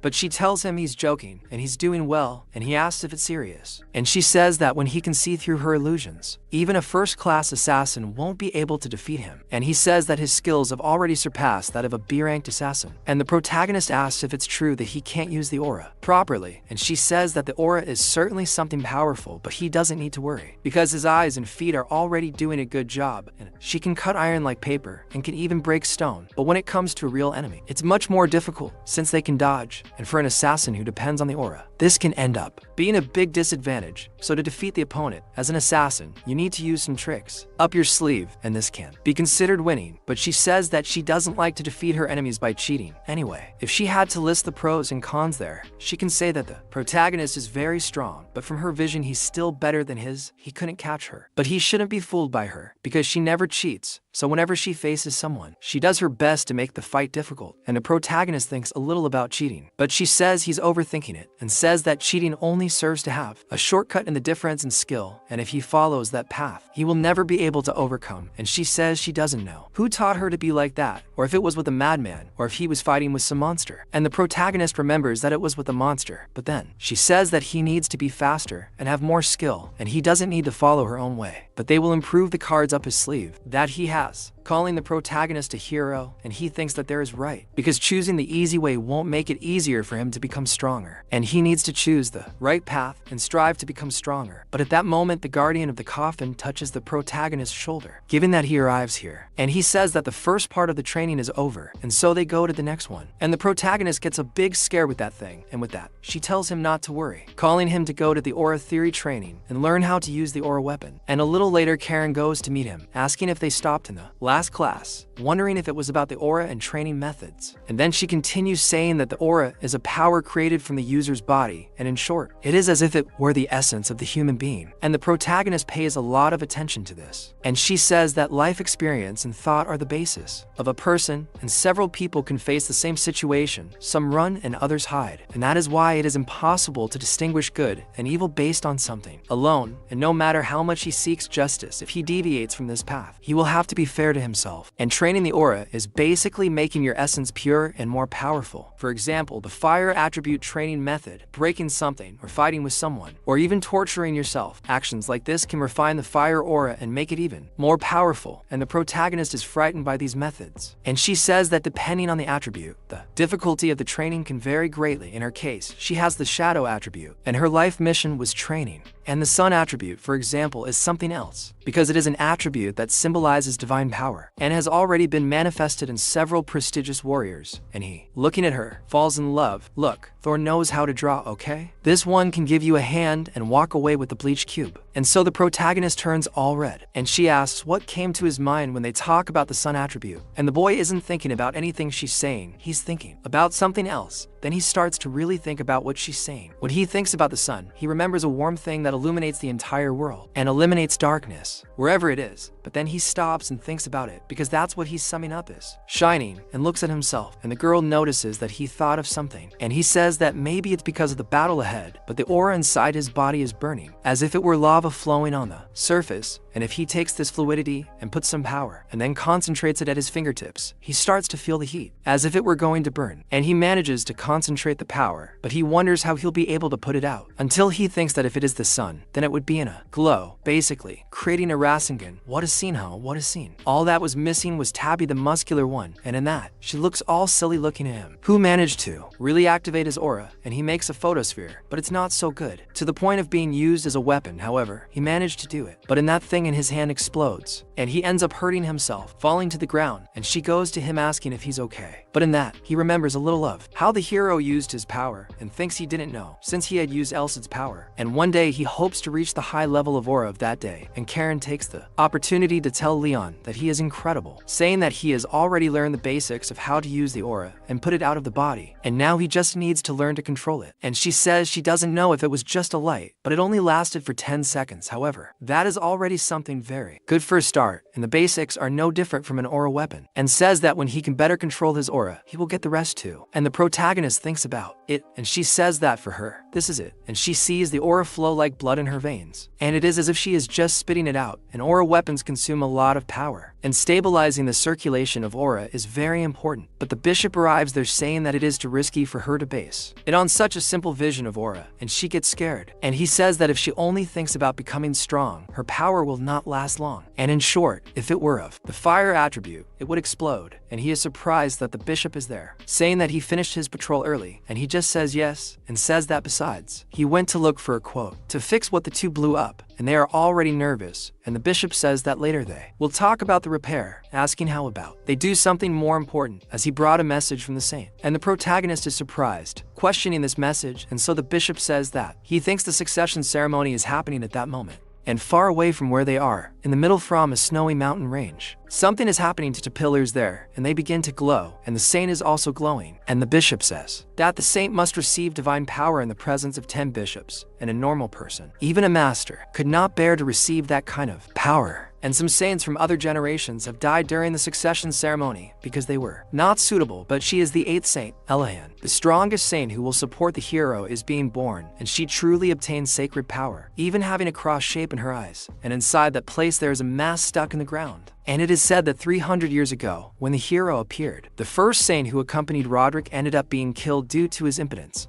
He only prayed wishing for the hero's safety. But it is not only faith that will keep the hero standing in a war, and the saint himself must have the power to defeat evil, and that is why their ancestors created the Holy Knights of Iron Chain, and currently they are one of the strongest military groups of knights on the continent. And in the name of the goddess, the saints of other generations are appointed as sub-captains, and being a saint is the same as being a warrior, and if he thinks so, he blesses him in the name of the goddess. And the power to fight with the hero is something that his ancestors dreamed of doing one day, and the girl accepts this, and so he wants to go to the final test, speaking to her, telling her to prepare for battle. And the the girl takes off the sleeve of her clothes and begins to transform, putting on her battle armor, changing completely. And so she picks up that mask that was stuck in the ground, lifting it with only one hand. And everyone notices that she is holding the weapon of the holy ancestors, the morning star. And they say that it is beautiful. And once outside, they go to the edge of a cliff. And it is said that this is something that the ancient hero left them, a mark of his sword. And they say that he made these marks in the stone with just a blow, and the other fine marks on the other. Stones are what the other saints made, which even he made some of them. And now it's the girl's turn to leave her mark, speaking to her. And so, in the midst of that biting cold, the girl stands in front of that rock and thinks of the hero, saying that she's heard a lot about his deeds. And she thinks about when the protagonist destroyed that typhoon alone, and also killed that devil's messenger there using the hero's power, and thinks that she still has half a year left until the day the oracle predicted, but he's already there. And she says she's ashamed of herself for only becoming a saint now, thinking that the protagonist is a very brave man, and she too will become a saint worthy of accompanying him. And while she thinks, she gathers an absurd power, raising a very strong aura, preparing herself, and attacking that stone, making a hell of a noise, scaring all the bishops who were there. Because the girl opens a huge hole in that canyon, completely changing the landscape, and she continues thinking about the hero, asking him, please, to wait for her. Look, maybe the protagonist is waiting for you. You're strong as hell, my friend.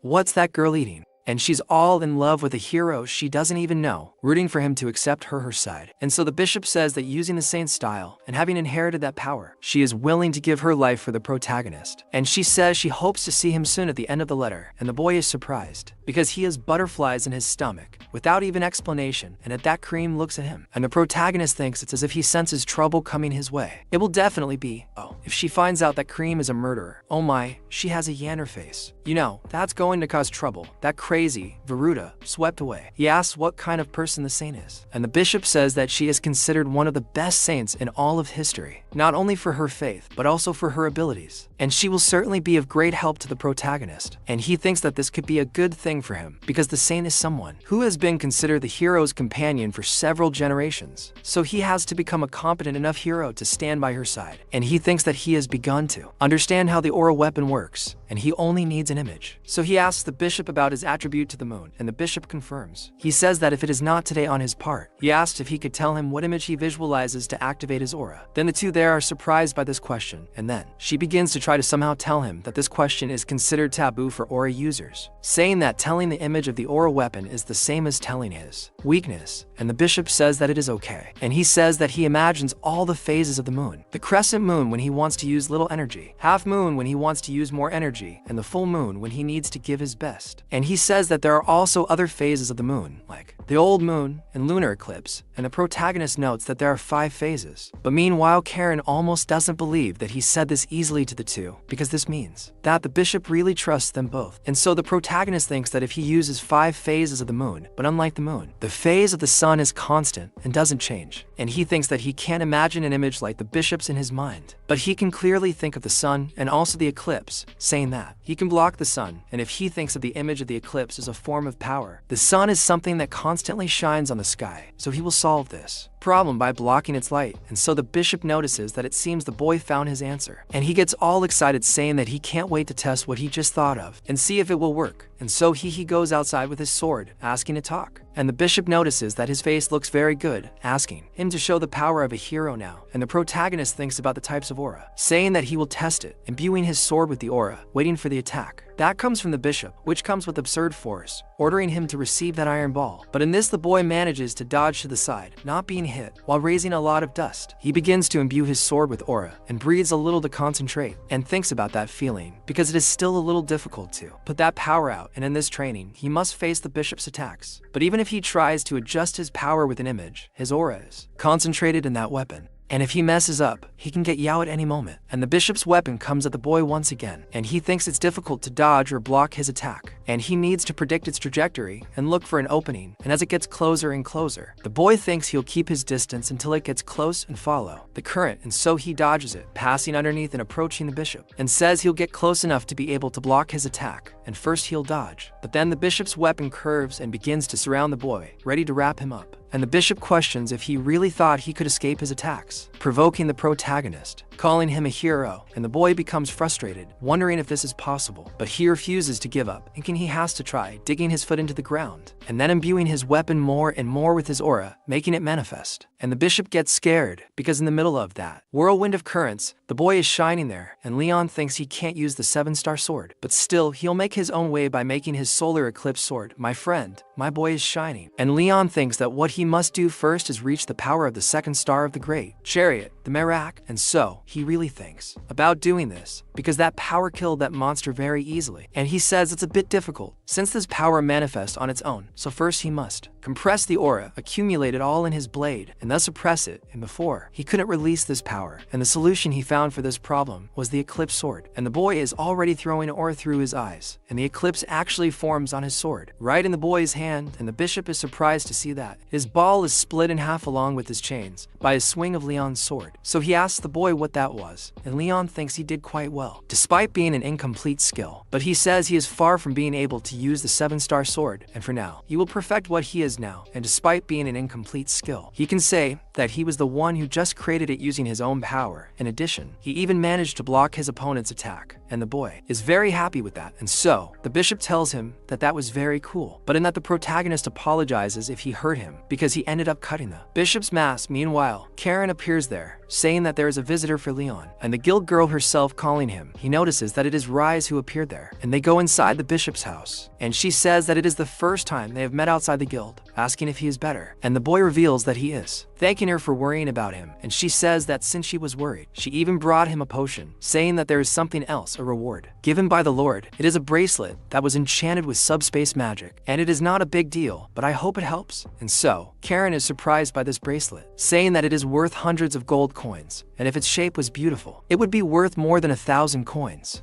So Rise is surprised that Karen actually knows everything, and the girl says that her earrings are the same type. And she says that since it's not very powerful, she uses it as if it were a small bag to take her cunts. And he thinks that now he knows where she gets so many of those daggers from. And so, the protagonist puts the bracelet on his arm and uses the inventory, taking out the potion that was inside and putting it back. And he notices that this item is very convenient because the person who gave it to him perhaps is more important than he can imagine. Then Rise says that the second reward is Leon's promotion to rank B, and since he buys all the requirements for the promotion, he just needs to show his aura weapon, and they will give him a new rank plate right away. And so, the protagonist remembers when, and Sid telling him that he would need 100 days, and he says that he managed to reach rank B before the 100 days. It's a shame that Sid can't see, but the boy shows her the aura weapon, surprising Rise, with her confirming his weapon and giving him the rank B plaque. The boy is all happy about it, because he never thought he would be a rank B adventurer if he were at the academy, and the two congratulate them there. Then Rise says there is something else, and says that they have an answer to the request he made. And the protagonist questions what request that is, and she asks if he didn't request an escort mission from the guild, and he remembers it only now, and Karen realizes that he had no idea. And she says that since he is going to the Titan Mountains, and Blind is just a stop, then they said he could leave as soon as he finished preparing the supplies. And that's when Rise herself comes in, saying that since he was the one who asked, she worked hard to get this, so Karen doesn't like any of this, asking him how come with a totally murderous look, and he says that they weren't partners yet when he made this request, and he says that since the bishop has many connections in higher classes, he asked help, and the fact that Rise is willing to help him with this is very good. And until they receive a call from above, they will continue with the training until that day arrives, and she already goes after him, wanting to beat the boy a little to calm her anger, and the protagonist, while watching her move, thinks that she is too fast, probably the most dangerous thing she has besides her abilities is her speed, but he manages to stop more and more of her attacks. And she says that she thinks the power he uses in his eyes is a bit irregular, and he says that he shouldn't rely only on his hero vision, and he thinks that because of this, he needs to train his physicality instead of just his abilities, and for that he has to improve his aura sense and perfect his eclipse vision. Then he notices that he has to focus more and more, and so he notices a change in the wind near the girl and a tremor in the ground, and she appears right behind him, and he feels her looking back, realizing exactly where the girl is, scaring the guy who stopped the attack right away, and moves away from him, getting out of his reach. And she asked what was that, because she never imagined he would be able to learn the aura sense so quickly. And the boy just gives her a little smile, saying it's all fun, man, and thanking the girl. She gets all red, thinking he's a naughty kid going after him, hiding that shyness. and the protagonist thinks he can't forget that feeling, and must keep recording it in his body, and he can become much stronger than he is now. And the bishop goes to Leon, congratulating him, because he managed to reach a more incredible level of power, and the protagonist is surprised by him arriving there.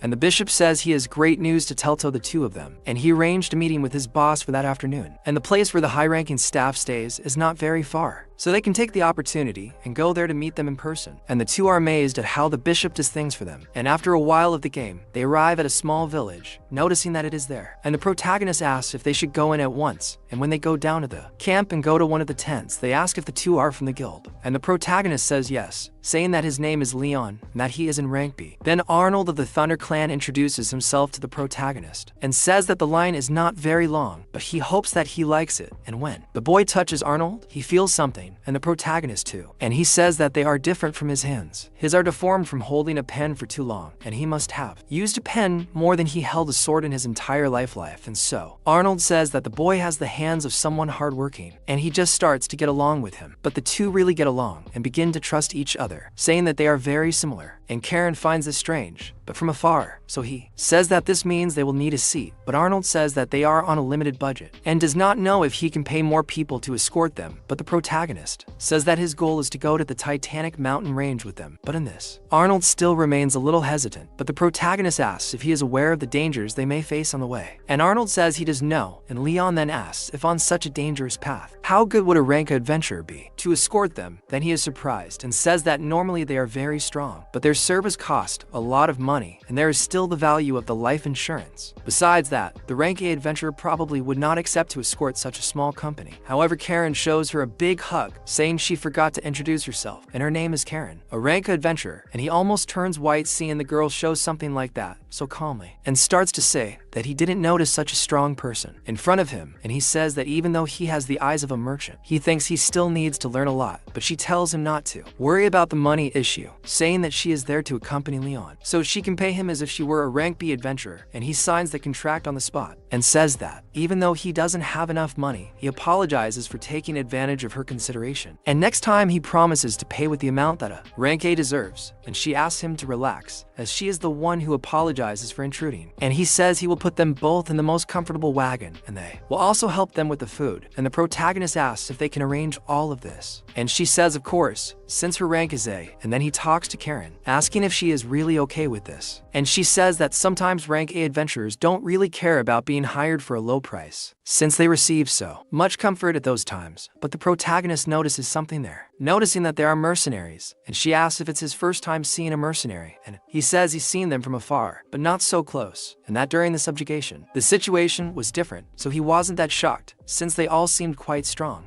But their looks didn't seem like they wanted to be helping. And Karen says that in fact the mercenaries are a bit prejudiced against adventurers, and he just needs to not get involved with them, and everything will be fine. And the boy just agrees, but even so, he stays a little down there, thinking that he should say goodbye to that city, wondering if he will ever return there, and says that he has been through a lot since leaving the academy, remembering all the hardship he went through in the forest and also getting there, and says that when he arrived in the city of Blind, meeting Rise herself, he was happy, meeting everyone who helped him so far, and discovered people and many things. And he says that he can forget the other places, but he would never forget that one, and he wanted to leave there only when El Cid woke up. But if he misses this chance, who knows when he would get another. And it is rare to get a ride straight to the Titanic Ridge, and he didn't even say if he can't depend on El Cid, because he already helped him too much at the end of the subjugation, and he would be a worthy hero if he didn't know how to move on his own without El Cid. And so, the next morning, the bishop bids them both farewell, hoping that the goddess can bless their journey. He tells the boy to be the sun during the day and let the moon protect and guide him during the night. Leon thanks him for everything the bishop has done for him, but he says it's okay, because he can't do anything other than wish him good luck. He says that if they hadn't met him, they wouldn't have been able to prevent the city from being swallowed. They will say that the goddess put the boy in their path. Besides, he has a gift for Leon, and says that it is a sacred relic imbued with sacred magic, and it may be very useful to him in battle. He should use it in situations where he needs to use the power of the sacred sword. The protagonist says he will use it right now, placing that necklace around his neck. He says that now that El Cid is asleep, This will be really useful to him. Besides, the bishop says that the relic has a hidden function, and the protagonist asks about this function, and the bishop says that if he shows the coat of arms of that necklace to the high-ranking members of the church, he can summon all the holy knights closest to him, and he is surprised that he can summon the holy knights of the Iron Chain. So the bishop tells him to use it carefully, because if someone other than the gift of the necklace uses it, it will go wrong, because its power can only be used once, and he says he will be very careful with it, and says that having the authority to summon the holy knights of the Iron Chain is a lot, and he will only be able to use it once. It is something difficult to deal with, but if something bad happens, this will be of great help. And so he goes back to Arnold, who is all happy, asking if they are ready, saying that they prepared a completely filling breakfast for them. And the protagonist says that they didn't need to do all that, because he'll end up eating meat in the morning, but meat is all happy. After the boy's meal, he's very full, but he still thinks that was too much food, and she cheeses this first time. They treat him so well, saying that he can't make a bad face right after eating, and he says that it's because it's bothering him, but she notices something asking him to wait, asking if there isn't something else bothering him. So he doesn't understand what she's talking about, and when he looks back, he notices several other adventurers looking at him with bad faces. So he realizes that he thinks this is going to be a little complicated from there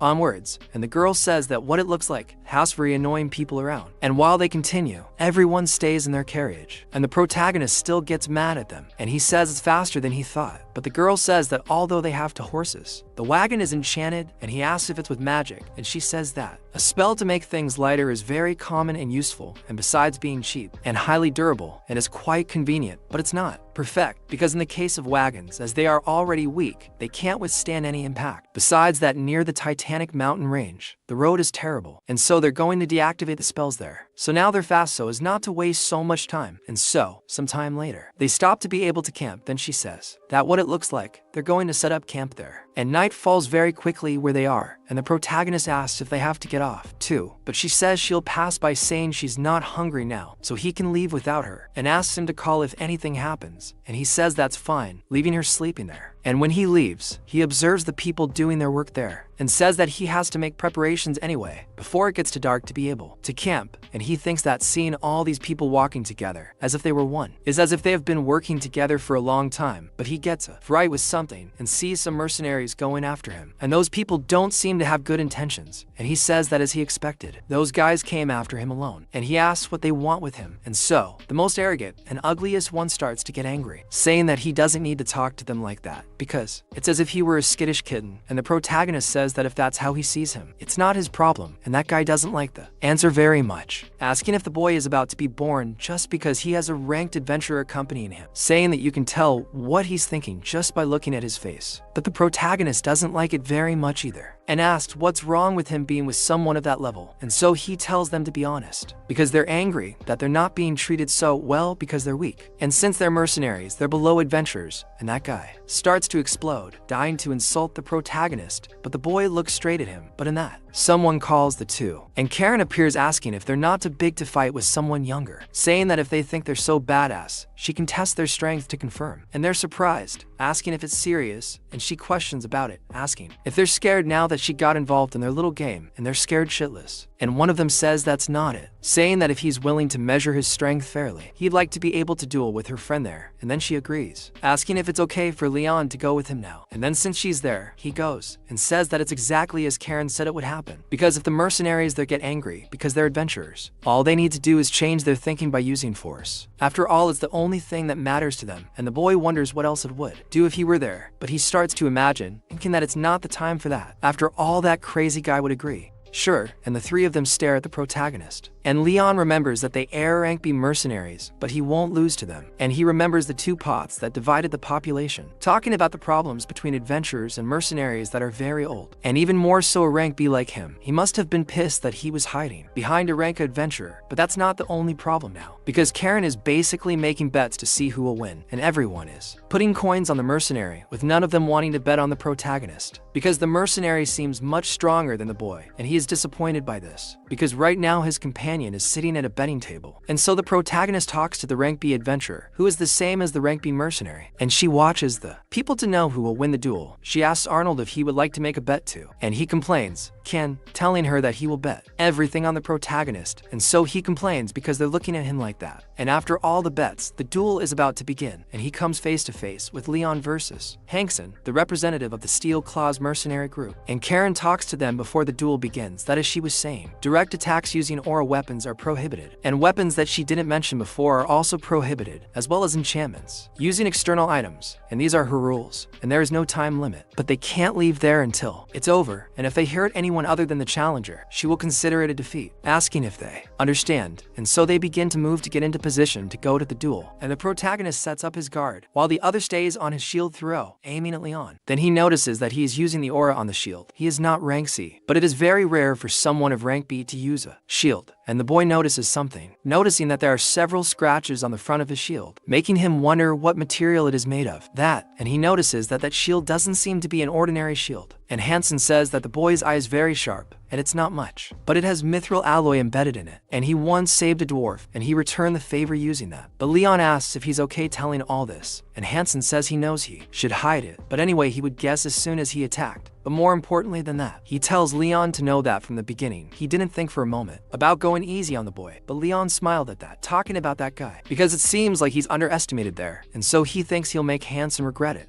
And when the protagonist gets the position right from his feet, he charges at the mercenary with all his might and watches carefully before striking. His sword rests on his shield, pinning the mercenary's foot to the ground. The mercenary is startled by what he sees because the boy is stronger than he thought. So he takes a spear and tries to hit the protagonist with it, but the boy manages to deflect all his spear attacks with just his sword still in place. So the mercenary thinks he'll use one hand to attack and the other to hold his shield, and that way he can counterattack and defend at the same time. It's a very difficult and underused strategy. As he continues this, Leon thinks he's taking too much damage from their attacks, and it's as if they're rolling in a bed of roses full of thorns, and even if he uses the eclipse, he won't be able to cut through that shield. But as soon as he thinks about the eclipse a little more, he says that, actually, he's not entirely sure, but if he keeps this up, he might end up losing. So the boy lowers himself a little, thinking he won't give up, and everyone looks at that, wondering what Leon is doing, and then Karen notices it, and Leon disappears from in front of the mercenary, placing his foot on the shield and simply giving it a kick and completely disarming any defense he could make. He is surprised that Leon would be attacking with his feet instead of his sword, noticing that the boy is a little more than he was thinking, wondering if he wasn't the one who would play fair and unfair. But the protagonist goes for it again, and the mercenary gets scared, hiding completely behind his shield. But the protagonist appears behind him, already with his assassin pose, and Karen likes this, because he is literally moving like one, and so he lifts the mercenary and disarms him completely when he falls on his butt on the ground. The protagonist puts his sword in his face, and then he admits defeat, and the duel ends with Leon winning. And Arnold is all happy because he won a lot of money over those idiots. And the protagonist thinks that the skills he learned from her were very useful, because if Lucid saw this, he would certainly fight him for imitating an assassin. But the more knowledge the protagonist has, the stronger he can be in moments so, and he wonders if there is a person stronger than the first hero who could win everything and everyone with a single blow. But the other mercenaries don't like this at all, because they are next. However, Captain Gustav arrives asking them to stop, and he says that they saw the duel with their own eyes, and asks if they think they can change that result when one of their companions was giving his all, and then they even think so. But they end up agreeing with Gustav and leaving it there, and the protagonist wonders if he is the leader of the Steel Claw mercenaries, and then the leader lowers his head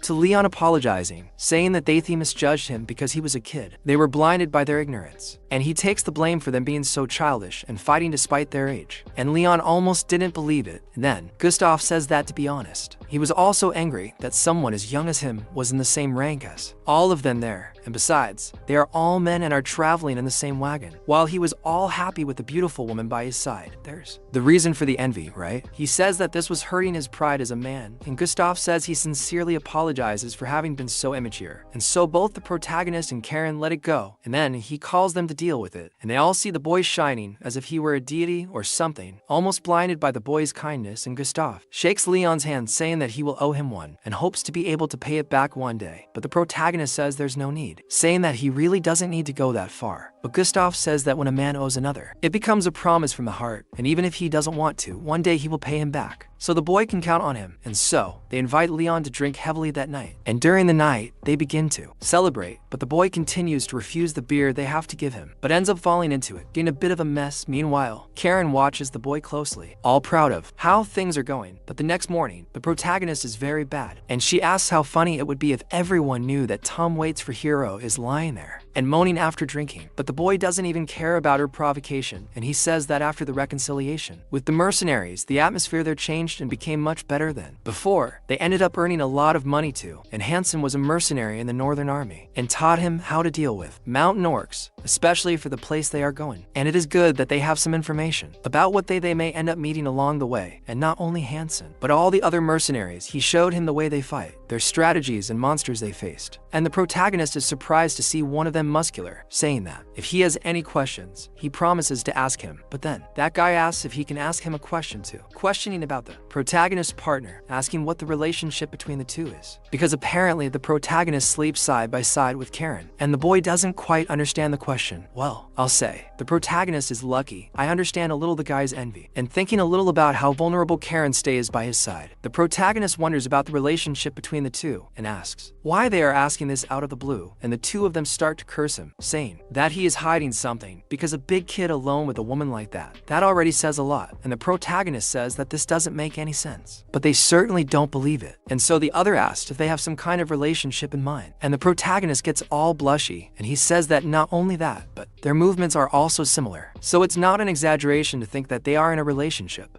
But it doesn't seem like they feel anything at all another. And the protagonist wonders who that guy is, because he says he was a forest ranger, but his powers of observation are incredible. He only saw her pack once and already matched her movements. And the protagonist explains that they knew each other while doing a mission together, so they don't have the kind of relationship they're thinking of, and he says they don't yet. But the protagonist asks them to stop it, but Karen stands in the distance listening quietly, all read under the conversations, because it certainly crossed her mind. And the protagonist says that maybe he's not good enough to be next to someone of rank A, because it's as if she were a babysitter for rank B like him. So they'll always think that kind of thing, but he thinks he deserves to be misunderstood as a guy who hides behind a strong woman like her, wondering if he should prove the opposite to them, thinking that he can't waste time for nothing, because the time they have outside the wagons is very limited, and normally they eat while camping, so he has to make the most of the little time they have left. And in this one, he goes to Gustav, and a while later, the protagonist is already receiving a very strong attack that makes his mouth bleed. He is crushed to the ground, but still manages to stop the attack. And Gustav is with a great sword throwing all his weight on the boy, and everyone is surprised, because it is Gustav against that boy, the boy Leon, and he is incredible, because few of them would have the courage to duel against the captain of the mercenaries. And Gustav thinks he is really strong, but he thought he would face his sword, but Leon says that it was not quite what he wanted. But it seems that the ground watered, but in that Gustav asks how many guys he thinks lasted that long in front of him, saying that even if he didn't do it on purpose, the boy did very well, and says that he caught him by surprise and didn't think he would dodge and try to retaliate, putting his sword on his shoulder. But Leon says he doesn't regret having tried, and in that Gustav thinks this is strange. But he starts laughing and says that with each passing minute, he likes Leon even more. And Leon thinks that responding to strength with strength and speed with speed is something stupid like that it was possible because it was training. And if this really were a real battle, he would already be dead because of his horrible defense. So he thanks Gustav for listening to his request, and he learns some things thanks to him. And he was the toughest opponent in all the fights so far, as he is a B rank worthy of keeping up with an A rank. And Gustav says that of course, saying that the boy can call him whenever he wants, as it is also a good learning experience for him to fight with someone strong like the boy. But in that, he soon thinks that peace didn't last long in that place, and the pro is this strange. And then Gustav says that it looks like they're going to go through the forest very soon, and if he makes too much noise in a forest like this, some annoying little guys will come and attack. And Leon understands what he's getting at, and asks how long it takes to cross an entire forest, and Gustav says maybe 3 days, but he thinks it will be 5 at most. And he asks if they will be forced to fight monsters, and Gustav says that's exactly it. He doesn't know the exact level of the forest monsters, but it's at least average. And even more so if there are monsters of average build, and they will certainly attack. And the protagonist asked about this thing about average build monsters, and Gustav explains to him, saying that there are many trolls along this path, and this immediately scares the boy. And Gustav says that they are normally 4 to 5 meters tall, and the shape of their bodies makes them very agile, and they may seem heavy, judging by their appearance, but they can even hang from trees. And the protagonist is even more surprised by those trolls hanging from trees, and Gustav remembers this, saying that many people don't believe this because they've never seen it, but all the trolls that live in the forest are used to it. But the boy's eyes shine with this information, and he says that he didn't know anything about what trolls were like, and the things Gustav told him were completely new to the boy. And it seems that they attack in group, but when they are alone they use the orcs and goblins as subordinates, and the academy didn't teach this. And these are things that are difficult to learn if he is not in the right place. And he thinks it's great because it's a good thing he chose to follow this path. And with that, Arnold speaks to everyone, saying that they will now enter the forest path, and those who are charged with escorting should please do their best in this work. And the protagonist thinks that after all that boredom he will finally do something, entering that forest full of monsters, already activating his aura, thinking that he has to stay focused. But then she asks if it's time to work yet, and he says that they are entering the forest now, wondering when they will attack, completely tense, ready to draw the sword. And she looks at him, saying that he is really a newbie in this kind of thing, and if they appear it will be in the morning or noon, calling him to rest. And the boy is surprised but just agrees, and since Karen is calm then he should stay too. Besides, he is still tired from the fight that had against Captain Gustav, and he stops to rest a little, and he thinks he has to improve his body before fighting the monsters. But while they sleep into the night, the carriages continue forward until Karen calls Leon, and he gets a fright. And so the guy on top also notices this, smelling a smell and looking to the side, already drawing his bow ready to shoot. And he shoots a magic arrow upwards that makes it shine and light up the night, and several goblins appear. Then they shout that they are going to attack, and Karen comes out from inside, calling Leon to do his part.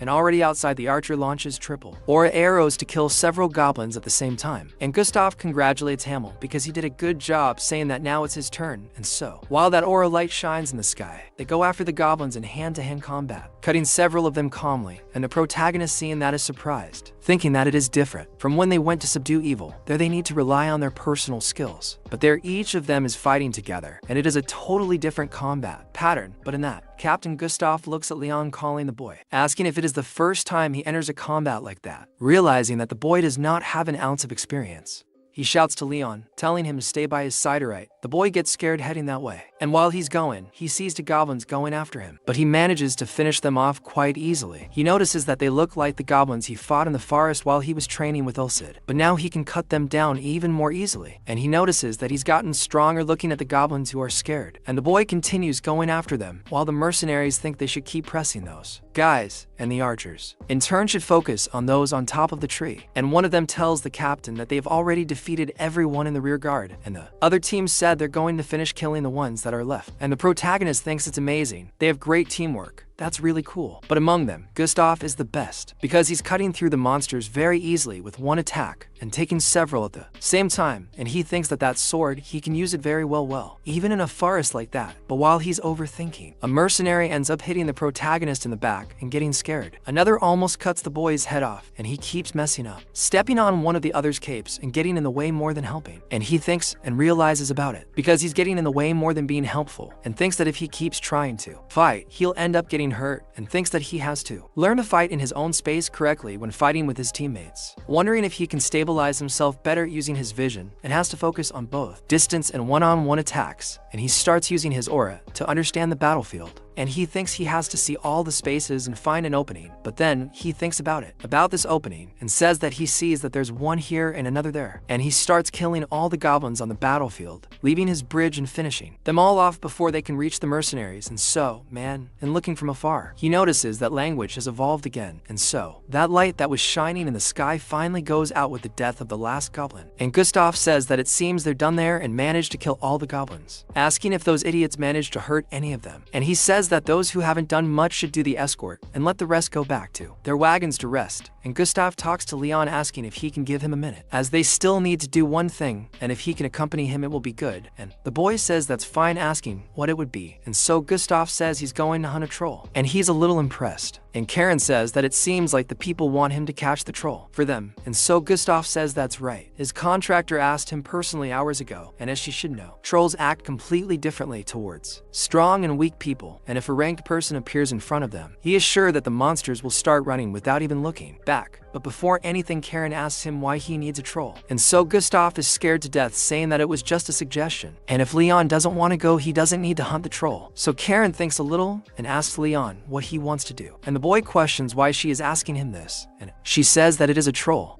and asks if he has never fought one, and Jong and Doi if he will miss an opportunity to fight one. And the boy thinks a little, because they live in the forest and swamps, and are strong, medium-sized monsters that have a unique regeneration ability. And this may be the only time he will see a troll in his life, and it is different from any monster he has ever faced, and even that apostle monster. And he thinks it will be good to gain some experience fighting something like that. After all, it is not always that the power of the holy sword will work on monsters, and he has to get stronger and be able to deal with the monsters using his own abilities too. And the boy agrees that he will fight, and Karen says that she already knew, but in this she says that she will go with him just for safety in case something goes wrong, and they do not need to worry if they get into a direct confrontation with him. But she says there is a condition, saying that as soon as they see the troll, Gustav must let Leon fight alone against it first. And the boy is startled by her suggestion, and he is shocked that she wants him to go one-on-one against the troll. And she says that if he agrees, he will help in the hunt for the troll, asking what he will do. Besides that, she says that if Leon wins against the troll, they will give all the payment to Gustav. And he says okay, and I think the merchants would agree too. And sometime later, already at night, as they continue walking, Leon says that it has been for days since they entered the forest, and on the first and second day there were goblins, and then there were gnolls, and then kobolds. And he can't even imagine what kind of monsters might attack him now. And this fighting pattern is not at all normal. And even the monsters are afraid of what is to come. And he says that besides, they have been walking day and night and haven't even reached half of the forest. And he wonders if the troll knows where they are, and if he is the one who is sending all those monsters in their direction. And it is not so scary when they attack them by surprise. But to solve this soon, they need to catch whoever is behind this. And he asks if it is possible that the troll do not attack them after seeing your power on the battlefield. And she says that what can happen is something else, but she gets scared, noticing something, and the protagonist asks what it was, while a huge rock comes towards them, hitting the wagon where the two were, and everyone wonders what that was, because a rock fell from the sky out of nowhere. But in that, they say that one of the members of the caravan died instantly, and nothing like that happened in the last fights. But now 3 people died out of nowhere, and the eye with the being that can do this is a monster, entering how strong. And so they notice that eye patch and remembering the boy who died, and the protagonist does not like it at all. And Karen says that she is coming, asking him to prepare another huge rock coming towards him, and everyone thinks for sure it's the troll, and he's the one throwing those rocks from there. And there are more rocks coming, telling them to get ready. And so they think they can't know where it will fall, and they scream that they don't want to die. And the protagonist immediately grabs his sword, thinking that he must be throwing those rocks hundreds of meters away from them, and it's as if he's using a catapult. And some tell them to dismiss the attacks or try to dodge them, but the boy wonders if he can use the eclipse to cut that rock, thinking he can, but he needs to do it.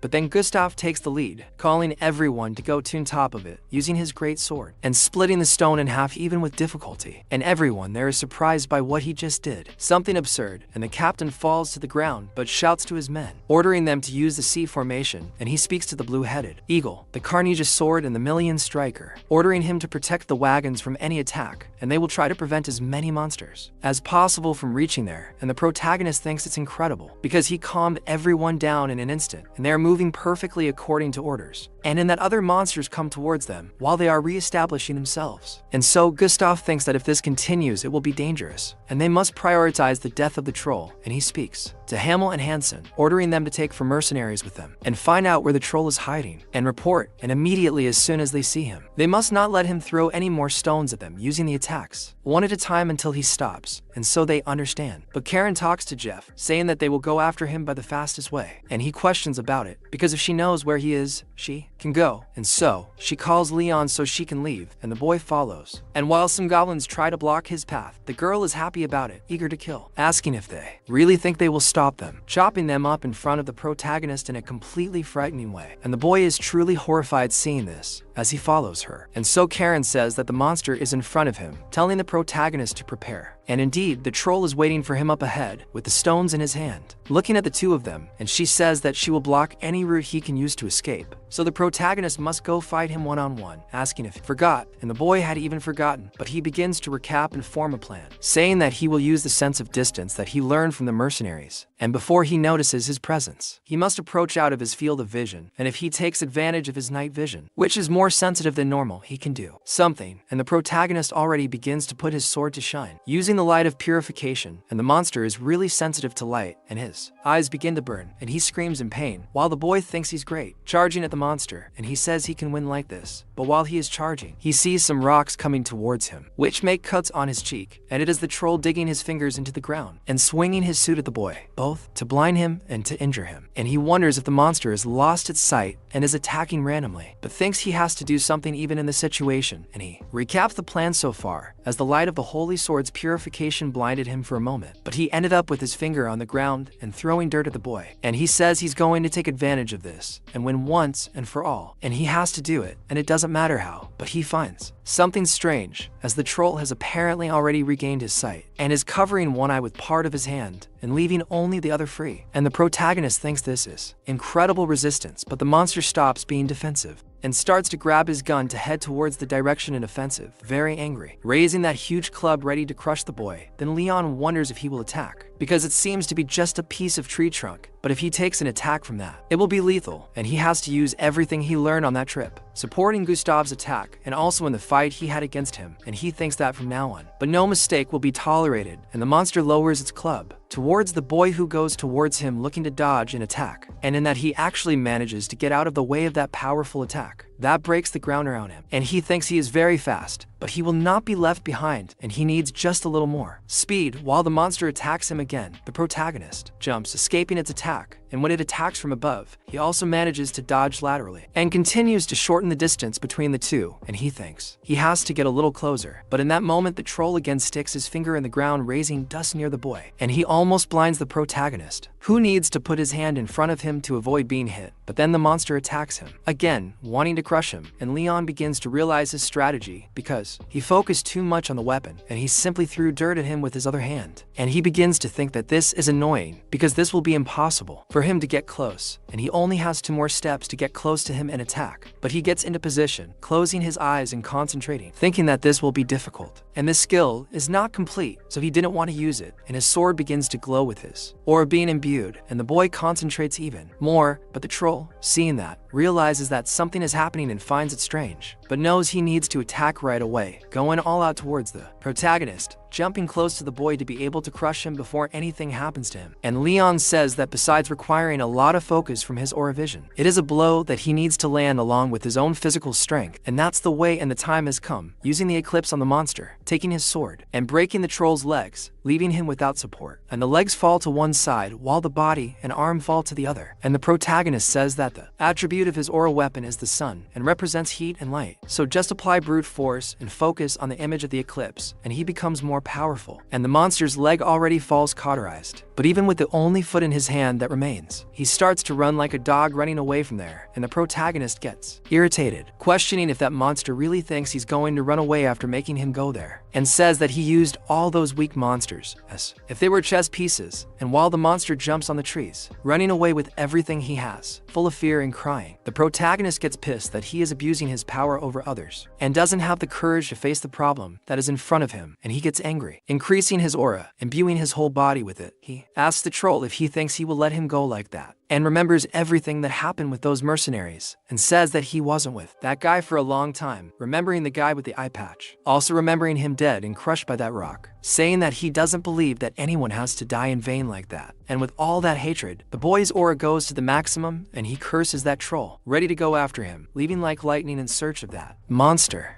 So he uses the big car, the Mirak, and with that he cuts through almost the entire forest behind the monster, cutting it in half, going to get it at your house. So Leon, after splitting the monster like that, falls to the ground thinking he succeeded, and he didn't think he would be able to do it alone. Unlike Eclipse, who focuses all his power on the sword, he never thought he would be able to consume the aura to use Mirak. And even though his body is in perfect condition, he wouldn't be able to do it again with his current aura power. And so, Cream notices that he really beat that monster, finally realizing that the boy is a hero, but thinks that it's a good thing he was around just in case, and asks him if he's saying that she thought he wouldn't make it, and she asks what he's talking about, just congratulating the boy. But the protagonist thinks to himself that it wasn't perfect, however. It's thanks to the skill that Asa taught him that he succeeded, and this time, he did it alone using his own strength, and this is a further step in the boy's story, as he managed to defeat him only with his techniques, but he begins to fall backwards, completely without strength, and falls into Kareem's lap unconscious. And he says that it must have been difficult to use a powerful skill like that, telling the boy not to worry, as he will take care of him now, saying that he did a good job, letting him rest on his lap. Meanwhile, the protagonist is in another dimension, falling, feeling a strange sensation, and wonders when he fell asleep, because he is very comfortable there. He hasn't felt like this in a long time, but he finds something strange, because he doesn't deserve to feel like this now. And the situation has been difficult for everyone for him to be like this, so he has to be stronger, like he never was, and he will not give up. He remembers Lion looking down on him and becomes increasingly motivated. Waking up in another corner, not knowing where he is, and when he opens his eyes, he wonders if this is a cart. Then he thinks it is true, and he did something yesterday, and ends up feeling the pain of that something. He starts screaming and says it would be impossible for him to recover overnight like this, but he thinks he still has it, and the bishop gave it to him to use in hours like this. He uses the bishop's relic with the recovery of sacred power, and he is surprised, because it worked better than he thought. And he says that it even got rid of all the fatigue he felt in his body, and thinks he said it was nothing big, but it's still absurd, thanking the bishop a lot. But out of nowhere, Karen appears on top of him, delivering the dose of fan service that everyone was waiting for, especially Lillian asking if he's woken up yet, and she asks if he can move properly, and the way she is, the boy can barely answer, and he says that thanks to the sacred relic that the bishop gave him, he managed to recover, but asks her what happened. But she asks him if he wants her to tell him everything that happened after his brother ran away, and the boy asks her to do it, and she says that the troll hunt in the end ended up being a success, and even though she helped, he did most of the work capturing one of them, but they caught 3 of her trolls, and the last one ran away after he beat her, his partner, by force, but he is sure that he won't return to the forest again. And the protagonist says he hopes so, because they're a bunch of cowards. And she says that everyone lost yesterday, so he doesn't need to be angry about what happened, but he questions what that is over there. And she shows him the bodies of the trolls they killed, and there are 3 of them, but he killed one alone, converting it into money. It's probably around 90 gold coins, and he's surprised that trolls are worth so much. And she says that their blood is a rare material that they use in some potions, and wizards like to experiment with their bodies, but she gets mad at him, asking if he knew that they will only receive half of his winnings, because since he split his body in 2, the best part was already gone, so it will only be 30 gold coins. The boy says that he was completely scared by her, and she just tricked him, while the protagonist looks back and says that the first one seems to have been hit with several different weapons, and the second one was him, but the other one, he knows exactly who did it, because it's completely disfigured, and he thinks it was probably Wusoff, with that gigantic weapon crushing the monster's head. But then, they welcome him, and Arnold appears calling Karen and Leon, and so he says that they certainly did a great job last night, especially Leon for not having caught one of them, and Karen for having prevented most of them from escaping. But she says that she only did what seemed to be her obligation, and he says that she doesn't need to be so formal. But the protagonist stays quiet there, and asks to speak to Arnold, asking if he can know how many were injured, and they both find this strange. But Arnold responds saying that there were 8 deaths and 21 are injured, and none are in serious condition, but they will leave them in the next city, and the boy is dying of anger about this. But Arnold says that the guild will help with the funeral process, and they want to do it as peacefully as possible, and Karen just watches him and asks them how much they're going to get. And Arnold gets more excited, saying he'll pay him well, and he manages to pay 30 gold coins for one. But since the body was cut in half and there's not much blood left, 30 gold coins is a bit much. But with that, she says she'll do it for 15 for him, but he says he doesn't need it. And she says she doesn't want to take advantage of him. 15 coins is already a great amount, but he says he wants to have at least 25 coins. And the girl, since she's not stupid or anything, just quickly agrees. So he asks what happened to her, because soon she's refusing the money like that, saying she thought he was going to try to get as much as he could, but she calls him an idiot, asking who he thinks she is to extort money from someone so generous, and says that when someone does you a favor, one day it will be your obligation to return that same favor. And she learned this from Elion himself, and the boy is surprised by this, and she says that thanks to him, she doesn't need to depend on anyone else. And while they're talking about this, Gustav goes to the protagonist asking if he's awake yet, saying he's glad he wasn't to bed and he's surprised to see the captain there. And Gustav says that when they're alone and off work, he can just call him by name or else his brother will let him go easier. But he changes the subject, asking Elion about the technique he used when he defeated that troll, because you can't do that kind of cut with a common sword. And as he was curious, he waited for him to wake up, and the boy says that it's his fighting base and it's not fencing, but something else. But Gustav says he already understood, saying it was bad. But then the protagonist asks if his friends are okay, and Gustav realizes what he wants to say and tells him to relax, because Han without Ramel only had minor injuries, and Leon, who continues to be the same as always, bodybuilder and half crazy, so he pets the boy, telling him not to think so much about what happened because his job has always been dangerous and everyone already knew they would die sooner or later, and they have been carrying this fate on their backs for a long time. And since his heart sympathizes so much with death, he shouldn't get to the point of burning him with this pain, simply throwing the blow at the boy's chest and leaving him behind. Elion thinks about what he said and becomes calmer, and Karen says that it is natural to feel guilty or sad about someone's death, and that is why they should appreciate it more while they are alive and not when they die. And this is something he should teach his heart, and even if he is the hero of humanity, he cannot suffer for the death of everyone. And she asks if everything is okay, asking if he wants her to comfort him, and the boy turns all red and he says that Asid said something similar once, because a person who is moved only by the sense of justice will not worship much, and faith is something that shows them the value of life and makes them want to live, and not the thought that everything will end one day. Besides that, she talks to Elion, asking if he knows anything about the desert area, and he once again is left in the dark because the kid doesn't know anything outside of that academy. It explains a little about the desert. It's a place covered in sand and nothing else. It's a place where it barely rains and the temperature remains high even at night. It's practically torture for anyone to live there. However, there are nomads who still roam this immense desert and live off killing countless animals that have adapted to the place. Kylan says he's been there before, and the desert area on the edge isn't very big and can be crossed in a week by cart. He then thinks that this desert doesn't seem real. He asks if they don't stay in a city for long, they can cross that desert in less time. She says that, according to her calculations, it should take about 5 days. He thinks about it, wondering if Sid will finally wake up by then. He says he hasn't seen him for a month and is starting to miss him. However, she notices something and wishes goodbye to that forest, saying they've finally left there. Meanwhile, already in the desert, they set up camp and the protagonist wonders where he put the map. However, he feels that the sword's energy shines, and it shines brighter and brighter. Sid leaves there all happy, saying he's back. The boy gets scared, screaming, and finally notices him there. When they look at each other, he asks what happened, asking the boy if he was that scared by his return. He says he was surprised that he appeared out of nowhere screaming. However, he questions the screaming, asking if he imagines being forced to fall asleep for a month and then suddenly being able to wake up. He asks if he wouldn't want to scream when he feels free after all this time. The protagonist says he already understands why he came screaming, trying to shut that crazy guy up, and says he wouldn't want to stay still for a whole month either. Sid says he did everything to teach and please his disciple, and that's how he welcomes him after not seeing him for so long. He says he has no idea how happy he was every time that Bishop beat him up. But that's it. His master is finally back in the area and says he should treat him with a little more respect. But then he asks if he also had a master, and he says no, saying that he was self-taught, so he is lucky to have him. And the boy gets irritated, telling what he thinks of himself, but Sid asks him to stop with that nonsense for now, saying that it has been a month since they have seen each other, asking if anything important happened, asking what the boy thinks about telling him everything he did while he was not there. Then the protagonist gets excited to catch up on the gossip, and Sid is surprised that Bishop discovered that he is a hero, amazed by all of this. Besides that girl with a double identity who pretended to be the adventurer is also now his partner, and he says that everything is fine with her.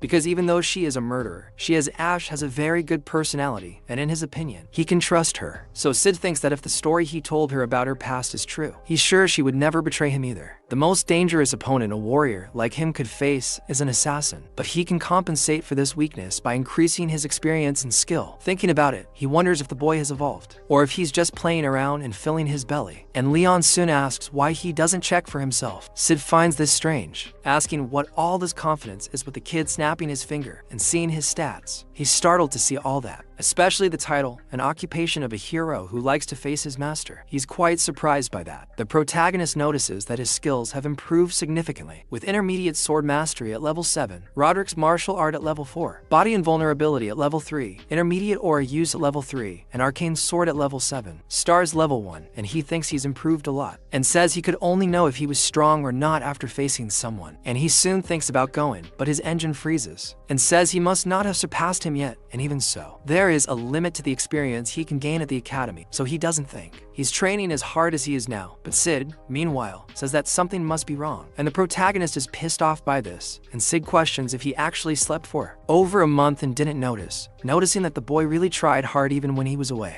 thinking about the great car he was cultivating, and he says that the boy managed to reach level 1 of the great car constellation by himself. This means he learned one of the moves, and the boy says it's because he showed him how to use at that time, and he managed it now by himself, but he can only do Mirac for now. But Sid confesses and admits that the boy went beyond his expectations, and he must have been born with the talent of learning since he evolved so much. But all of this was thanks to himself, becoming even more cocky, saying that at that time he just wanted to save his imbecile disciple. But he learned a lot from that, thinking he is a great teacher, and the protagonist gets mad at him, but says that he thanks him from the bottom of his heart full of mockery, and in that, Sid says that he smells sand asking where they are, and judging by the state of the wagon, it seems that they have already walked a lot. And Leon asks if he didn't say that it was to go to the Titanic mountain range, and that is what he is doing now. He took advantage of an escort request from the guild so he could, and he says that it wasn't a bad idea, but this is a deserted area, asking if they are not exposing themselves too much to danger, and the protagonist asks how so, because even though it is a little dangerous, he questions if it is not better that they are going by the fastest way, saying that maybe it is better than going through a mountain or even through a canyon. And so Sid looks at the map and gets a fright, asking why this place is a desert. Then Leon asks why it would not be, because they said that the desert has been there for more than 100 years. But Sid says that 300 years ago, this was a beautiful place full of green grass, and says that it was a region with a very cool climate, wondering if there was desertification while he was dead, and he says that he thinks it is impossible that something like this could happen naturally,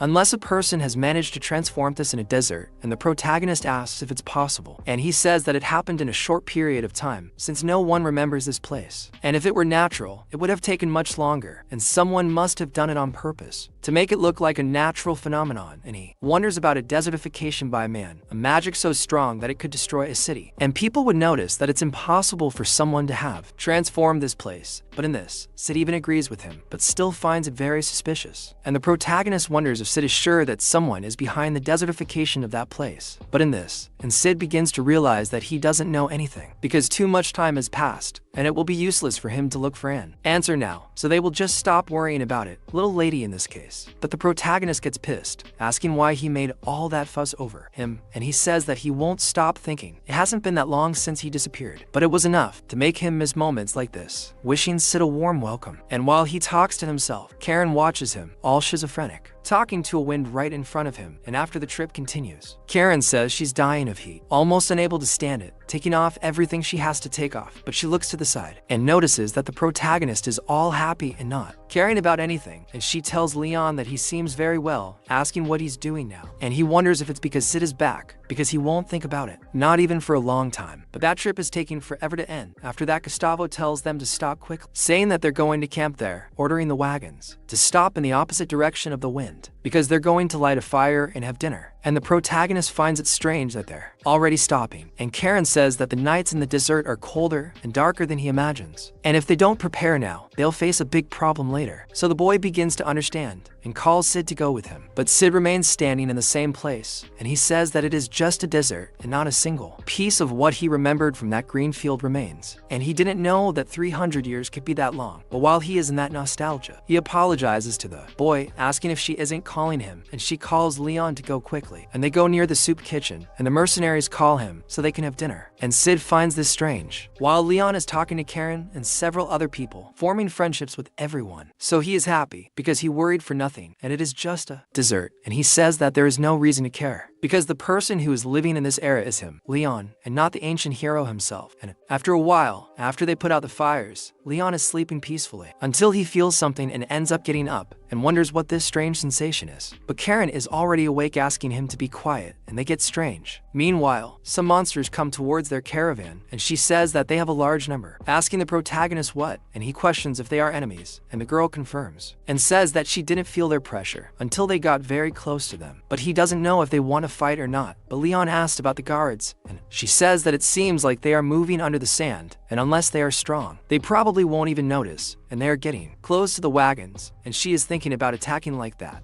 As they get closer and talk to Leon, asking how they're going to attack, saying he wants to know his opinion, and the protagonist wonders if they should go out and warn the others, but thinks it would be a waste of time. They're already close, they're at a disadvantage, and he doesn't think the people who just woke up without equipment can do anything, and Sid says that if they come face to face with them, he doesn't think they'll win in a fight, and probably they went there with the intention of robbing them without killing, and if everyone wakes up and fights, maybe they can win. But some things might put them at a disadvantage, but at that, the protagonist asks why he's laughing, and Sid is all surprised, saying it's going to be a long battle, and finally, he'll be able to see the evolution of his idiot disciple in practice. And the boy just agrees, and he asks Karen how many there are, and she says there are 14 of them near the wagons, and 20 more surrounding everything else, and that's all she can sense. And the protagonist thinks that even if they are not good at fighting, the idea of 36 people surrounding him and taking advantage of the desert is scary, and they cannot make a false move and end up making the situation worse. So he tells Karen that he understands right away, and she already prepares herself, leaving that place, and watches from above the wagon the monsters coming up, and waits slowly until she jumps, preparing to use her aura and use subspace magic, taking several magic daggers from her earring, and then attacks with them everyone who was under the sand, sticking them in their hands, and making them get up. And when they show themselves, the protagonist makes his sacred sword shine, and thus shouts that they are enemies, and they are near the wagons. And everyone wakes up preparing quickly. The assassins turn white with fear, and then Gustav tells them not to panic, asking them all to go, because remember their duty, and they must protect the Lord and the cargo, which is priority number one. And so, the battle against them flows quickly, while the others who were far away think that if it weren't for that woman with the dagger, they would have succeeded, and he asks everyone to retreat, and those who are left hide under the sand and leave. And so, Gustav asks them not to lose sight of them, but the last one who is still seeing them is Karen, and calls the one with the mask, throwing a dagger at him, asking him to return it, but that guy manages to hold her dagger very calmly, completely stopping her attack. And looking into Karen's eyes, full of hatred in his lungs, and Leon, seeing that, notices that he blocked her attack with only one hand, and he simply hides in the sand and moves away from them. And Karen just watches how our situation ends, and the captain shouts that they are trying to escape, telling Leon that there is someone on his side, and everyone is passing by the boy, and so Sid talks to him, saying that it's time to look at his idiot disciple's skills. But he notices that the boy is just standing there invoking his aura, and activates Mirac, even if at low power. But he thinks that if he uses the 7 swords technique there, he can kill at least 10 of them. But they are not monsters, and it's not like they are in a life or death situation now. They are just thieves. He can't carry out a massacre there. And so, Sid notices the boy has a dilemma, and says that it's natural for him to be worried, and it's okay to hesitate, and it's difficult to get an answer now after all. He is a hero, and not a murderer. And even if his decisions now are in favor of doing justice and defeating evil,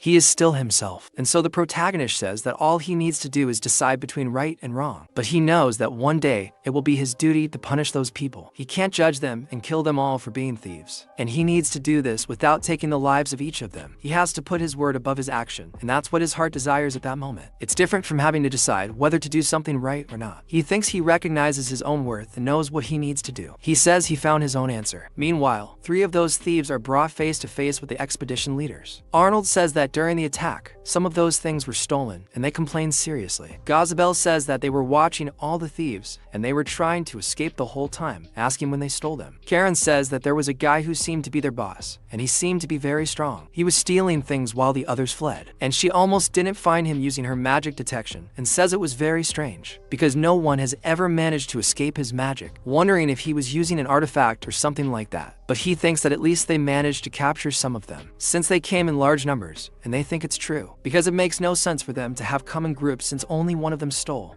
They are a bunch of idiots, and the protagonist thinks that even if he hid his presence using an artifact, it seems that he also easily held one of Karen's daggers. Besides that, eyes like his are also not common, and Arnold says that he only gathered them all there because the most important shit was stolen, and he wanted them to investigate and get it back. And Gazabel then asked what Ramiro thinks about this, and he says that if they are going to do that, they have to hurry because of the nature of the desert, the traces on him add up very quickly, and it is very difficult to track in the desert even for someone like him. And even if he starts now, the chances of finding him are minimal. But in this, Karen says that she can do it because in his hand she marked a traceable incense with her magic, and so Arnold is surprised, saying that if he succeeds he will certainly change the reward, and she already likes that, asking Leon to go with her outside. That she also tells Ramiro to follow her, and the bovine says that he will give his life for this, following her quietly. But Arnold talks to them, saying that they will need that, a compass, and she asks if it is not broken, and he says that this will help her distinguish which of the stolen cargo is hers and which is not, because this compass was enchanted to connect to your cargo in case of loss or theft, but it will only point to the cargo if it is within a radius of 10 meters. And so, oh my, Shining Foot, they go quickly because they are racing against time, calling both Karen and Leon, and they run off. And Gustav thinks that since she is rank A, she is sure she will be able to manage well, and he just hopes they will be fine recovering the cargo or not. And now they say they will not make the same mistake, saying they will be more vigilant without even blinking. Meanwhile, in the desert, Karen continues using her magic to detect the incense, and she thinks that his trail is getting weaker and weaker, so they should speed up a little more. But while they run at that speed, El Cid talks to protagonist, asking if he has gotten faster too, but says that it is better for him not to be so far behind him in such a dangerous desert.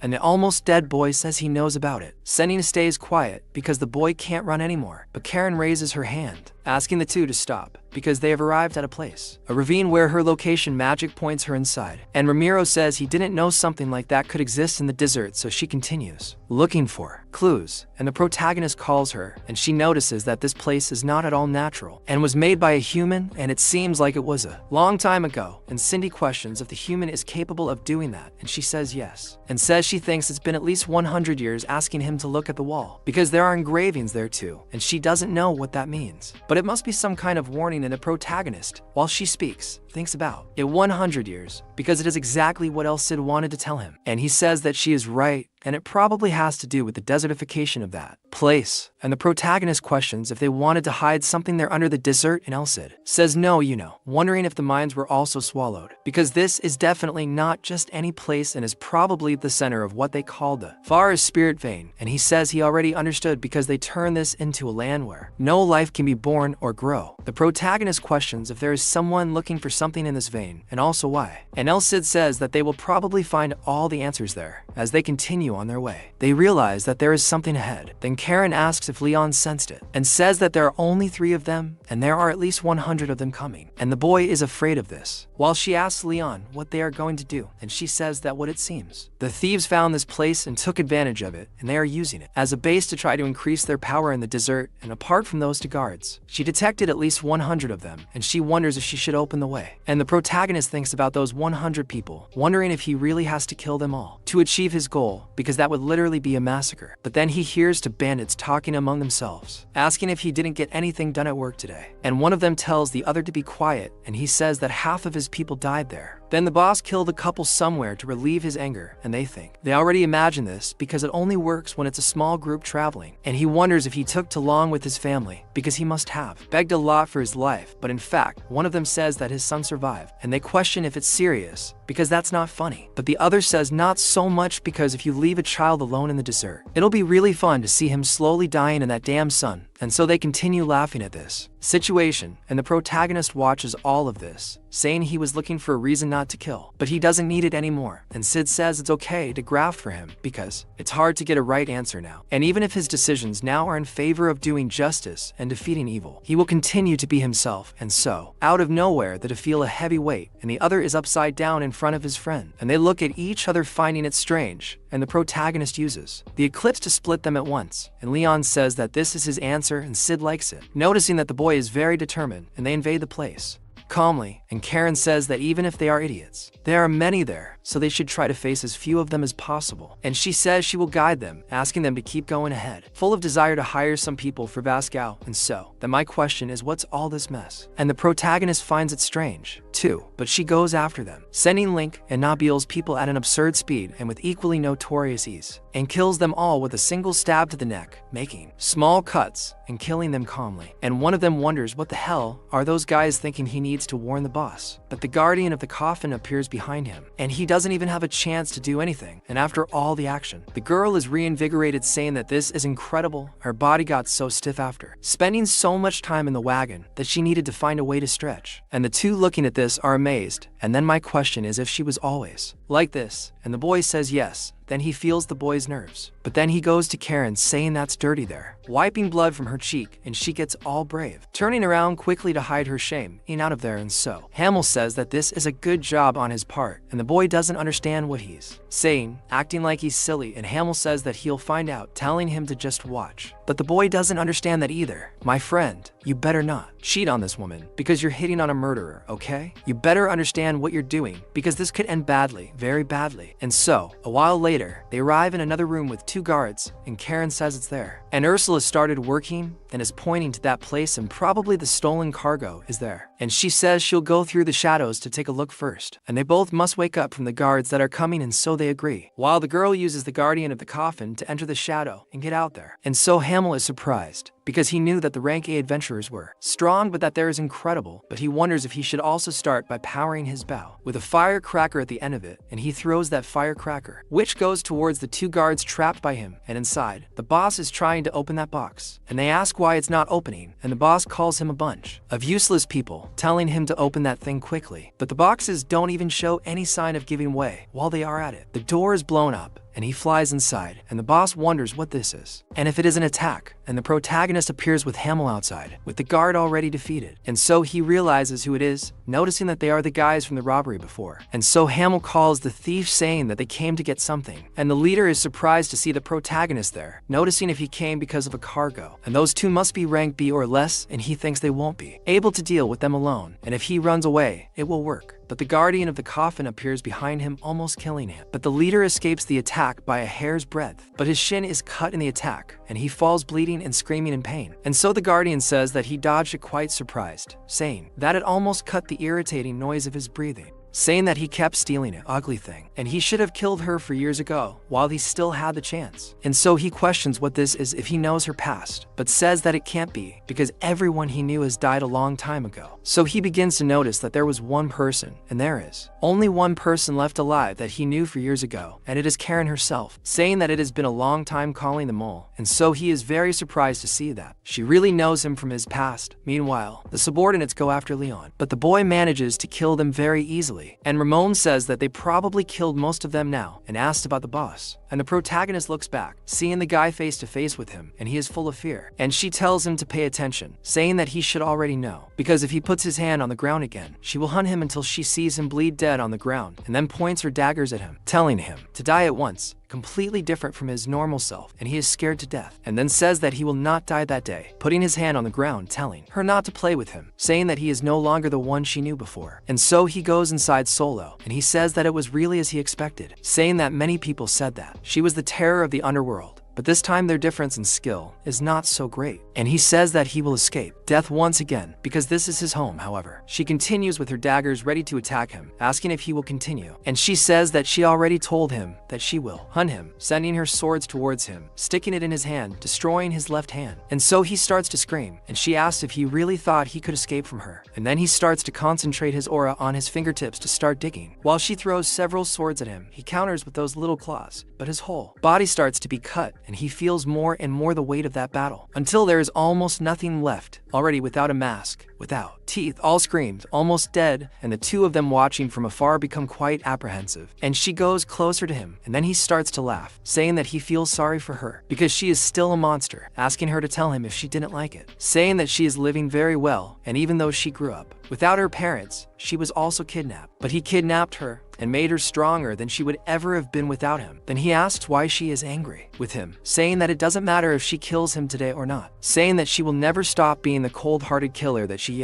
But the girl says she never asked him to make her stronger, and he says that's stupid, because if they hadn't caught her, she would have been dead in some dark alley a long time ago, and she says yes, she probably would be, but he would avoid becoming one of the most disgusting beings in this world. And he asks what she's talking about, and she says that there are many things in her life that she never wanted to be, like an orphan or becoming a murderer, and that she doesn't have that strength because she wanted it. And even so, she decided that she's going to keep it because she needs it. And he asks what the hell she's talking about, and the girl simply talks about freedom, leaving him stunned, and he starts laughing about it, saying that she doesn't know how much he would like to have that damn freedom, but asks if she really thinks he needs to stay there. Listening to that shit from her, saying that she never wanted that either, but she'll never get what she wants, and he remembers when he threw that kunai at those kids, and says that all he had there was a knife, and there was never any other way or any hope, and she just wanted to survive, and so he says that he didn't choose to be in this world either, and with that Karen goes to him hugging that guy, apologizing, but says that this is the result of having ignored her own feelings all this time. And she looks at Leon while the boy is stunned watching everything, and she thinks about him too, saying that if only he had been given a chance like she was, and says that she will give him a chance, saying that this time he must live, leaving him behind, telling him to find a better purpose, leaving him alive. And so the protagonist talks to Karen, and she says it was bad asking if he took too long, questioning about the merchandise, and he says that it seems like it's that one over there, saying she's going to take it and leave, but then she asked if she should go soon. But the whole place starts to shake, and when she looks back, she sees that that guy was definitely not trustworthy, and he pressed a red button that was right below the sand, and he says he doesn't need a chance. And Leon tells her that it looks like a bomb, saying that they have to get out of there soon, and the whole basement starts to collapse, while he continues sitting in the middle of it all, while being swallowed by the sand. And a while later at the camp, the captain realizes that they are coming back, and all three have returned from their mission, safe and sound.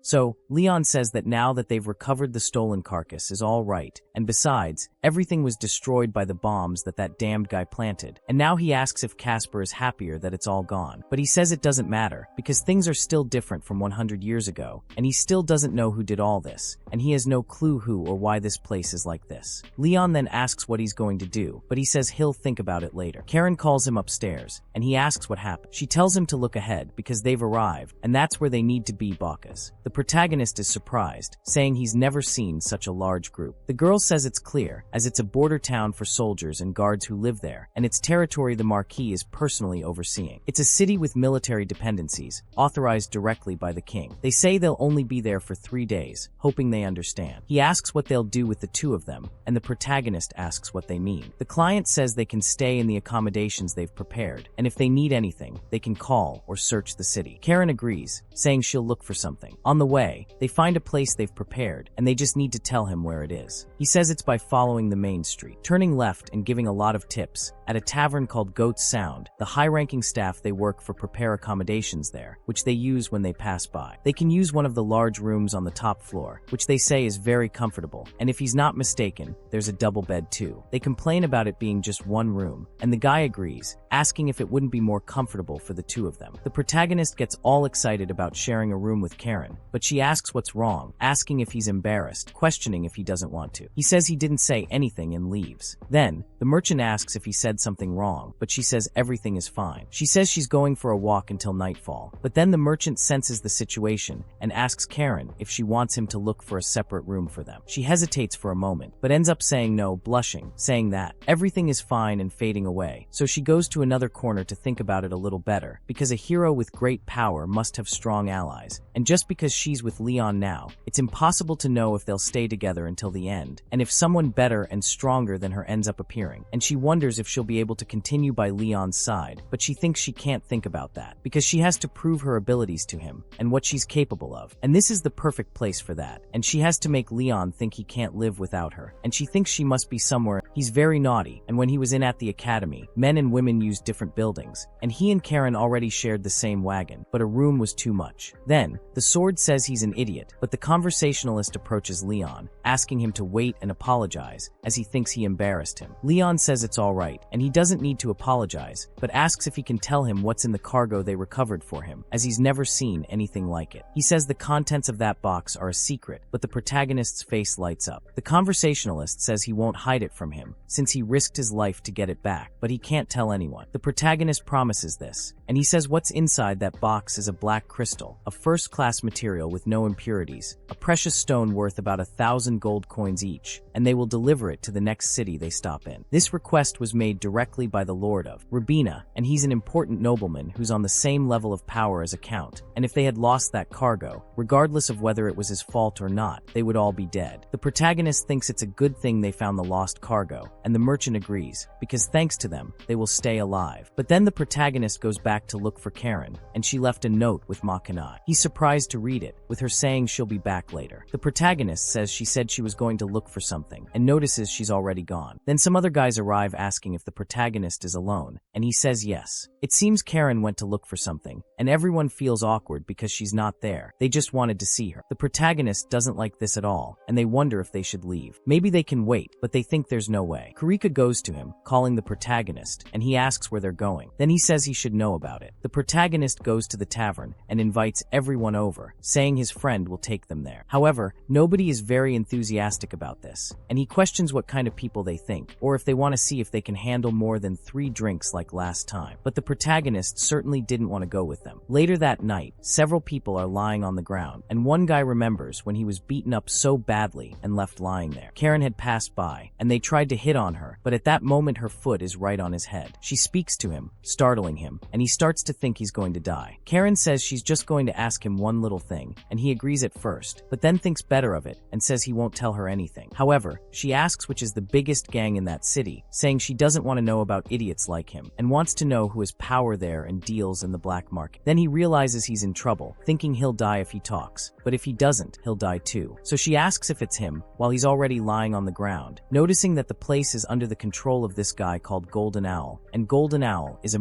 black market business, and some people are losing power because this organization is at the top, making a lot of money, but she questions whether the marquis of that place really doesn't know anything, and that's irritating her. But then, as she walks, she says she thinks so, and she saw this about 10 years ago, seeing that owl mask there, and says she still hasn't been able to forget. She remembers when Leon asked her something, questioning if he was talking about the guardian of the coffin, and he says yes, saying he would find out why people called him that. She thinks it no longer has a meaning, since she's no longer an assassin, but it was because of superficial contact, and she questions him about how that works. She says that some organizations have their own unique method of making contact, and in the case of the spider organization she was part of, they would call a coffin handler to dispose of the bodies, and she would ask them to put information about Alvio in a coffin. The protagonist says he understands, and she says it was just another one of her things, and most organizations use simpler and more direct methods. For example, when a client needs to meet them, they mark a place and create an illusory entrance using magic or some item, and usually leave a real entrance next to it, which only the client will know about. Anyone who isn't the client will try to enter through the false door, which won't open, and they'll be left there pretending to be a fool. She thinks that for someone like her who can manipulate shadows, it's an illusion, but it doesn't work, and she enters that place, descending into those catacombs, but steps on a trap. She notices it's exploding, but the wizard below senses it. However, Karen enters, saying hello as if nothing were happening, and the wizard welcomes the intruder, asking if she had a lot of fun back there. She says yes, because she went through many traps. Then he tells her she can sit down, asking what she wants from them, and she says she wants to buy information. He asks what kind of information she wants, and she says it's about Rabina, and the wizard starts to find that strange. She says she'll pay for the information, so he shouldn't answer her, and the option isn't for sale. It goes against his principles as an informant. He says that since that's the case, it will cost him 800 gold coins, but she says that's too expensive, asking if the information he gives isn't so valuable. He says he thinks so, and can do it for a maximum of 700 gold coins. She starts to get irritated, asking for an even bigger discount, speaking very seriously, looking him in the eye, and questioning him about it. She says that even though he's very skilled, his eyes don't lie, and one of the important members of the Golden Owl, in charge of managing the black market, is also one of the most trusted vassals of the Marquis of Balkas, Mr. Glenn. Glenn then says that she's certainly very clever. She removes her mage and reveals herself, and asks if he will sell it to her or not, because she also has information that he might be quite interested. Glenn is actually surprised that she was able to recognize him with just a glance, and that her abilities are probably rank A or higher. He says that no matter what he thinks, wondering if this woman is an adventurer Dan, some guild member, saying that if he stays quiet it will be complicated, so he asks for 260 gold coins, just like that, and she says that's great, and he says that Rabina's current situation is nothing more than a shot in the dark, so the girl asks what he's talking about, and he says that's it, and it means that if he goes in there now, he probably won't be able to get out, and so the protagonist is downing beer like crazy, along with everyone else. And then that attendant woman says that they seem like mercenaries, asking where they're going next. Then the guy asks if he noticed, saying that they're going to Rabina, and she's surprised that they're going there, thinking that normally everyone should go there, and says that they are very brave, and says that she thinks they don't know. Then the captain asks if there are any rumors around, and she says that a monster is loose in the night streets, and they say that there's a vampire there. So both the protagonist and Casper the friendly ghost become interested in this, about this vampire she's talking about. Speaking of vampires, the story is explained. They have an appearance not unlike that of humans, but their power is immense. They are a race with strength and vitality comparable to a monster, and there could be a possibility of coexistence with humans if it weren't for their habit of consuming blood. It's said that most of those still alive hide among humans to survive, and even though the church doesn't consider them a target for extinction, no territory has any real awareness of their existence. Then one of the guys tells her to stop talking nonsense, because it's impossible for any vampires to exist in these parts. They tell them to let them appear there, because they will cut their throats before they say a single word. However, the protagonist thinks that vampires are interesting, because if their strength is comparable to a high-level monster, he questions what he would do with one, wondering if he should kill them and act like a hero, or try to talk to them first. He talks to Evasidio, but Evasidio says that vampires did exist in his time, because he managed to kill most of them. When they joined the Demon King's army, he never saw a normal vampire he could talk to, as he must have been thinking. So the protagonist thinks that the possibility of living with a vampire is still unknown, but it's something that shouldn't be ignored, and as a hero, he's going to find out for himself what is evil or not. There might be vampires who are tired of war, so he's going to see if that's true with his own eyes. But then a guy arrives calling for Gustav, and he says they're having a party at the tavern, saying it's too noisy. Then they notice it's Jerome, asking what he's doing there. But then the leader tells Jerome to be quiet, saying he doesn't want to fight with him. But Jerome asks if he's a child to him, questioning how he dares to handle hordes. Then he says he can repeat himself if he still hasn't understood, ordering Jerome to leave, but he has the audacity to spit on the bald man's body. He questions why, and the captain says he's very persistent, calling him to settle this outside, telling him not to make him repeat himself again. And when everyone goes outside, the protagonist speaks with Elcid, asking it's not normal for mercenaries to settle things by fighting each other like that, but he says that as far as he knows, they are people who like to prove their point using force, and these fights don't seem like a big deal looking at it that way, but mercenaries are willing to give their lives to prove their worth. Then they question what's happening, because out of nowhere Jerome appeared trying to start a fight, and this time he pushed too hard with the captain. So the protagonist questions if this is strange, and the guy next to him says that this isn't the first time the captain and Jerome have fought like this, but he never started a fight like this before, because it was always obvious who would win. Then the protagonist asks if he thinks the same thing will happen as always, and he says he thinks so, because there aren't many people who can beat the captain in a fight. Jerome has always been a weakling who only preached easy jobs, but his attitude now was completely different from before, making him wonder what he's thinking. That's because he has a strange feeling, and the protagonist tells him to relax because it's Captain Gustav, but then Gustav tells the idiots not to worry because he's going to win. My friend, the last time I saw this in some manhwa, about a Kaiser in jiu-jitsu, a crazy guy with white hair, it didn't go very well. This is a huge red flag, and Jerome questions if he's going to start with this again, but Gustav says that as always, he always loses anyway. Then Sid says that this is going to be a great hand-to-hand fight between two high-level mercenaries, so Leon should pay attention. Jerome says he's going to start by going all out against Gustav, hitting him both in the shoulder and the face, and he stumbles back. Jerome asks him if he still looks cool, and Sid says that this guy called Jerome is using a falcata, which is a sword with a unique fighting style that uses the theory of gravity, and he must be quite confident, since he's holding both blades like that. Gustav recognizes that Jerome has improved a lot, preparing to fight, and Jerome, seeing that aura, realizes that this is the steel attribute in Gustav's aura. He says he knew he would do something like that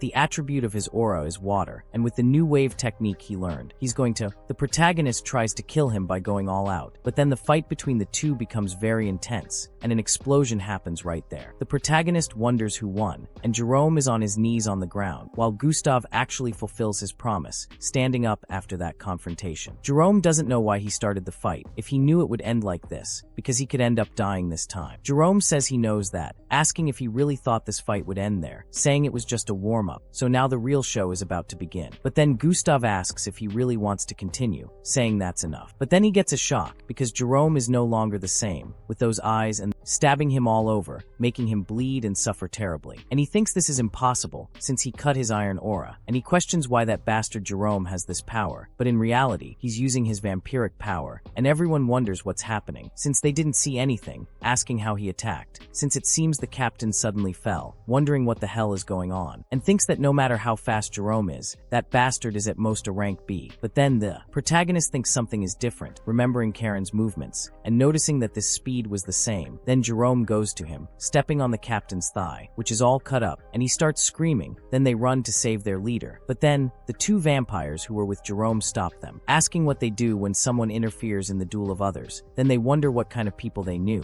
Then Gustav looks at Jerome while he speaks, asking him to tell him, because since he's already on his knees on the ground, he must beg him to spare him. But then he starts drooling, and Elsid notices this, telling Leon to lower his sword, raise it high, and then release the light from his aura. Then that light shines there, and Jerome is hit by the sunlight and begins to burn. Then they all feel their bodies burning, thinking it's hot, and fall to the ground suffering. They question what the hell is happening, and why they fell out of nowhere. Then he speaks to Elsid, not believing that those guys are possessed. Elsid confirms that yes, they are all dumpers, and the protagonist is even surprised, but asks what that is, asking if they aren't vampires. Elsid says that a dumper is someone who has taken a dose of a reagent containing vampire blood, and they are basically half human and half vampire, and are weak against sunlight, and their strength doubles at night, and their ability to regeneration also becomes stronger, but not at the same level as a vampire's. On the other hand, they die if wounded by a silver weapon, and they also cannot use black magic. They are quite difficult to deal with at night, and they easily defeated one because he has the sacred sword and the aura of the sun. Then the protagonist asks if they are related to vampires, and Elsid confirms that this is indeed the case. Meanwhile, Guzda speaks with Leon, asking about this situation. Then the protagonist asks if he is alright, but he says it was nothing. He notices that he is not well, as the injuries are serious, and taking care of him is the #1 priority. He doesn't have time for beating around the bush. The protagonist says that those guys are vampires, and everyone there is scared. Finally, after a while, Jerome wakes up, seeing his minions all imprisoned. Then everyone rushes to him, asking if he is awake now, calling him, so they can have a chat, and he's already scared shitless, saying that what's happening is against the rules. But he gets a huge beating, and the protagonist thinks that, according to Jerome's confession, Count Labina is the root of the problem, and the next destination of the storm merchant is Labina. He's bringing mercenaries and adventurers from various places, turning him into a subordinate and forming an army, asking what he is planning. In addition, he is trying to acquire black quartz through the storm merchant, and tomorrow morning, he and Gustav are going to meet with the head of the merchants, so he needs to go to bed. But he wonders where Karen is and what she's doing, wondering if she's coming back, thinking she should come back soon and sleep, otherwise she'll be tired tomorrow. He confirms with her if they'll sleep together, and the protagonist questions what he's talking about, asking what he means by sleeping together. Then he remembers this comfortable bed, which looks a lot like a love nest, in my opinion, and he notices the whole atmosphere of that room, wondering what he's talking about. He's mistaken. I know he's just worried about her. But then Karen arrives, calling Linho, noticing that he was there and that she was looking for him. She heard him waiting for someone and asked who it was, and he says he wasn't waiting for anything, yelling at the girl, all embarrassed. Then, the girl changes the subject, saying she found someone enormous. He asks what it is, and she tells him he shouldn't be shocked, but also tells him not to be so shocked, and he just agrees. She says that this information, which she received from the Golden Owl, says she's going to let Linho test his information-gathering skills, revealing that there's a vampire in Lobima's territory. She's overjoyed to give this news, but the protagonist has a completely bewildered look on his face, saying, "Wow, he's very shocked." She questions why he's reacting that way, and the merchant, upon discovering this, is totally shocked, the same reaction she expected from the protagonist, thinking that's what she wanted. The protagonist doesn't understand her frustration, and they start talking about having a vampire hidden in Lobima's territory. As if that weren't enough, they're trying to acquire power, but the person behind it all is Count Lobima. He asks if they're sure about this, and they say they've considered what happened so far. Now it makes sense, since a Damfer has appeared, and he's sure a vampire is involved. In other words, someone is behind Jerome, and Gustav thinks the possibility of it being Count Lobima is very high. It's still a relief to know this before going to Lobima, as it will allow them to prepare. But the merchant says that even knowing this, they can't avoid Count Lobima. If the desert bandits had escaped unpunished for the robbery, they would have an excuse. But now that they've arrived there, not delivering the goods would be an insult to the Count. Nobles value their prestige more than their lives, and a noble wouldn't tolerate being cheated by a commoner. The Merchant of the Storm would be considered an enemy throughout Lobima territory, and in that case, Gustav thinks there's nothing they can do, because to think that he would have to step into a place where danger lurks, strategically that's the worst case scenario. But he can't simply give up, because if he gives up in the middle of a request because he wants to save himself, it will destroy the credit and value he has earned. And after accepting the request, it's his duty as a mercenary to be responsible and see it through to the and just sit there begging him to save his life. Then the two eventually come to an understanding, and Karen says that it seems they've resolved things, telling Leon that they should talk in private. The protagonist, obviously, doesn't quite understand, asking what she wants. She then says he'll be very surprised this time, explaining that she had a lot of difficulty getting this information from the local black market trafficker, saying it was incredibly difficult. He also doesn't know how to react, and she says it's not information anyone could guess. He agrees, and she talks about Molly, saying it seems he's holed up in the desert because he received orders from Count Lobina. The protagonist is surprised, and the girl is happy that she managed to surprise him. She asks how that scoundrel Molly knew which crates contained the most valuable goods. Furthermore, if a large group of bandits was always active, they would read news about his activities, even if it was just rumors. But the head merchant was sure the area wouldn't be dangerous, and they appeared suddenly and went straight there. The cashier then explains that this is what she's talking about, and that the guy was acting in accordance with Lobina's interests, doing the Count's dirty work. He just had the misfortune of running into Karen. She says that Count Lobina didn't want them to come, and that's just a guess. No matter how large the territory, it's difficult for the entire market to enter, since his escort forces are very loyal. She says he couldn't simply send the merchant away, since he was the one who summoned him. So the best option would probably be for something unfortunate to happen. The protagonist thinks about this, because if Count Lobina is plotting something in his territory, he would want to avoid attracting attention before completing his plans. That's probably why he tried to steal the cargo he ordered. But the storm merchant not only protected the cargo, but also took care of the bandits. In the end, they have no choice but to. Upon entering Lobina, and from the Count's point of view, things have become quite irritating. So this is dangerous, because from the moment the storm merchant exceeded his expectations, the danger increased. And now he is probably preparing to annihilate everyone in Lobina, which means he shouldn't hold back either. Thinking that perhaps it's time for him to use the symbol of the Order of the Sacred Iron that Bishop Caesar gave him. So he tells Karen that he needs to go somewhere. Meanwhile, during the night, someone says that the conditions are good, and the night in Lobina is consistent with its nickname, the Night City. That person is sitting at home when a shadow approaches, and they say that Roma has arrived. The man who looks more like a butler speaks to that man, calling him Your Highness. But he's questioning what he means by Your Highness, because for a fallen race, there's no need for such things, and he says that he will always be royalty, the vampiric nobility, the heir to the Wallachia lineage, one of the 3 giant lineages of the Nosferatu. Because of watching that Nosferatu movie, my friend, the old vampire can keep sucking everyone's breast.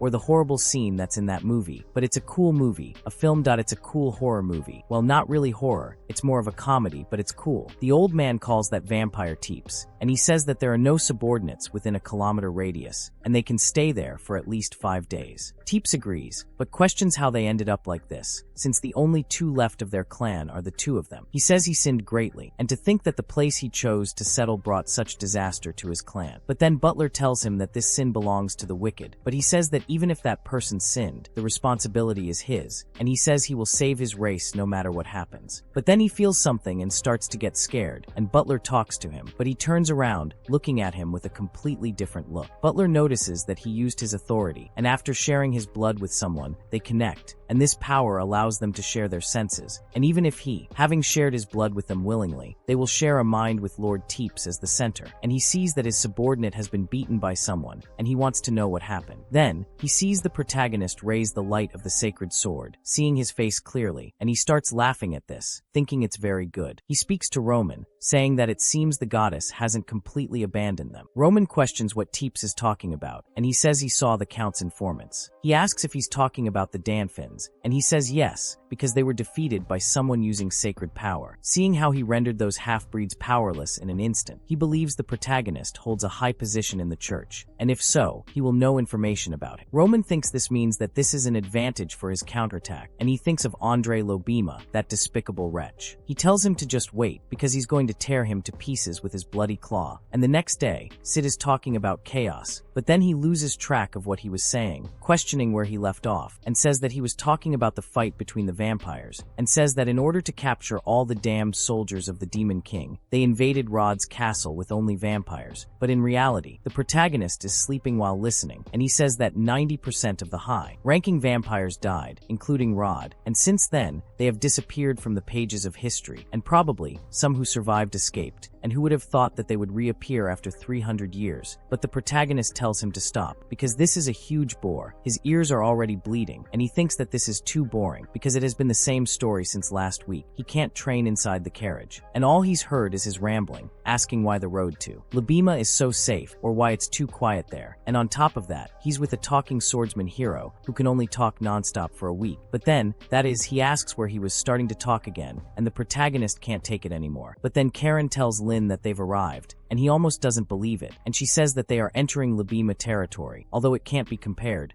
With a citadel like Valka's, it's still great, and to a castle near the border, but the protagonist finds something strange, wondering if he's going crazy, or if the castle walls are glowing. Sid tells the boy it's a trap, explaining that they used an incredible amount of silver and cast a spell on the castle walls to ward off vampires. He suspects there's another reason for this, but he doesn't know what it is. The protagonist questions this vampire trap, wondering if it's entirely different from what they were thinking. If Count Labina is controlling the vampires, why would he need to do something like this to the castle walls? The guards order them to stop at the entrance, asking what kind of merchant group this is. Arnold introduces himself as the Storm Merchant, and the guard, already aware of his arrival, says the Count was wondering when he would arrive and asked for quick guidance. They pass through, but the protagonist questions if this is the trap's power, because it seems different from the sacred power, and Karen questions what that was, because for a moment she felt very bad, and the protagonist questions if they were vampires, and Sid says he doesn't know, and maybe they would burn, but anyway, the guards at the gate, they are neither Dunfreys nor vampires, and the protagonist thinks that's good, because he can differentiate them. However, Sid says that they need to be careful from now on, because they don't know when the enemies will attack them, but it ends up that while they walk through the city, and Sid can't detect any vampires, and the protagonist wonders if there aren't any, finding this very strange, and asking what is happening, because from the gate to the property, there were no Dunfreys, much less vampires, and he begins to question if the information about a vampire hidden inside Lobina was false, because no, he thinks that the sun hasn't set yet, so it won't be easy to find them. But then more guards they stop, and so that's Brad, the senior knight, and he says that from there on, besides the owner, only adventurers of rank B and above, and mercenaries can enter, and that's the Lord's order. Karen questions if they are also included, and the protagonist notices that he has special items that he's receiving from the owner, but he wonders why bring all the escorts. He thinks it's good, because they can solve the question that most intrigues him. So when they enter, they think it's their first time in such a place, asking how they should greet the Lord. But then one of them tells him to just stand still, because if he looks at the Count's face, his head might fly off. So, they stand in front of the Lord's room, and Brad speaks to him, saying that the Storm Merchant and his escorts have arrived, and Labina tells them to go inside. He observes them all, and the merchant kneels before him, and so the protagonist speaks with Elsid, and he says that no, the Count is not a vampire, and the protagonist is even more surprised that the Count is not a vampire, and Elsid says that's it. But he is even more irritating, and with the protagonist knowing this, he becomes curious, so Elsid says that he is a pure human, and all the gentlemen in this room are also human, and if the Count, Labina, and his men are not vampires, then the information about the vampire moving secretly in that territory might have been wrong.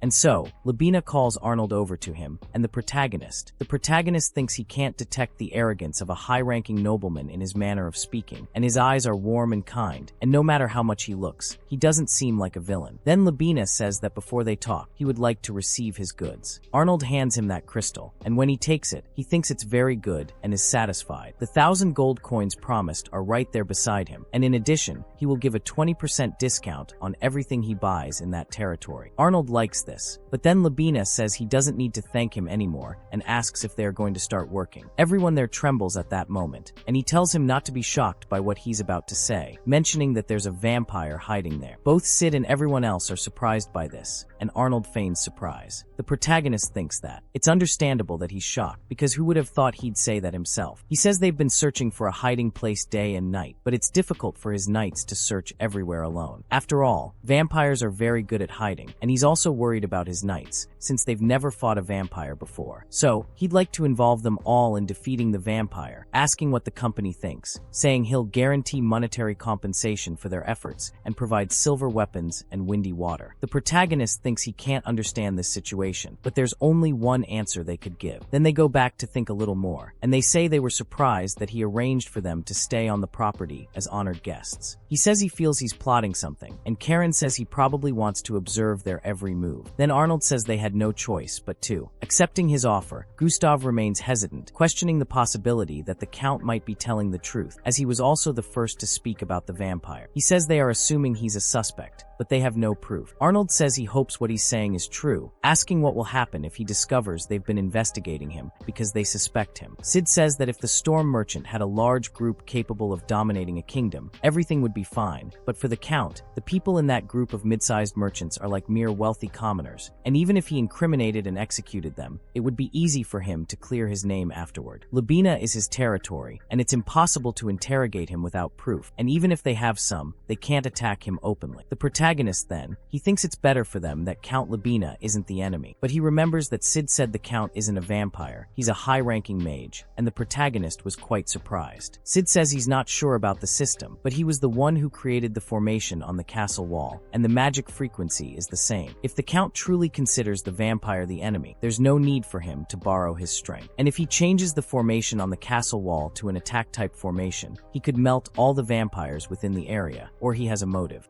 to capture him alive or to exterminate the vampire. However, he wants to prevent the Storm Merchant from talking about it, and so the protagonist thinks that, as Sid said, he's sure that the Count is plotting something within his territory, and he's hiding the fact that he's a high-ranking mage. Therefore, it makes sense that the Storm Merchant is on his target list for getting involved in this matter, and separating the merchant from his escort is also part of his scheme. And if you think about the wolf-teeth mercenaries who became Dumfries, there's no guarantee that Karen and all the others didn't end up the same way. He says he won't let that happen, but the biggest problem now is that Sid says the Count is his enemy, and he keeps saying it non-stop. The protagonist thinks it's less likely he'll reveal the Count's existence. Sid isn't confident and manages to explain that Count Lobina, indeed, he is the enemy, and he thinks that Karen is the only one who will believe him. However, at that moment, they are all acting very suspiciously, and she gets annoyed by this, calling everyone to bed, saying she wants to take a bath, and they will do it tomorrow, and they won't make any progress if they are like this. They agree, and everyone falls asleep. Then, in the room, she talks to the protagonist, and he reveals to Karen that the Count is a mage. The protagonist confirms that he is indeed a high-ranking mage, and she thinks this is dangerous because if they have a level that can't detect him, then the target is an expert, and she can't guarantee victory with her current attack power. So they need to buy time, and the protagonist thinks he is truly happy because before coming there, he used the divine necklace that His Holiness gave him to ask for the help of the Knights of the Sacred Iron Chain. However, he is still worried because he is not sure how many will come and when will they arrive there. They might be in a situation where they've faced the entire castle, so at least 3 should come. But then Karen notices something, and the protagonist asks what it is, but she says it's nothing, telling him to rest well because she'll see him later. Then they each go to a room until she appears inside, and he's quite surprised. The girl falls on top of him, throwing herself onto the bed, and while she's on top of him, the protagonist questions what she wants. Then she simply tells him to be quiet. "Author, not today. I know this trick very well. You won't fool me. I know something completely unrelated is going to happen, and you'll say, oh, that's a lie. It was just because she wanted something. Let me make it clear to you. I haven't read it yet, but I'll get the same shock. Let's see what happens." While they're in this awkward moment, the assassin outside is lurking, looking inside with malice and seeing she was kissing Leon on the bed, and he almost freaked out, seeing that scene, simply throwing stones there, and Leon and she are left not knowing what happened. So they think he's gone, and then it was just her shadow that was making that scene, and she says she knew that something suspicious was happening, and there was no way there wouldn't be anyone watching, asking what he thought, questioning if it wasn't realistic, and he questions how he would know, and she says it is, because honestly, she doesn't know either. But then Sid says,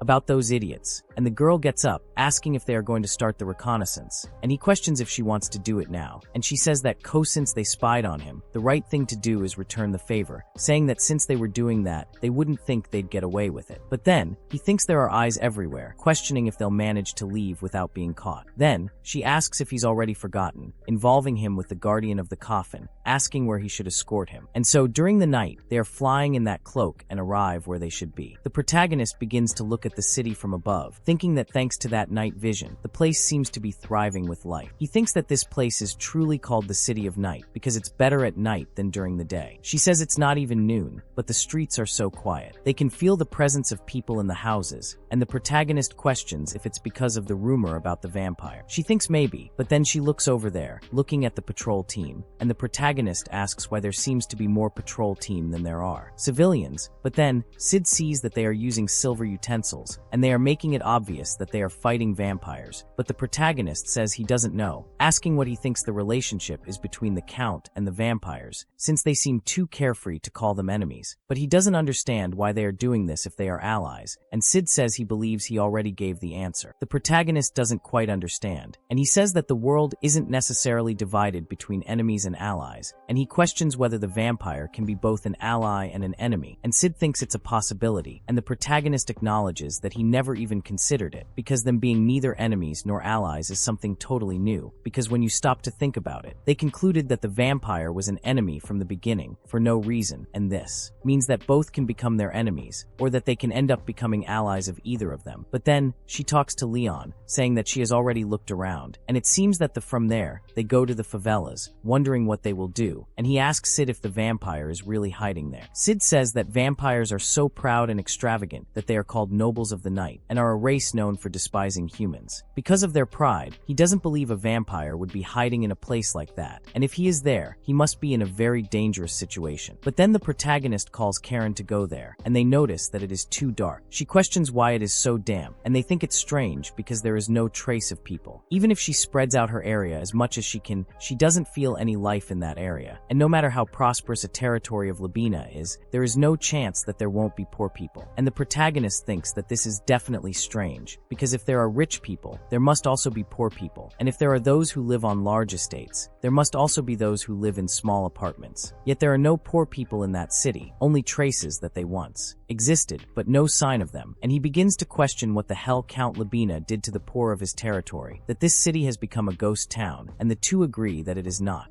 They like it there, so they decide to go back, but as they prepare to leave, they both sense something and run from that shadow, and the protagonist wonders if there is one and the ambush is preparing to fight, especially since Karen didn't even see them coming, and that shadow turns out to be the two of them, Teps and Romaine. The protagonist is surprised by their sudden appearance, wondering if they can move or transform into smoke, wondering if they are a mage or an assassin of the same rank. But then Sid says that those guys are vampires, and the protagonist freezes. Then Teps says that's good, that they already know what they are, saying that he is the last noble of the Nosferatu lineage, his last Teps. Then the protagonist thinks that based on this immense pressure, he could have ambushed them much earlier, but he didn't. He wonders if these guys are allies or enemies, but he thinks the good part is that he doesn't sense any malice from them because he gave up the ambush to talk to them. Then he tells Karen that they're going to bet on this, putting away his sword. Then he asks why the two showed themselves, because it doesn't seem like they're there to fill the place, and if they want to talk, he'd like to know their intentions first. So, Teps thinks, as expected, that he wants to ask something, saying that through the dampers, he saw him using divine power, asking if the protagonist is from the church. He's surprised because he knows he's from the church, but he still revealed himself. Then Sid says that if he were an evil vampire, he could have avoided it when he saw the church symbol. The protagonist thinks that since he already represented him in blind, he confirms he's from the church, and Sid is surprised that he's so brazen. Teps then goes to him, saying he knew, he was waiting for him, and the protagonist is left not knowing what's happening. Everyone there looks dumbfounded. Then, the next day, everyone is horrified when the protagonist arrives saying he discovered, and Gustav is even more indignant, that the Count is creating vampires and feeding them on the poor. Then Karen says yes, saying that this is first-hand information. She succeeded, and the protagonist thinks it's a good thing he has the senior with him, because the words of an A-rank adventurer Emperor carry more weight. Everyone there is surprised, because Count Labina is a powerful mage, perhaps even stronger than an A-rank, asking if he's telling them that a vampire appeared. He recounts this, finding it so unbelievable that it doesn't seem true, but given Karen's information, it's impossible not to believe. They realize, in short, that Count Labina is using the city's poor as sacrifices and planning something, using the subjugation of vampires as an excuse to stop them. Gustav says he kept them there to make sure they'd keep quiet, meaning that regardless of the outcome of the subjugation, he can't keep them tied up while they're in his territory and monitor them.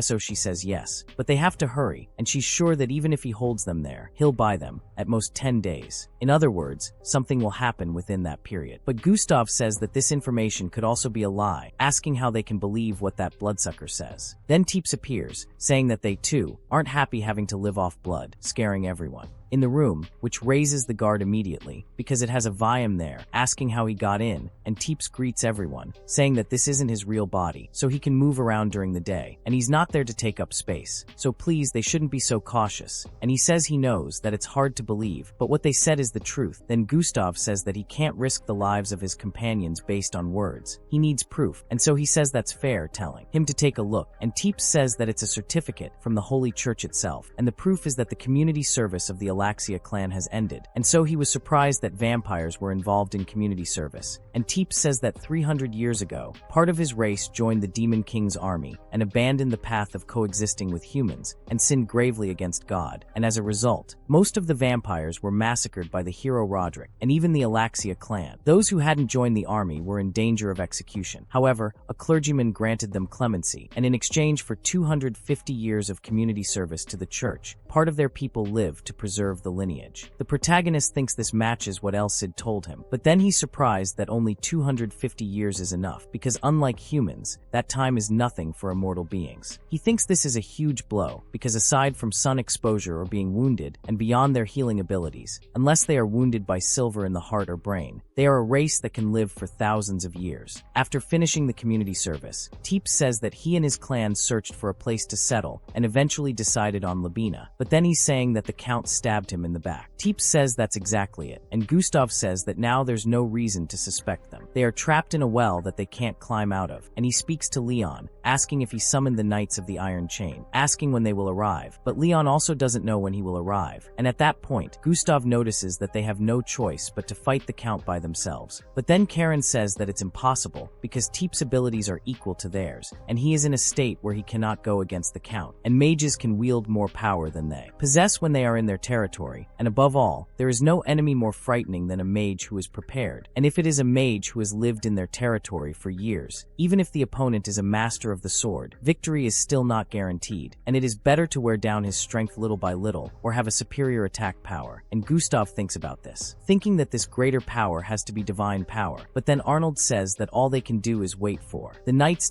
from the Iron Chain, but Gustav says that until they arrive, they have to reduce the Count's power as much as possible, but then one of them speaks to the leader, saying that they have been watched day and night, asking how they will do this if their actions are restricted, and none of them know how to speak. But then Arnold raises his hand, asking how about they pretend to have a fight, and everyone doesn't quite understand his plan. And out of nowhere, in the middle of the city, there's a huge mess going on, and they question whether it's an ambush, and all the guards ask what's happening. The protagonist arrives, asking if they're alright, then they ask who he is. The protagonist introduces himself as the mercenary Leon, currently in the middle of subjugating the vampire, commissioned by Count Labina. He orders him to step back, and everyone is surprised that he's a vampire. The protagonist tells them to leave it to him from now on, and everyone agrees. He raises his sword against Teeps, who is making a very menacing face. A while before, they question whether they should fight, or rather, pretend to fight. Guzman says that this is indeed an option they hadn't considered, and they think the Count wouldn't imagine such a thing either. After all, who would think they would ally themselves with vampires? Karen says that if they work together, they can orchestrate. In a fight, they will be able to choose the location and time of the battle. In other words, they can stage a scene wherever they want in Labina. So they say it's decided, and they say they will show Count Labina what they are made of. Currently, they are fighting against Teeps with everything they have, and Romain is against Gustav. They both think Karen Leon was right, because the evidence that Count Labina is a magician is everywhere, the buildings that the citizens don't know about, and only the Count can enter, and those towers that create a magic circle covering the entire territory. She says that if he is a magician, there will be structures that can amplify his power within the territory, and also artifacts that increase the efficiency of these structures, like those towers they see there. Then Gustav questions whether they should destroy them, and the protagonist says that more than half of them must be useless structures, so that the true magic circle isn't exposed. They question whether they will destroy the real ones, but then he notices that if they continue destroying the real towers, the Count will immediately become suspicious, so they need to make it seem like a coincidence. They destroy them little by little, and the protagonist realizes that Gustav and Romain are doing well. The Cid says they will have a few days at least, and 10 at most, and everything will end when the Count finds out. They will pretend to fight, stealthily choosing which towers to destroy, and the protagonist says he understands. Teeps goes after him, but then the Cid says they can't use their aura. The protagonist questions what he said, and then he is almost hit for real and killed by Teeps. The attack passes very close, and the boy freezes, asking if he can't use his aura against such a powerful opponent. The Cid says, which is clear, but the protagonist asks why, because it doesn't matter if this is just a fake fight, since his destructive powers. These are true, but Cid says it's because his aura isn't compatible with humans, and even the slightest touch will inflict significant damage on it. The protagonist realizes he'll have to fight someone like that without an aura weapon, and he'll coincidentally destroy nearby structures, thinking the difficulty has suddenly increased. He needs to feign an intense fight against a high-level vampire, using only his enhanced physical skills and fencing techniques. Things get ugly as Teeps keeps trying to hit him, and the protagonist runs away. Teeps is surprised when the protagonist He comes face to face, almost attacking him. Then he dodges the attack, but retaliates, along with a burst of blood, and the protagonist stops with his sword, and directs that, and attacks one of the towers, breaking it, and he's too tired from having to do that, and Sid arrives behind him, thinking this will be an intense training session. But then the protagonist doesn't want to believe that he had already planned this, and notices that Sid is very serious, and so they think it's really dangerous, calling him a damned demonic sword, while running away, and by morning he's trembling all over, thinking that it's been 6 consecutive days of this. But Sid says that the plan is working without problems, and at least 10 magical structures have been destroyed, and the castle wall formation has become much weaker, and the objective of diminishing its power has been achieved. But while the Count sees that destruction in his city, he doesn't like it at all, getting very angry, and putting on several rings, ready to do something against those damned people. Meanwhile, in another corner, both Gustavo and Lin are talking, and he, the protagonist, says that so far, things seem to be going according to plan, but he finds it strange that the Count isn't doing anything. Gustavo then says that the fact that Lin hasn't shown his true face means he needs more time, but things will also become more dangerous as time goes on. He asks if Lin has any news about the Knights of the Sacred Iron Chain, and the protagonist says no, but they should arrive soon. However, Karen appears, calling Lin, and they are both startled. She says that the Knights of the Sacred Iron Chain are there, and they have finally arrived. Later that night, she takes him to another place, and he says that a reservation for a restaurant is still expected. She also clings to him, grabbing something soft on the boy, and he asks if they need to go so far. She says it's an act, but in reality, she's throwing that shell around, and says that she told him to. The maid explains that they would be having dinner in the city, and that they wouldn't be following a couple on their sweet date. She says that they could also divert the Count's suspicions. The waiter asks the name of the person on the reservation, and she says it's Noel. The protagonist realizes that it's Lin spelled backwards. They go to the table, and ask them to enjoy themselves. Inside, 2 people are waiting, the Knights of the Iron Chain. Both seem very strong, and the protagonist thinks that even though they look young, they are very skilled. As expected, they are the strongest armed group on the continent. They haven't even drawn their weapons, but both are exuding such an overwhelming aura. Sid says that he's gotten better at throwing people around after spending time with Karen, and that they aren't on the same level as Cesare, but they are definitely strong. The protagonist, he says it's a pleasure to meet them, saying he's Lin, someone who borrowed his strength,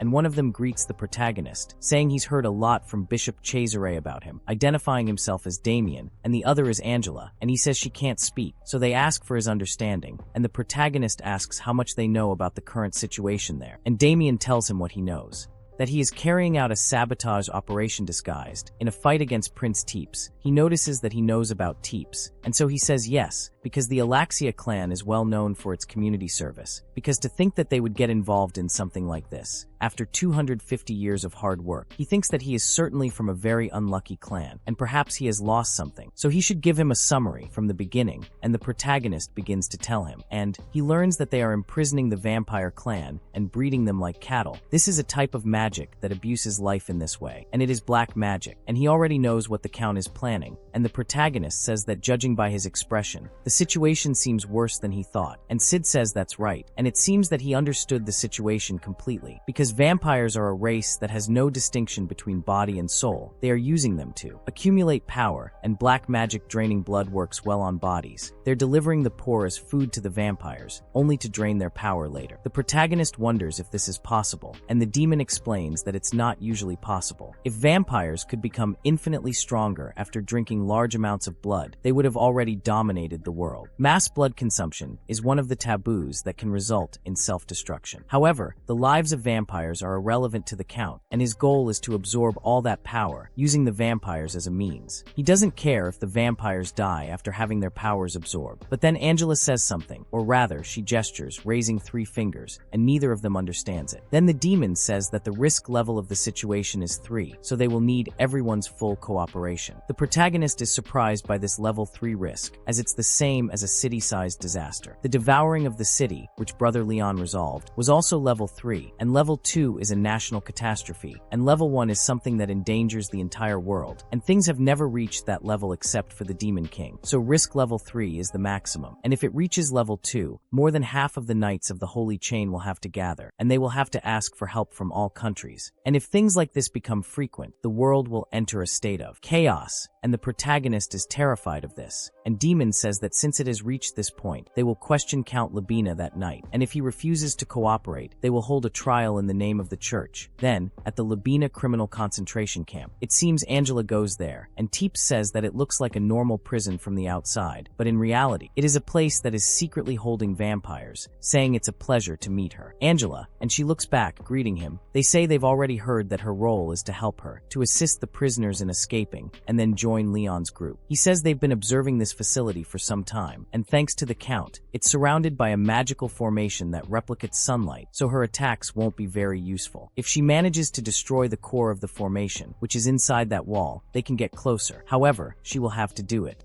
alone, and the girl actually jumps, so she can come. So Teeps is surprised that Angela went all the way there, near the wall, and they don't understand anything. Then she simply raises her hand, using the sacred fist, closing her hand, imbuing it with sacred power, and punching that thing, destroying the entire wall. The two of them are terrified of that girl. Those cartoon princesses don't exist anymore. You see, look at the level that little girl is at. The whole city feels the rumble, and the protagonist talks about the tremor. Everyone notices that Angela, in terms of raw power, is twice as powerful as him and stronger than several of his superiors. Damien says that Angela alone is enough for the concentration camp, and the problem is the people who will deal with the Count, and that's them. Then Gustav asks if they are the problem, since there are 5 rank B, 1 rank A, and a knight of the sacred chain of. Pharaoh asks if this isn't enough, and Damien says that if they fight well at best, they'll draw, but if at least one person dies or can no longer fight, he can't guarantee they'll win. Then they go to the gate, and the guards ask who's there. Since they've come to see the Count at this hour, and he has no respect, they should leave immediately. But Damien says that they're the ones who need to leave, saying he's the 38th knight of the sacred iron chain of the Holy Church. He says he's there to investigate a pagan sin, and everyone is surprised that the church is there, since a knight of the sacred chain isn't very welcome. But the butler appears, ordering them to lower their lances, asking them to forgive his rudeness, because the Count asked them to enter, and asks them to follow him. But I sense, seeing this, that he's sending his butler to receive someone from the church who's there to investigate. Paganism makes him think that the Count certainly has courage, but inside, they notice that the atmosphere is quite different from when they arrived during the day, thinking it was dreadful, and they say that perhaps there's a trap. Gustav says that now that they're there, there's no turning back, asking Leon if that's true, and he agrees, still standing there. But then, the Count is waiting for them in front of the moon, all pompous, and says that he couldn't receive them properly due to the unexpected visit. He asks if he's there to investigate a pagan sin, so he's not sure if he'd accept tea, asking asking Damien, who tells him to stop trying to get out of that situation. He says he didn't come all this late to play games with him, and that he's suspected of confining the Elastia clan, who finished their community service with his church, and of using innocent blood to gain power. But then the Count questions how he found this out, and Damien notices. It seems he won't make excuses, so the Count thinks that even if he does, he won't believe them, so there's no reason for him to go along with it, looking at the two of them. But in reality, he focuses on Leon, thinking they tricked him perfectly, and that they secretly joined forces with those bats and destroyed his magical formation. And to the Iniguans, they're quite a brave little group, saying he'll promise that, and that he won't kill them gently. But then Gustav laughs at him, saying that's not funny. And the Count asks what it is, and he says that if they call vampires bats, then he is also a bloodsucker for drinking that blood, and he also admits that Kohi committed a pagan sin, standing before a knight of the sacred iron chain, making him one who lacks courage. Then the Count says that a humble peasant has a very clever little mouth, but Gustav says that seeing how he understood what he said, he doesn't think they are so different. The protagonist, seeing this, thinks that it's not easy to argue with a native mercenary, and so the Count asks if Gustav wants to die. Gustav questions why the Count is asking this when he already said he wouldn't kill them gently, saying that he must have said such a nonsensical thing because he is old. The Count gets very angry, cursing that damned man, saying that his tongue will be the reason for the end of his short life. Then he takes something from his chest, taking that black jewel and breaking it in his hand, saying that now he will kill him, invoking a dark mana and launching it everywhere. The protagonist arms himself, and the Count changes completely, invoking a demonic aura surrounded him, and also a demonic circle above the castle. Karen noticed that this was a ridiculous amount of magical power, and judging by it, he must be at least rank 7, that damned old man, because to think he was hiding so much power is too much. Damon wondered if it was because of that pendant, because by breaking that artifact, he placed a formation around the mansion and released his magical power. The Count was surprised that they were getting ahead of him, even though they knew nothing. Now they must die, harboring resentment for their idiocy and ignorance. First, they would start with Dalil, who had been attacking him directly, but then the attack went in his direction, throwing him far away. None of them could react to the speed of the attack, because Gustavi was stuck to the wall, all bloody, and defeated in one fell swoop. Damon was surprised that he cast a high-level magical spell without any incantation, wondering if he used a sacrifice, asking if it wasn't enough to abuse the blood of the poor, but their souls too, but the Count questions why he did it. But while Gustavi is almost dead there on the ground, the protagonist goes to him, and gets furious, looking at the Count, ready to kill him, and then the Count speaks to Damon, calling him a dog of the church, saying that it's been a while, and he'd like to ask him something, asking why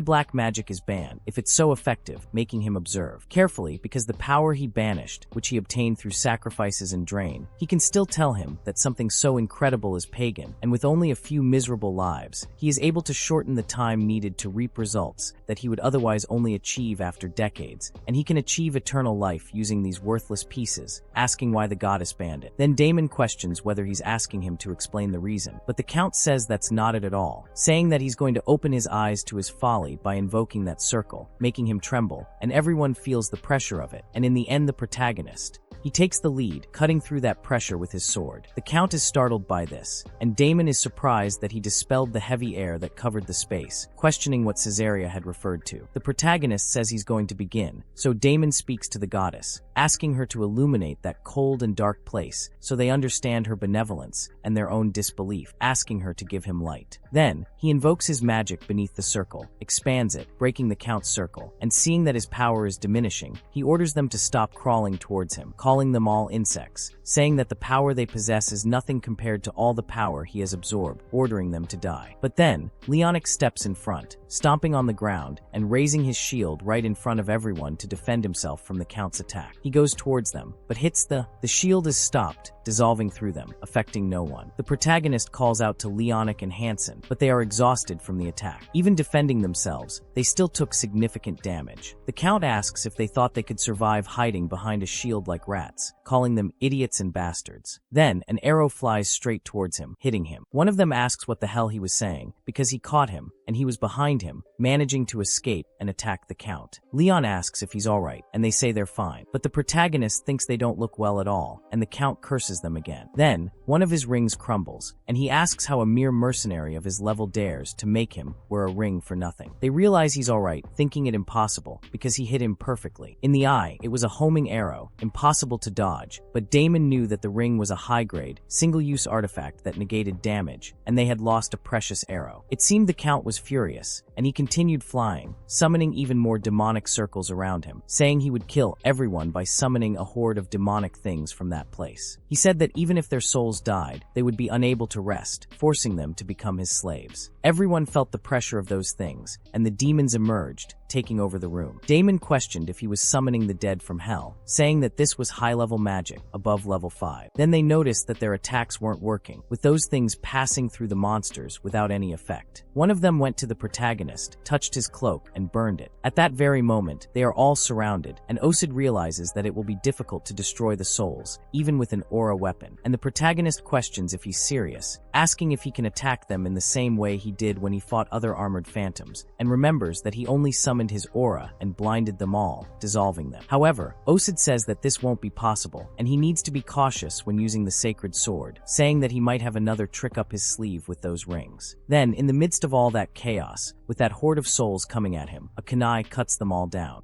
managing to effect that, and everyone is surprised, and Ken's high. She wins the battle, cleaning up the monsters, doing the voice, saving them, and the protagonist is surprised to see her there, and she falls there, but the monsters affected by her regenerate again, and she realizes that she knew it wouldn't work. She doesn't want to fight against those ugly things, but she thinks there's no way out, and since the hero is in danger, she must show her skills, so she summons several hands from the ground, trapping those monsters with her hands, and they notice that they have stopped moving, and the shadows are holding them, and they think that this is really expected of Karen, and Osid thinks that it's a good combination, since she would use the shadows to hold the spirits. But then Demon says that now it's his turn, praying to the light, ordering it to radiate over those who are lost, and then everyone there becomes imbued with their weapons, even though the protagonist's weapon already has it, but he cannot reveal it. So, the protagonist is surprised by the sacred power feigning there, and Demon says it was nothing, claiming it's the goddess's blessing. He thinks he would put sacred power into a sacred sword, but Osid says that's good because they can hide the fact that their sword is sacred using its own power. Then, they charge at the monsters, managing to break them. Finally, Gustav gets up, using his great sword to finish one of them off, and asks if they're going to stand there. Everyone is surprised to see him alright, saying it's thanks to the goddess, who is happy that it wasn't a fatal blow. They question if he wasn't dead, saying he's always boasting about his body, and yet he fell dead from a single blow. After this teasing, they prepare to move forward, and Gustav praises everything they did there, calling them to. They go up, attacking those things, and the Count gets increasingly irritated by it, but Karen appears behind him, almost attacking him. However, he defends himself with one of those demonic circles, and she thinks it was a close call, disappearing behind him. He thinks that because of that beat, he can't concentrate, and then another arrow comes towards him, and he needs to defend himself with everything he has. He's surprised that another arrow is aiming for his head, and he questions whether he thinks he'll fall into the same trap twice. But then, all the undead are left, and only they remain versus the Count. He notices those insignificant creatures forcing him to use all his power. Then, he snaps his fingers, and several other branches of demonic power emerge from his back, imbuing the entire castle. They see that connection, and with that connection, several red dots appear in the sky, and the protagonist thinks nothing happened, but Sid looks to the side next to them, and so they think, which is great, because they came, his loyal servants, and the protagonist notice that it is the senior knight he saw before, recognizing him, now transformed into a monster, and so he says that he will not forgive him, asking what he did to his soldiers moments before. When those rays came out of the Count, they went to all those guards, and 2 who were on duty were the first to be hit, and they fall to the ground, feeling ill, and the rest will have them asking what happened, and they already get up,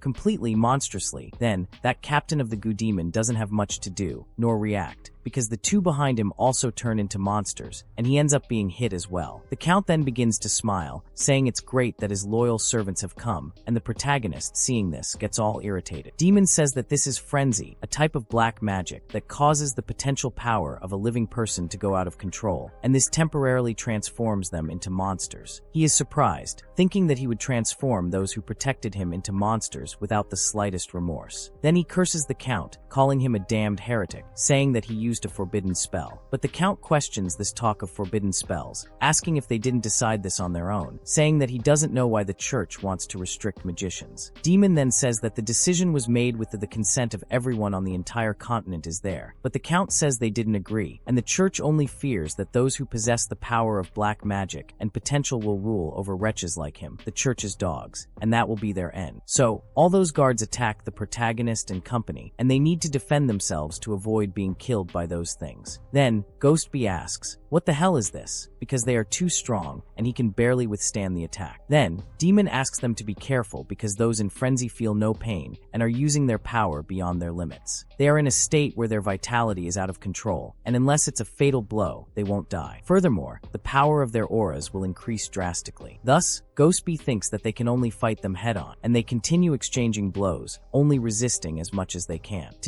But then, the one with the shield ends up tripping, questioning whether he used too much power fighting the spirits. Then, one of those monsters pierces his shoulder with a spear, almost killing him, and he shouts Hansen. But the other one is also hit by a juice that sends him directly to the ground. The protagonist, seeing this, thinks everyone is busy, but then he questions where Kara is and notices that she is busy fighting the Count. He thinks that even if he wants to go there and help her, he can barely move because he is against the leader of the guards. But then, Sid asks Leon to calm down, telling him to observe their movements calmly. Even if they are in a state of disarray, the swordsmanship acquired through years of experience doesn't disappear, so it must be better to fight two at the same time. Then he questions what Sid is talking about, and adding that, wouldn't it be worse? He questions whether he remembers the fight in the forest, because when he fought against the skilled swordsman, when someone is swinging around routinely and without thinking, it's easier to create an opening to attack using vision and dribbling. In a one-on-one situation, your opponent is stronger, making it dangerous. But if there are two opponents at the same time, he can make them collide, and then he serves. The protagonist runs from the one fighting him, going after another, grabbing him, and throwing him to the ground. Damon doesn't understand anything, along with the other opponent. The protagonist orders them all to come get him, and two of them aim at the protagonist, but while trying to hit him, one ends up hitting the other.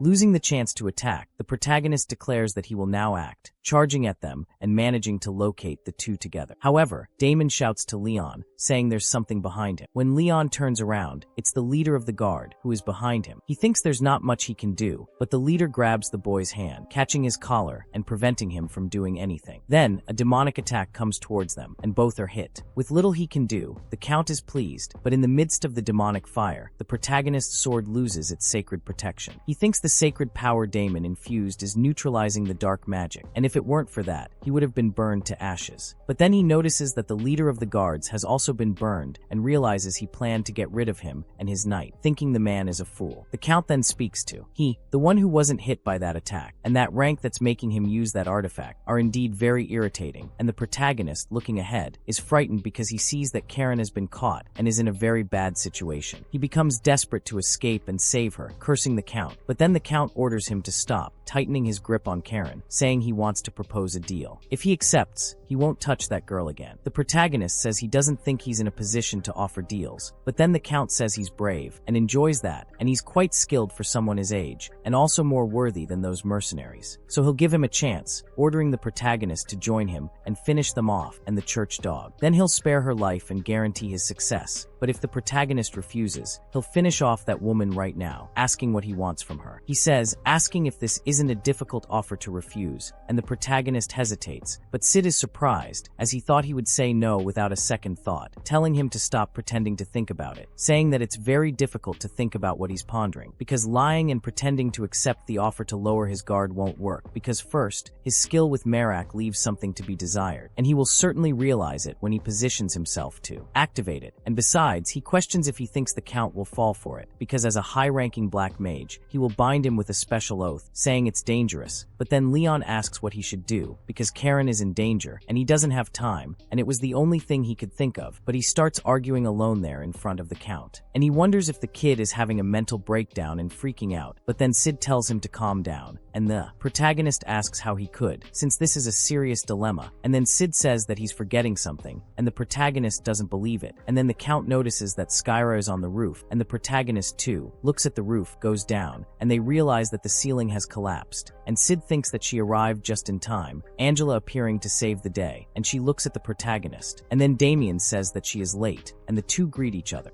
Then one of those monsters goes after Angela, and they tell her to be careful, but she just throws a huge punch, sending them all flying into the air, ending up. The monsters are easily defeated, and the Count is incredibly scared, wondering who the hell she is. She simply threatens him, and he gets increasingly irritated because the situation never improves for him. With the girl appearing or nothing happening, she defeats two of them very easily. The protagonist says he thinks he knows because Angela volunteered to go alone, meaning that despite her appearance, she is very strong. Sid says she directs sucks the power through her body and releases it through shockwaves, and she does a good job. He says that if she makes a mistake, the power circulating through her body will theoretically destroy her. Besides having a strong body, her spirit is extraordinary, and the protagonist is surprised that this technique is so dangerous. Sid tells him to imagine concentrating Marakia's aura in his body instead of a sword, and a large amount of aura equivalent to gunpowder. He imagines that if he makes a mistake, it would be horrible, realizing that she is going to explode, and he looks for her. While Angela is under immense pressure, he says that using something like that is like fighting for real, without hesitation, and he's surprised that there are still so many strong people in that world that he doesn't know, and he won't lose either, becoming a little demotivated. Then the girl points at the Count, and he questions who she is, but she simply says she's going to kill him, and he gets angry, asking how she dares to say she's going to kill her. But then she closes her fists, preparing herself and going all out against him, getting close enough to almost hit him. But then he raises a barrier against the girl, stopping her attack, and the attack stops at the barrier. The Count begins to speak, saying that no matter how many times she attacks, this formation is unbreakable, but an unbreakable formation begins to break with the girl's power, and he trembles all over, asking how this is possible. She hits him, and they realize that the formation has finally been destroyed, and he is thrown far away. But then they order him to surrender, speaking to what's left of Andre Labina, and he starts to get scared. Damien says it's a deplorable sight to see him struggling like that. The knights controlled by his magic, and that formation, which was the source of his power, are destroyed. But then Labina asks if he thinks he'll surrender, asking if he's already forgotten, because he still has a hostage. Karen then asks if he's talking about her, appearing behind him, and he's startled to see her there. She says she must end this, piercing his back with Cavani's powerful strikes. He wonders what happened, asking what he's holding captive. Then he looks, and it turns out that's the guardian of the coffin, and the girl is free. The protagonist then asks Karen if she's alright, but she's still all bruised, and he asks what happened, and she says she really did get beaten up there, but he didn't seem to want to kill her right away, so while he was holding her hostage, she switched places with her shadow, and if it weren't for Angela, it would all be over. But then he asks, all desperate, if she's okay, and the girl finds that strange, just answering yes, asking if he's angry.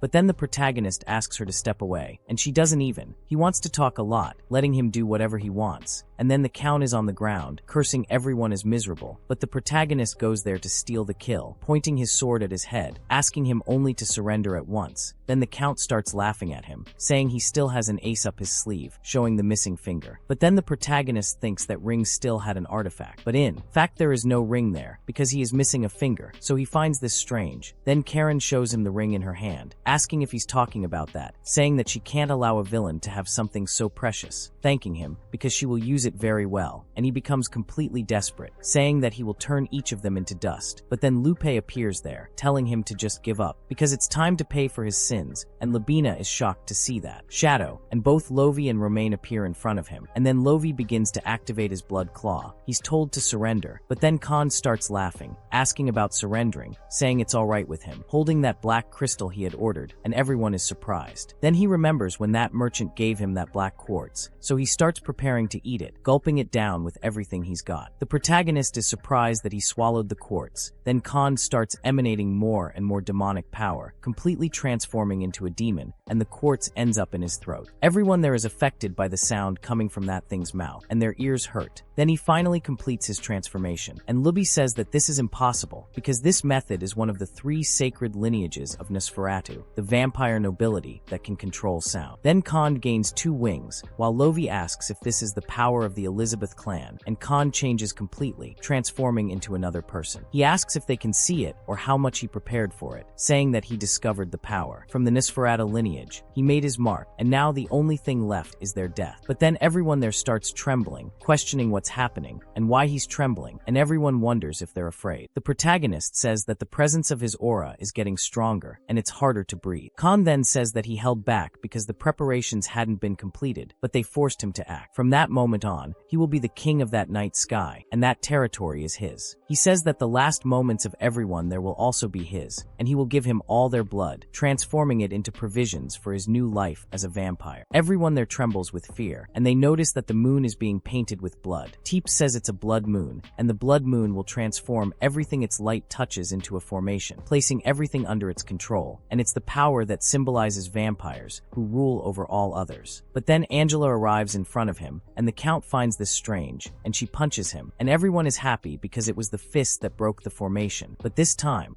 That fist barely manages to touch him, and the Count he stands there, saying it's pathetic, grabbing the girl's head and using his magic on her, attacking her on the ground, already battered, and Damon yells for Angela. But then the Count says it's his turn, and the protagonist notices that what surrounds them is blood, and so Teeps becomes desperate, yelling for everyone to run. And then everyone is struck by a huge lightning bolt from the sky, falling to the ground, and Karen is one of those, who manages to resist, asking what happened. And then the protagonist, who is on top of her, asks if she's alright, because he protected her, and he says he's glad he managed to save her, but she curses him, asking what he'll do if he gets hurt. But he says he needs to ask a favor, asking her to take Teeps and Roman and go as far away as possible, and he questions what she's talking about, because no way, asking what he'll do alone, and the protagonist then looks at her, very determined, and she senses it, and I'm saying I'm alright, but tell her Lion, who if he dies she will kill him, asks if he understands, and he simply agrees with her. After all that destruction, the Count wonders how beautiful it is to use the black quartz to transform him into a vampire, or if it was a success, and the power of life that was gathered for decades is inside him, the king of vampires who disappeared 300 years ago. This body is just the beginning, but then he notices someone moving, and asks if anyone is there. It's the protagonist, with the sacred sword in hand, and he tells the Count that he will be his opponent. The Count tells him to stop bluffing, but admits that he is persistent, asking what the boy will do, saying there's nothing more he can try. But behind the protagonist, he sees that Karen is leading everyone, understanding this, saying that he's been doing it since his girlfriend ran away. And even if she succeeds, it's useless because Labina is in the palm of her hand, and no matter what they do, they won't be able to leave the city. And then, the protagonist starts coughing up blood, and Labina says that's exactly right, telling him to feel the pain, despair, and cry, because he'll regret it even after his death. But the protagonist says he's too noisy, asking if there's some rule that obliges him to be a chatterbox to use black magic, and says he wanted to rest a bit. So he listened for a while, but he wouldn't shut up. Then the Count asks what he's talking about, questioning the protagonist's statement that he wanted to rest for a while, cursing him, and creating a Rasengan on top of him, saying that the boy is testing the limits of his patience. Damien notices that there's too much power there, thinking that if it lands, things will go wrong. The protagonist thinks the lady has gone far enough, but he can't sense her aura, which is great. So he starts activating Merak, and then Sid. He thinks that crazy guy is very stupid, since his trump card was vampirism. So the protagonist orders Labina to prepare, invoking the light of the sacred sword, and Labina, seeing this, stands in front of that enormous flash, and begins to burn, and everyone there is surprised, because that vampiric power is extinguished by the protagonist's light. They notice that his wound is healing, and Damien himself finds this strange looking ahead.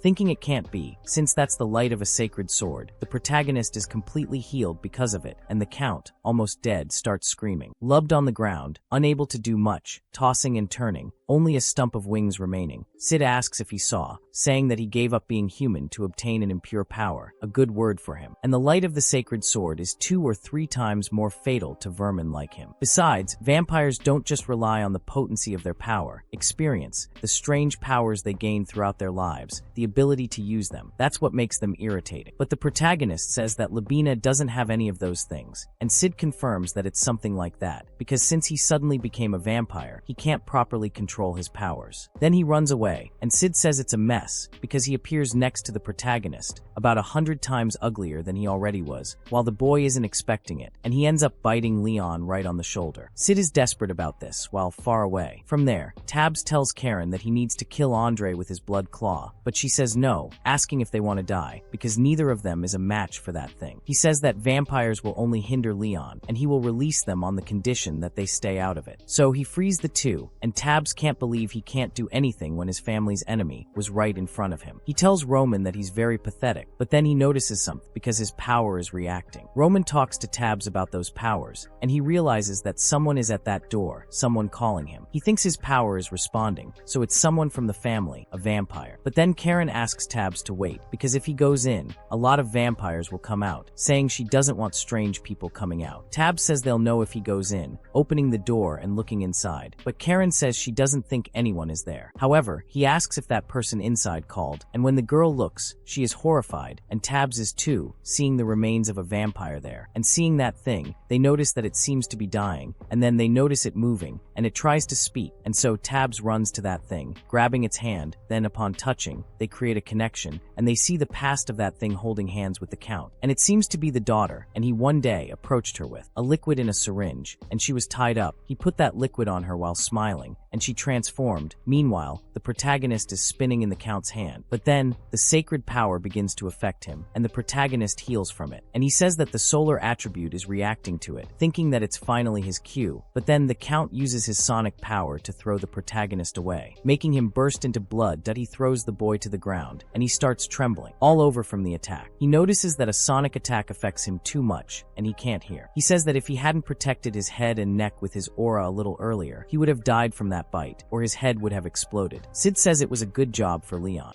asking if he's okay, and he says yes. As you can see, Sid says that this appearance is indeed terrifying, and that now he's gone mad, and has nothing left but his instincts. However, he may be more dangerous than before, since he awakened as a vampire, telling the boy to be careful. Leon says he's fine, but Sid says he shouldn't underestimate him. The authority of the three Nosferatu lineages is Alasti, the blood, Elisabeth, the sound, and Estrago, the shadow. The fact that Alasti's authority doesn't work on him was confirmed during his fight against Teeps, where he blocked the authority of the Elisabeth family, the sound wave, with his aura. The only remaining attack is the shadow of the Estrago family. Thus, the protagonist thinks the Count is injured, but he has already used about 80% of his aura. It's impossible for him to prolong this fight any longer, and he needs to finish it all at once. But Sid says, the boy reacts instinctively to the attack, and if he touches him, he will die. He won't let him get any closer. Leon says he knows, but he has to do it anyway, and Sid confirms. The boy charges forward, while the Count begins to prepare to attack him, using the blood attack. But the Count goes all out, only using his aura to reflect it. He says the blood attack won't work, so he starts using shadow techniques on the boy. The shadows attack the protagonist, cutting him in several places, but the protagonist resists and continues advancing. He notices he can materialize shadows, and they don't react to the sun's aura, but he doesn't care. He thinks that if he makes a mistake with his vision or his steps, he will die. He will focus all his remaining energy on physical improvements and fall inside, and he rises completely with the solar aura, while the Count tries to do something, but the protagonist manages to cut him in half, but not enough to finish him off, and part of his body is still connected. Then the Count begins to speak, but the protagonist thinks that even though he cut him with the holy sword, he is still alive, and so, the Count throws shadows and blood everywhere, becoming desperate, and the protagonist is greatly affected by this. Then, the Count turns into an egg, above everyone, and the protagonist, seeing this, is horrified, and everyone is watching from outside. The question isn't why everyone is there, but they notice that the moon is red with blood, saying they heard an explosion coming from the castle, asking what's going on. But then, one of the Count's shadows grabs them, and begins to eat the inhabitants, grabbing them and sticking to their necks. And Demon himself also suffers from this, and he notices that it is sucking his energy, blood, and in fact, that removed their shadows, and he restricted his movements with them, and thus, he controls the shadows of the entire place from there. And then, Demon notices that egg up there, and notices that it's sucking blood from everyone in the city, wondering if he intends to return to his vampire state again. And they notice that he's desperate to recover from the damage he suffered. And even the Vampire Foundation knew about the dangers of this ability, and sealed it away. And then, they say that for an incomplete vampire, they are certain that the side effects will be enormous, and Sid says that it's a forbidden technique,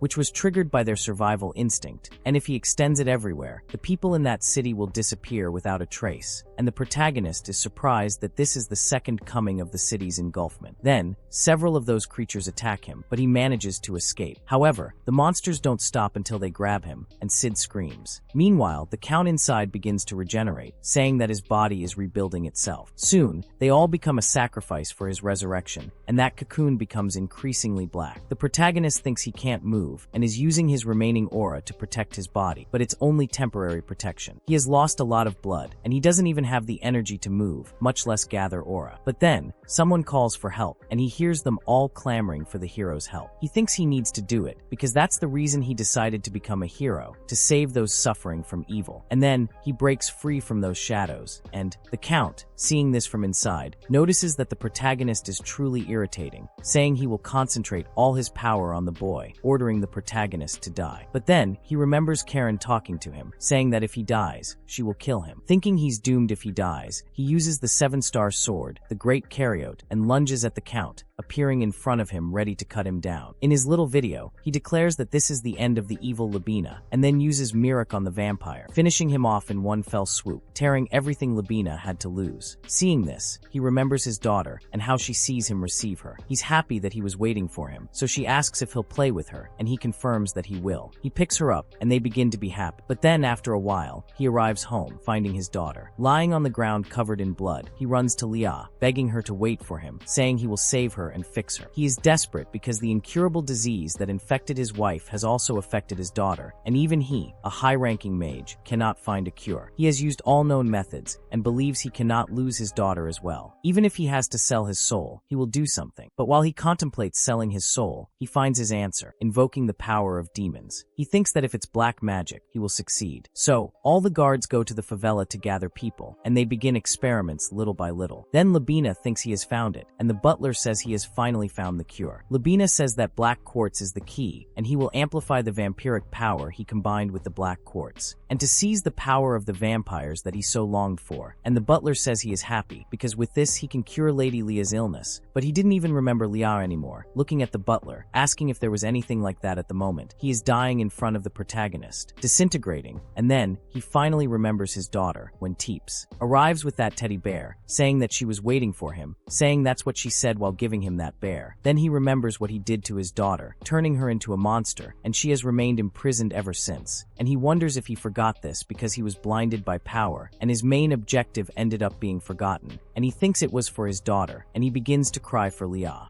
My friend, I don't remember feeling this way, you know? I haven't felt this way since Full Metal. Man, my friend, this was pretty sad. I'm going to stop here. I'm not good at this stuff, man. I'm not good at this stuff. Leave a like, subscribe if you want more, and I'll see you in the next video. Bye.